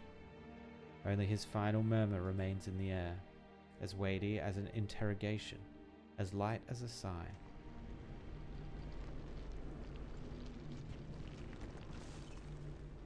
She does not know when it happened, but Artoria finds herself standing before the spire. She listens in a daze. There is no one able to answer her question, and the sighs are silenced. So those were your parting words, and your answer. Henceforth, Lithanian will never again have a Witch King. So this is where you were, Artoria. Federico. Federico looks up and sees a gigantic black spire gradually lose its shape and color before his eyes, as its faded originium clusters dissipate into vestiges. Even the Witch King, known far and wide as history's most powerful soul, was unable to resist the inevitable demise. Freeze. Frederica lifts his gun. Lithanian's twin empresses have already intervened directly, and the overall impact of this case has far exceeded the initial risk assessment of the mission. Once this has concluded, I will contact Pope Evangelista 11 as soon as possible. Until then, your freedom will be restricted until we can return to Laterano. No. Federico has heard her answer. The distant relative he knows all too well does not engage in her usual meaningless push and pull of emotional logic and kinship. She simply refuses wearily and walks towards him. You can pull the trigger now, Federico. Right this very moment, in the chaos known as Kargarite, you're the only one before my eyes, and there is no one I can perform before. I've lost my music. I won't run, and I can't play any games either. There are holes in your logic, Artoria. Artoria walks straight past him, as if she did not hear him at all.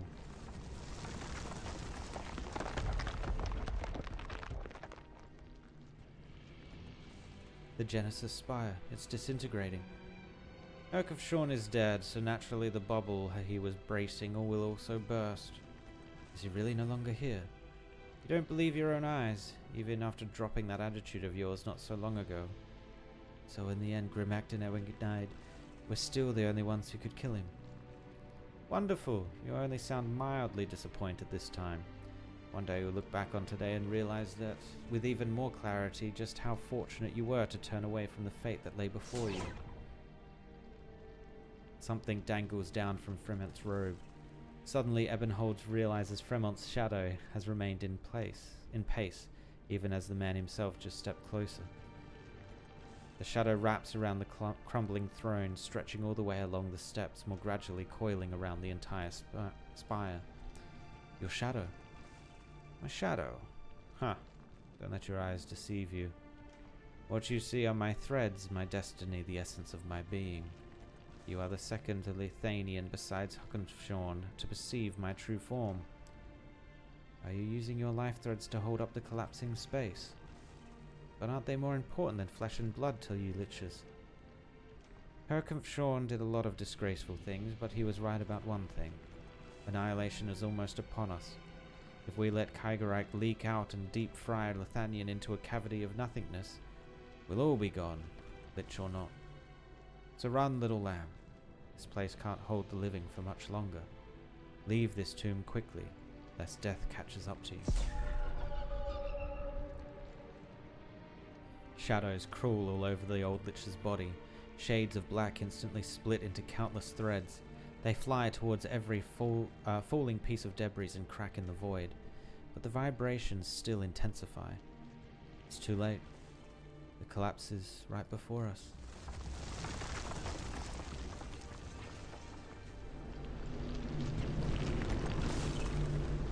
Can it rain in this space too? Are these are Fremont's threads. He's always kept himself so neat and tidy, unlike other liches. I've never seen him grow so many threads. The Genesis Horn can no longer support this place. We need to return to reality before this place falls completely apart. But we need to find a way out first. A brilliant ray of arts. Empress's voice, Viviana Drost. I should have fought alongside your majesties. Please forgive me for my tardiness. It's you. Viviana, your light is somewhat brighter than before. That's because I saw true darkness. I was just walking along an endless spiral staircase, witnessing the collapse of one possible reality after another, and was almost swallowed by the chaos. After that, at some point, I caught a glimpse into the darkness, and I haven't the slightest idea what I saw. Perhaps it was the deepest of dreads, the largest of voids, complete disarray, and a calamity we cannot comprehend. They lay dormant within the chaos, and I felt their gaze upon me. Grimact, Emigwinade. The enemy is advancing like a blitz. They are about to invade everything known to us.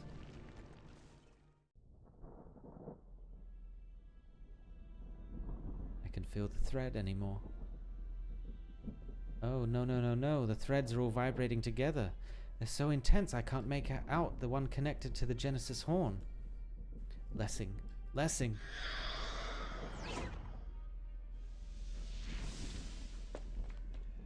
Graham Guard.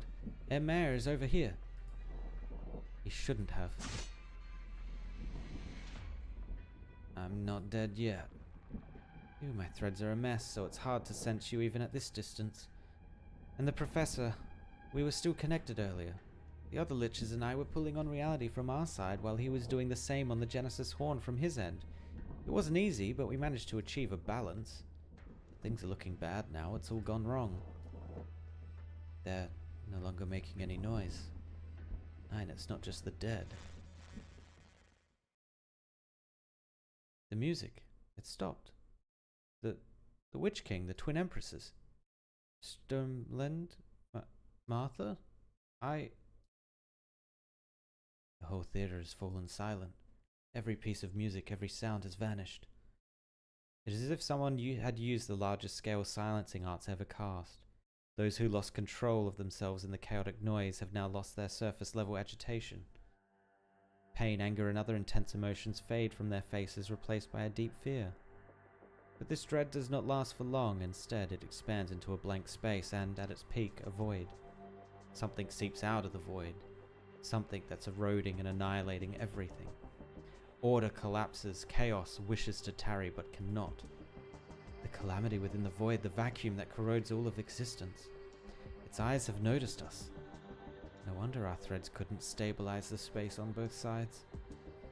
What's coming for us? It sure would be nice if our enemies were tangible.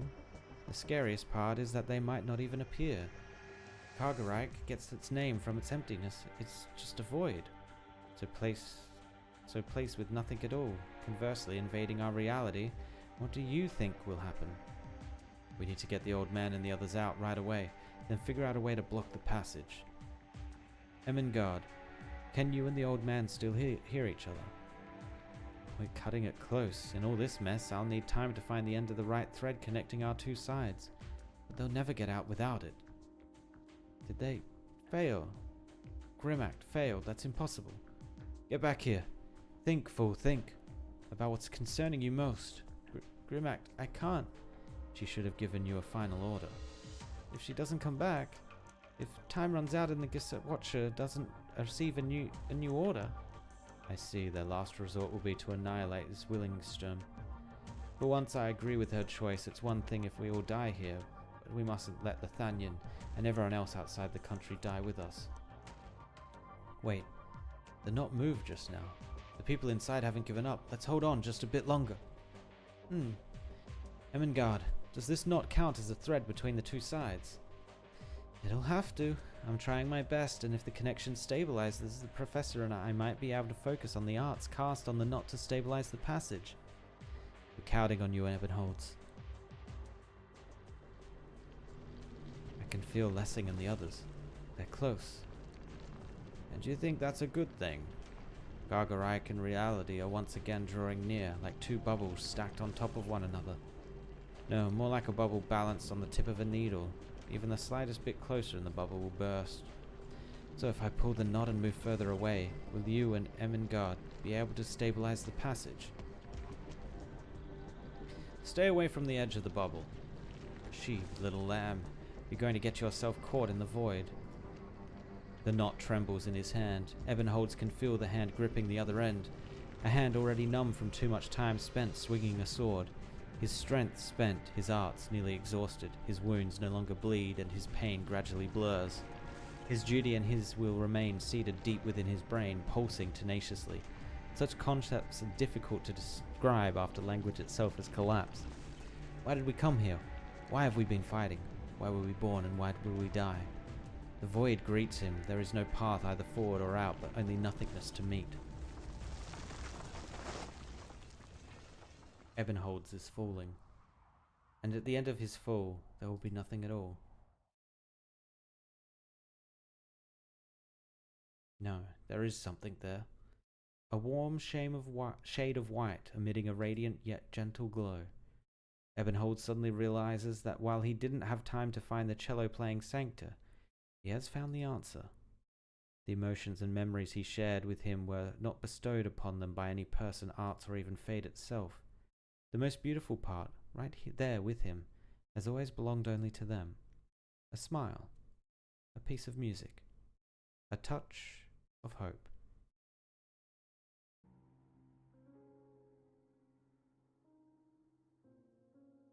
Fate will always be snatching things away from us, but fortunately I still retain the ability to love and hate. Zwillingstürme's glowing sunset, ardent marigolds in bloom, a child with eyes glistening like a lake, and her gentle parents. I love the scenery and the people I cannot see. They illuminate me, dispelling the darkness obscuring the eyes of many others. But I also hate it. I hate how brief the flowering season is, and the formless wheels constricting everything I love. My child, your brows have been knitted ever since you returned to Lothanyan. You asked me, where is the new order? Can you guarantee it will be better than yesterday or today? There is no way I can answer you, so I just decide to do as I have. Love means responsibility, and hate will likewise attract even more. You must take responsibility for the things you have changed and have yet to change. My child, my friend, if you love, if you hate, then you will bear far more than you can imagine.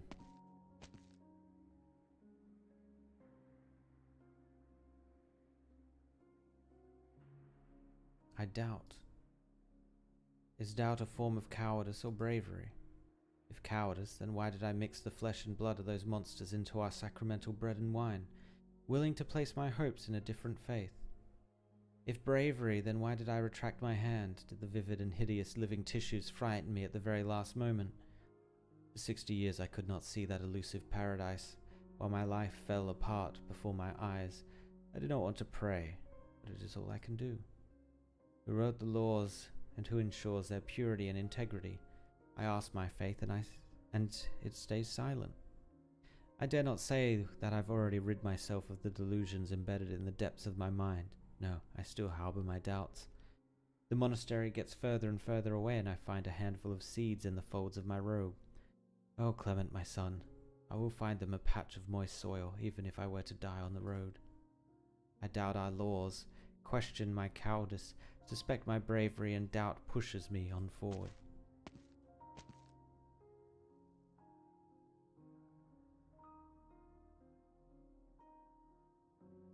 Honestly, I hate alcohol, but suddenly I found myself unable to live without it.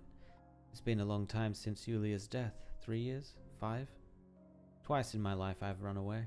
The so-called holy city of Laterano is not as perfect as it seems. The sweetness and noise in the air mask the inequality beneath, the differences between Liberia and Sancta seemingly not worth discussing. I was still young when I came to Lithanian. The dark clouds I saw were a stark contrast to the white walls of Laterano. Countless died tragically under the Witch King's regime. I was the first soldier to set foot in the Witch King's spire, but I never once believed that his defeat would usher in a new era for Lithanian. Yulia was wrong. I've always been pessimistic. Disappointment makes me sober. Disappointment compels me to look for a few good things to protect. But in the end I reached a compromise with my disappointment and ended up like this. If souls truly have a final destination, then I most probably won't be going to the same place as her. But surely I've protected at least a few people at the very end. I want to ask Heir Executor Yulia and myself, do I still count as a hero?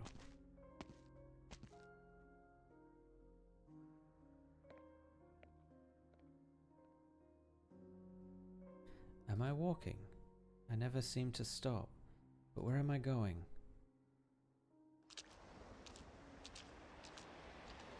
To become seaborn. I seem to be walking along a sandy shore, a sticky beach. A strange creature from the ocean actually reverberated in my strings. It has the dullest inner voice I've ever heard, and I couldn't obtain my answers. The waves pushed me away from the beach. I was 20 then.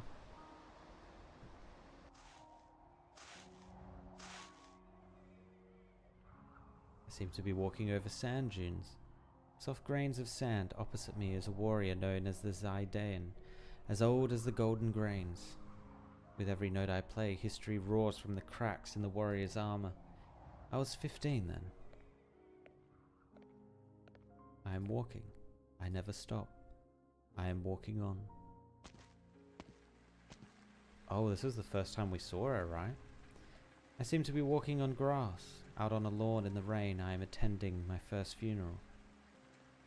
My thanks to Artoria, it was her music that helped free me from my fetters. And my thanks to you, Marcelo. Thank you for blessing me with a wonderful life all these years. I doubt we'll be apart for long. Once this war is over, we'll be together again.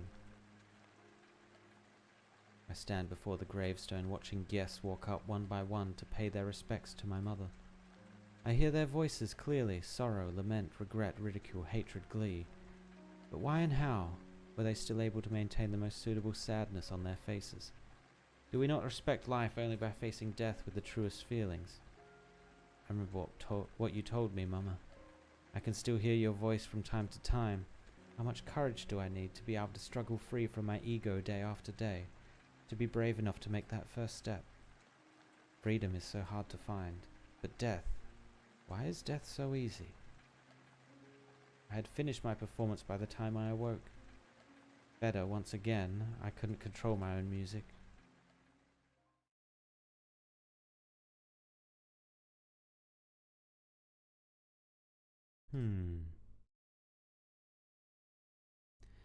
Artoria, you revere death so much. Death erases one's existence so easily and puts all emotions to rest. The melodies of those who face the truth, and inevitably their deaths leave you impressed, but more often they leave you fearing, hating, doubting. But you were silent. How much more do you need to perform as you wander endlessly about? How long before you finally reach that future? How many more blank pieces do you need to compose for yourself? Even silence will be played, and every composition must have its conclusion. I saw your only truth. You are so fragile.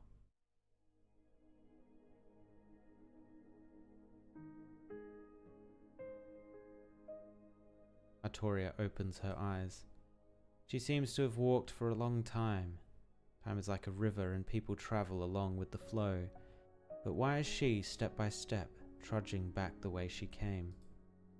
She feels she has become a broken vessel, and the unwavering affection, intense hatred, tremendous courage, and unreconcilable despair and remorse she has experienced through thousands of people.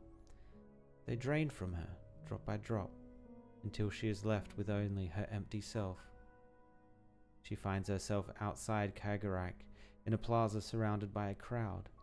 Emotionless faces walk past her, and she stands there in a daze, mirroring the same expression as everyone else. Artoria looks up, lifting her head from the lawn she never left.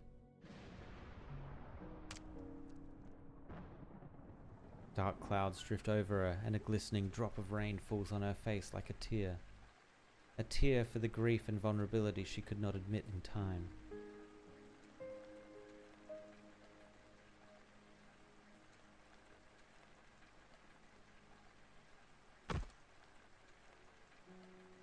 Martha, my love, you were the one who lifted me up from my darkest days, inspiring me, but now I can only live with thoughts of you. Should I go looking for you, even if our fathers disagree? You must at least know that my love for you has never wavered, not in the slightest. Martha, my love, you were the one who lifted me from my darkest days. Oh, he just keeps repeating. Now I can only... yeah. Every person in the huge amphitheater before the spires is muttering something on repeat. They speak of their feelings, but their words lack even a hint of emotion. They do not see Artoria or anyone else. A triangle hits her arm as people cross paths with one another, and she almost drops her own instrument.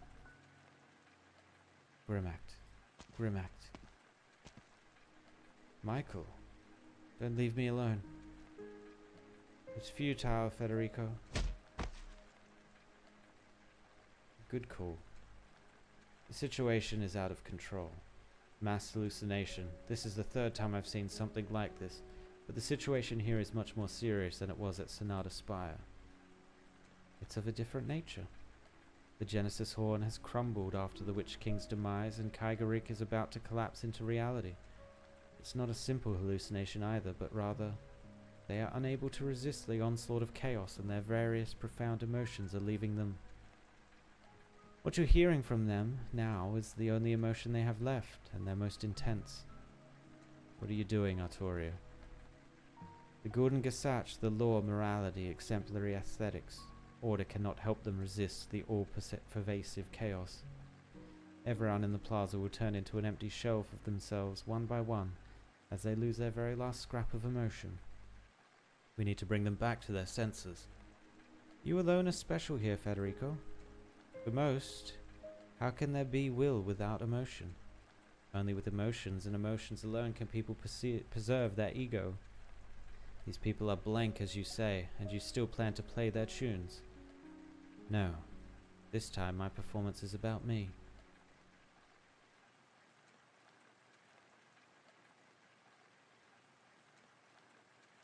It's about my own emotions, and I'll share them with everyone here. This sounds like another form of empathy. Yet you've tried many times to destroy the foundations of Laterano's empathy. You turned your back on Laterano long ago. Turned my back on Laterano. Maybe I didn't care, but never once have I left Laterano of my own will. I just strongly disagreed with the order represented by their law. As for empathy, its limits are actually the starting point of my vision for the future. I'll explain it in more detail later, but for now, look at the countless people before us. They used to cry with all their might, to smile with enthusiasm, and even now are trying their utmost to retain the very last bit of emotion they experienced in their lives. But up until the final moment, even if they can no longer realize it themselves. Be it the Witch King or Yulia, everyone is equally great and praiseworthy, but also equally incomplete and fragile. This is our ego, the very essence of our humanity. We must become strong, but we must also leave room for our ineradicable fragility. This is why we need a future where we can a future where we can all stand side by side, sharing our joys and sorrows. I am perceiving myself, Federico. At this very moment I can only give hope to others if I harbor hope myself, and likewise with love. I want to use this tiny shred of ego to connect every sorrow and joy.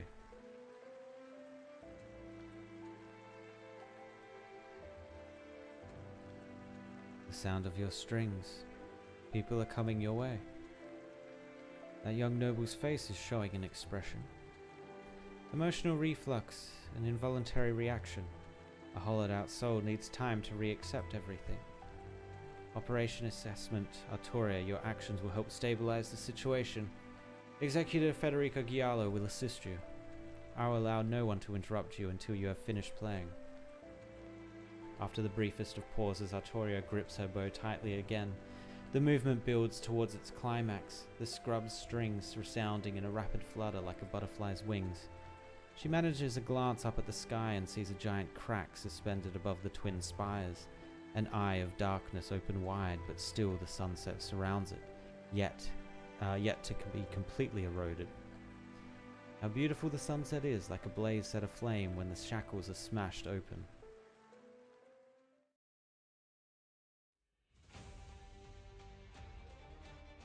That sound, the Sanctus performing. The knot's moving again, I can sense Ebenhold's. Ebengard. On it, on it! Threads fly into the clouds from the Lich's fluttering robes. The wind traverses the sky again and the frozen clouds resume their drifting. A mildly intense vibration follows right after, like a slight turbulence when a train enters a station. The passage is stable. As long as you stay awake, they'll be out in no time. Michael, wake up. Grimmick must have entrusted you with something. You need to recall what it was. My tuba? Oh, that's what that instrument is, a tuba. Hold your instrument properly. Grimmack? Is this my memory the strings are showing me? The tuba's heavy and you're tired, correct? Then say it. You're but a child. There's no need to hide what's in your heart. You're afraid. That's normal. Adults fear me, as do nobles older than yourself. Even the most ferocious casters fear me. They believe my sword will pierce through their chest the moment it crosses my mind to. Yet you're unafraid. And you want to be my voice. Have you really thought this through? No, that doesn't matter. You're just a child, after all, who knew nothing when your kin sent you here. Don't cling to my leg. I can't wield my sword if you're like this. Fine, I'll just assume you're tired. You'll have to practice your instrument and arts later, in your own room. There are nobles waiting outside to see me, though I won't be coming back here today. You can take a nap or play for a while. If you still want to be an Empress's voice, we can discuss it again when you're able to carry a tuba. Also, don't think that you have to become one just because that's what Lupican expects of you. We cannot choose where we are born, but we should at least be able to choose when to turn around. Our responsibilities should not be forced on us by others. You'll have the right to play the horn I gave you when you thought it through on your own and decided on what you want to stand here as. I remember now, I have to play the tuba. I have to tell the guest watcher everyone's safe. I won't disappoint you. Mein Majestat, Grimmack. That ain't no tuba. Fine work, Michael. The cello, it sounds so clear. Is Fray Giallo helping us? No, not just us, she's helping everyone. At the very least, we still have our souls for the moment. We can still fight. Is that the outside? Is this a passage? We can exit through it. Viviana, find Fremont and ensure that everyone in this space returns to Terra. What about you, Grimmack? Us? Naturally, we'll fulfill the duty we've always shouldered. To keep any and all threats away from the Thanian.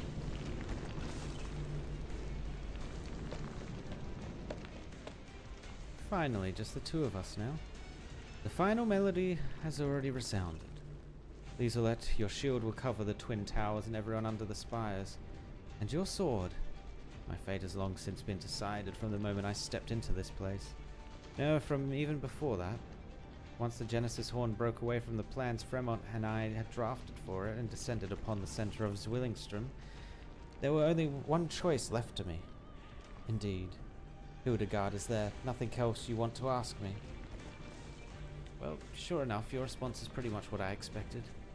The passage is closing rapidly. Darkness rushes in, filling up the tiny cracks that should not exist. Wrapped in the dark fog are countless restless eyes swarming towards the two of them and the reality behind them. A shade of gold brushes past a hue of black.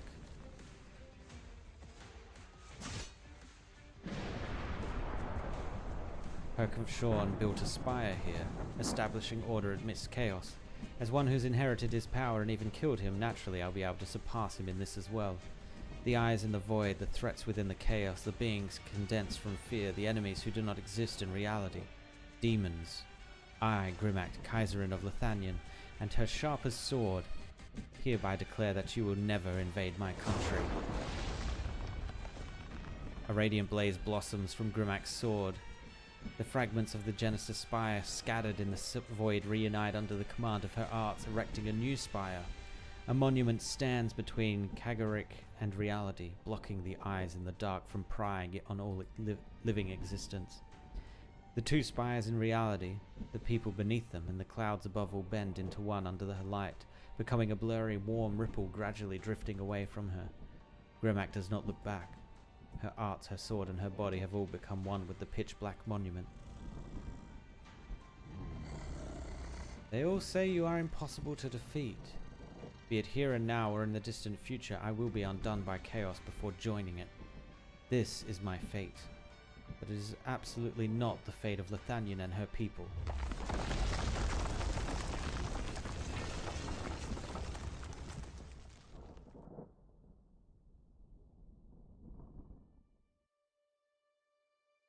And the void's gone. The sunset, it's back. And so beautiful. Something fall from the sky. That's...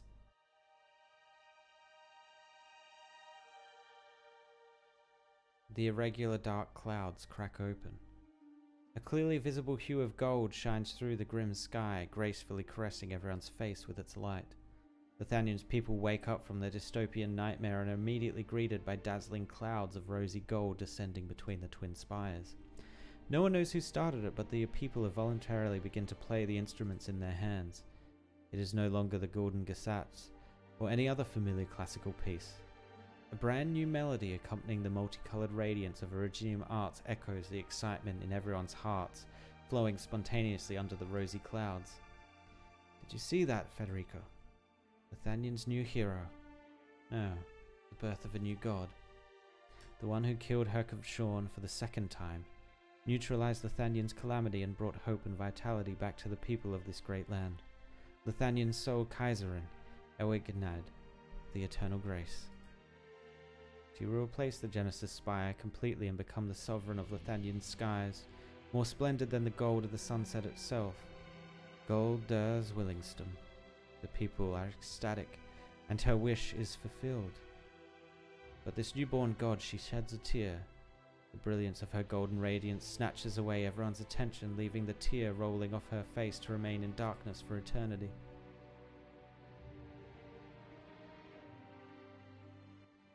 Oh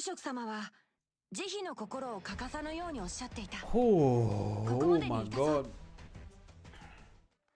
Oh my god, there's even like an after story after this. We're not doing the after story. Oh my god.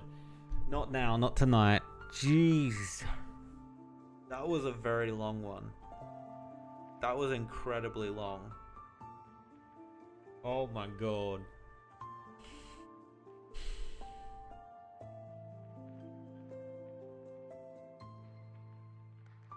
Wow. Jesus, I feel like I just read a whole entire book. Oh.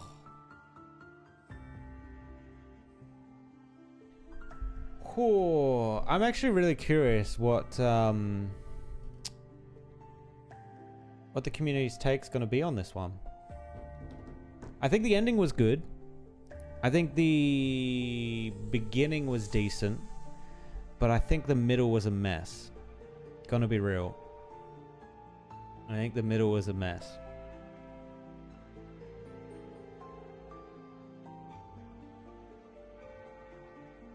I think Ebonhold should have had more to do with things.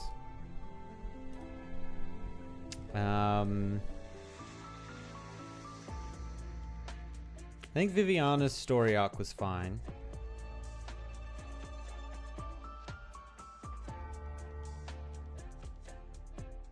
Artoria's story arc was fine. That made sense in the end. But I think there was just way too much in the middle that just meant nothing. Well, it didn't mean nothing. Was overly obtuse. Overly confusing. When it didn't really need to be. And also the Witch King's speech at the end. Oh my god, that was an entire freaking chapter right there, man. Whoa. Whoa. But overall, I'm happy with the conclusion. I'm happy with the story as a whole and conclusion. I just, yeah.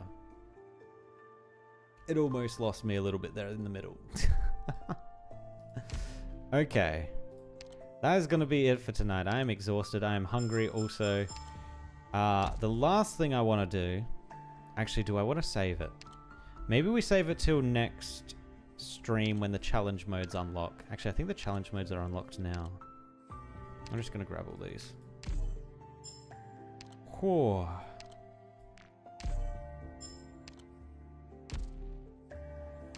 Actually exhausted from that.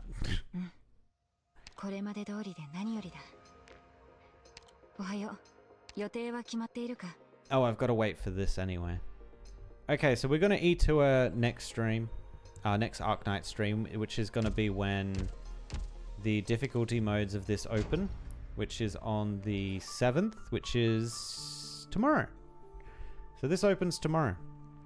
I'm not going to be around tomorrow though, so we won't be doing it tomorrow.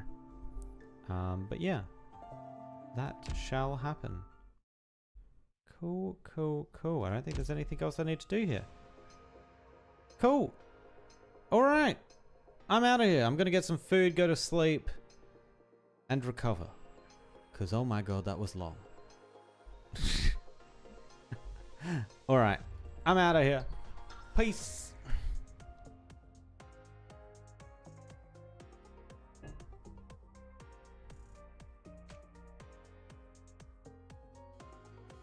Wrapped in binding wind, hearts will never bleed, frozen and banished out of grief. In their restless dreams, they try so hard to breathe. Pulses flutter and sting within this bleakness.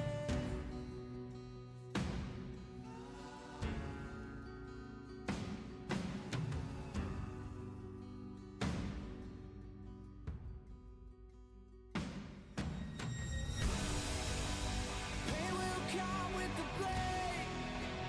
Pain will wake up the despond and crown in this dormant world somehow.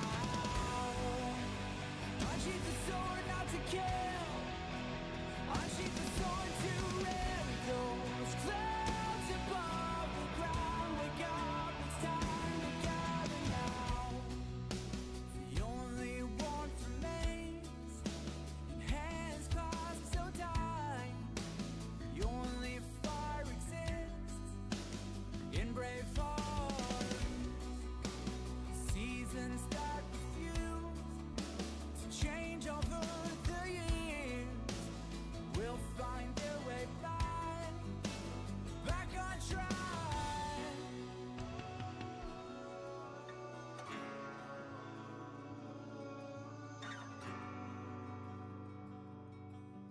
We made a choice, go fight against your fate. Pain will come with the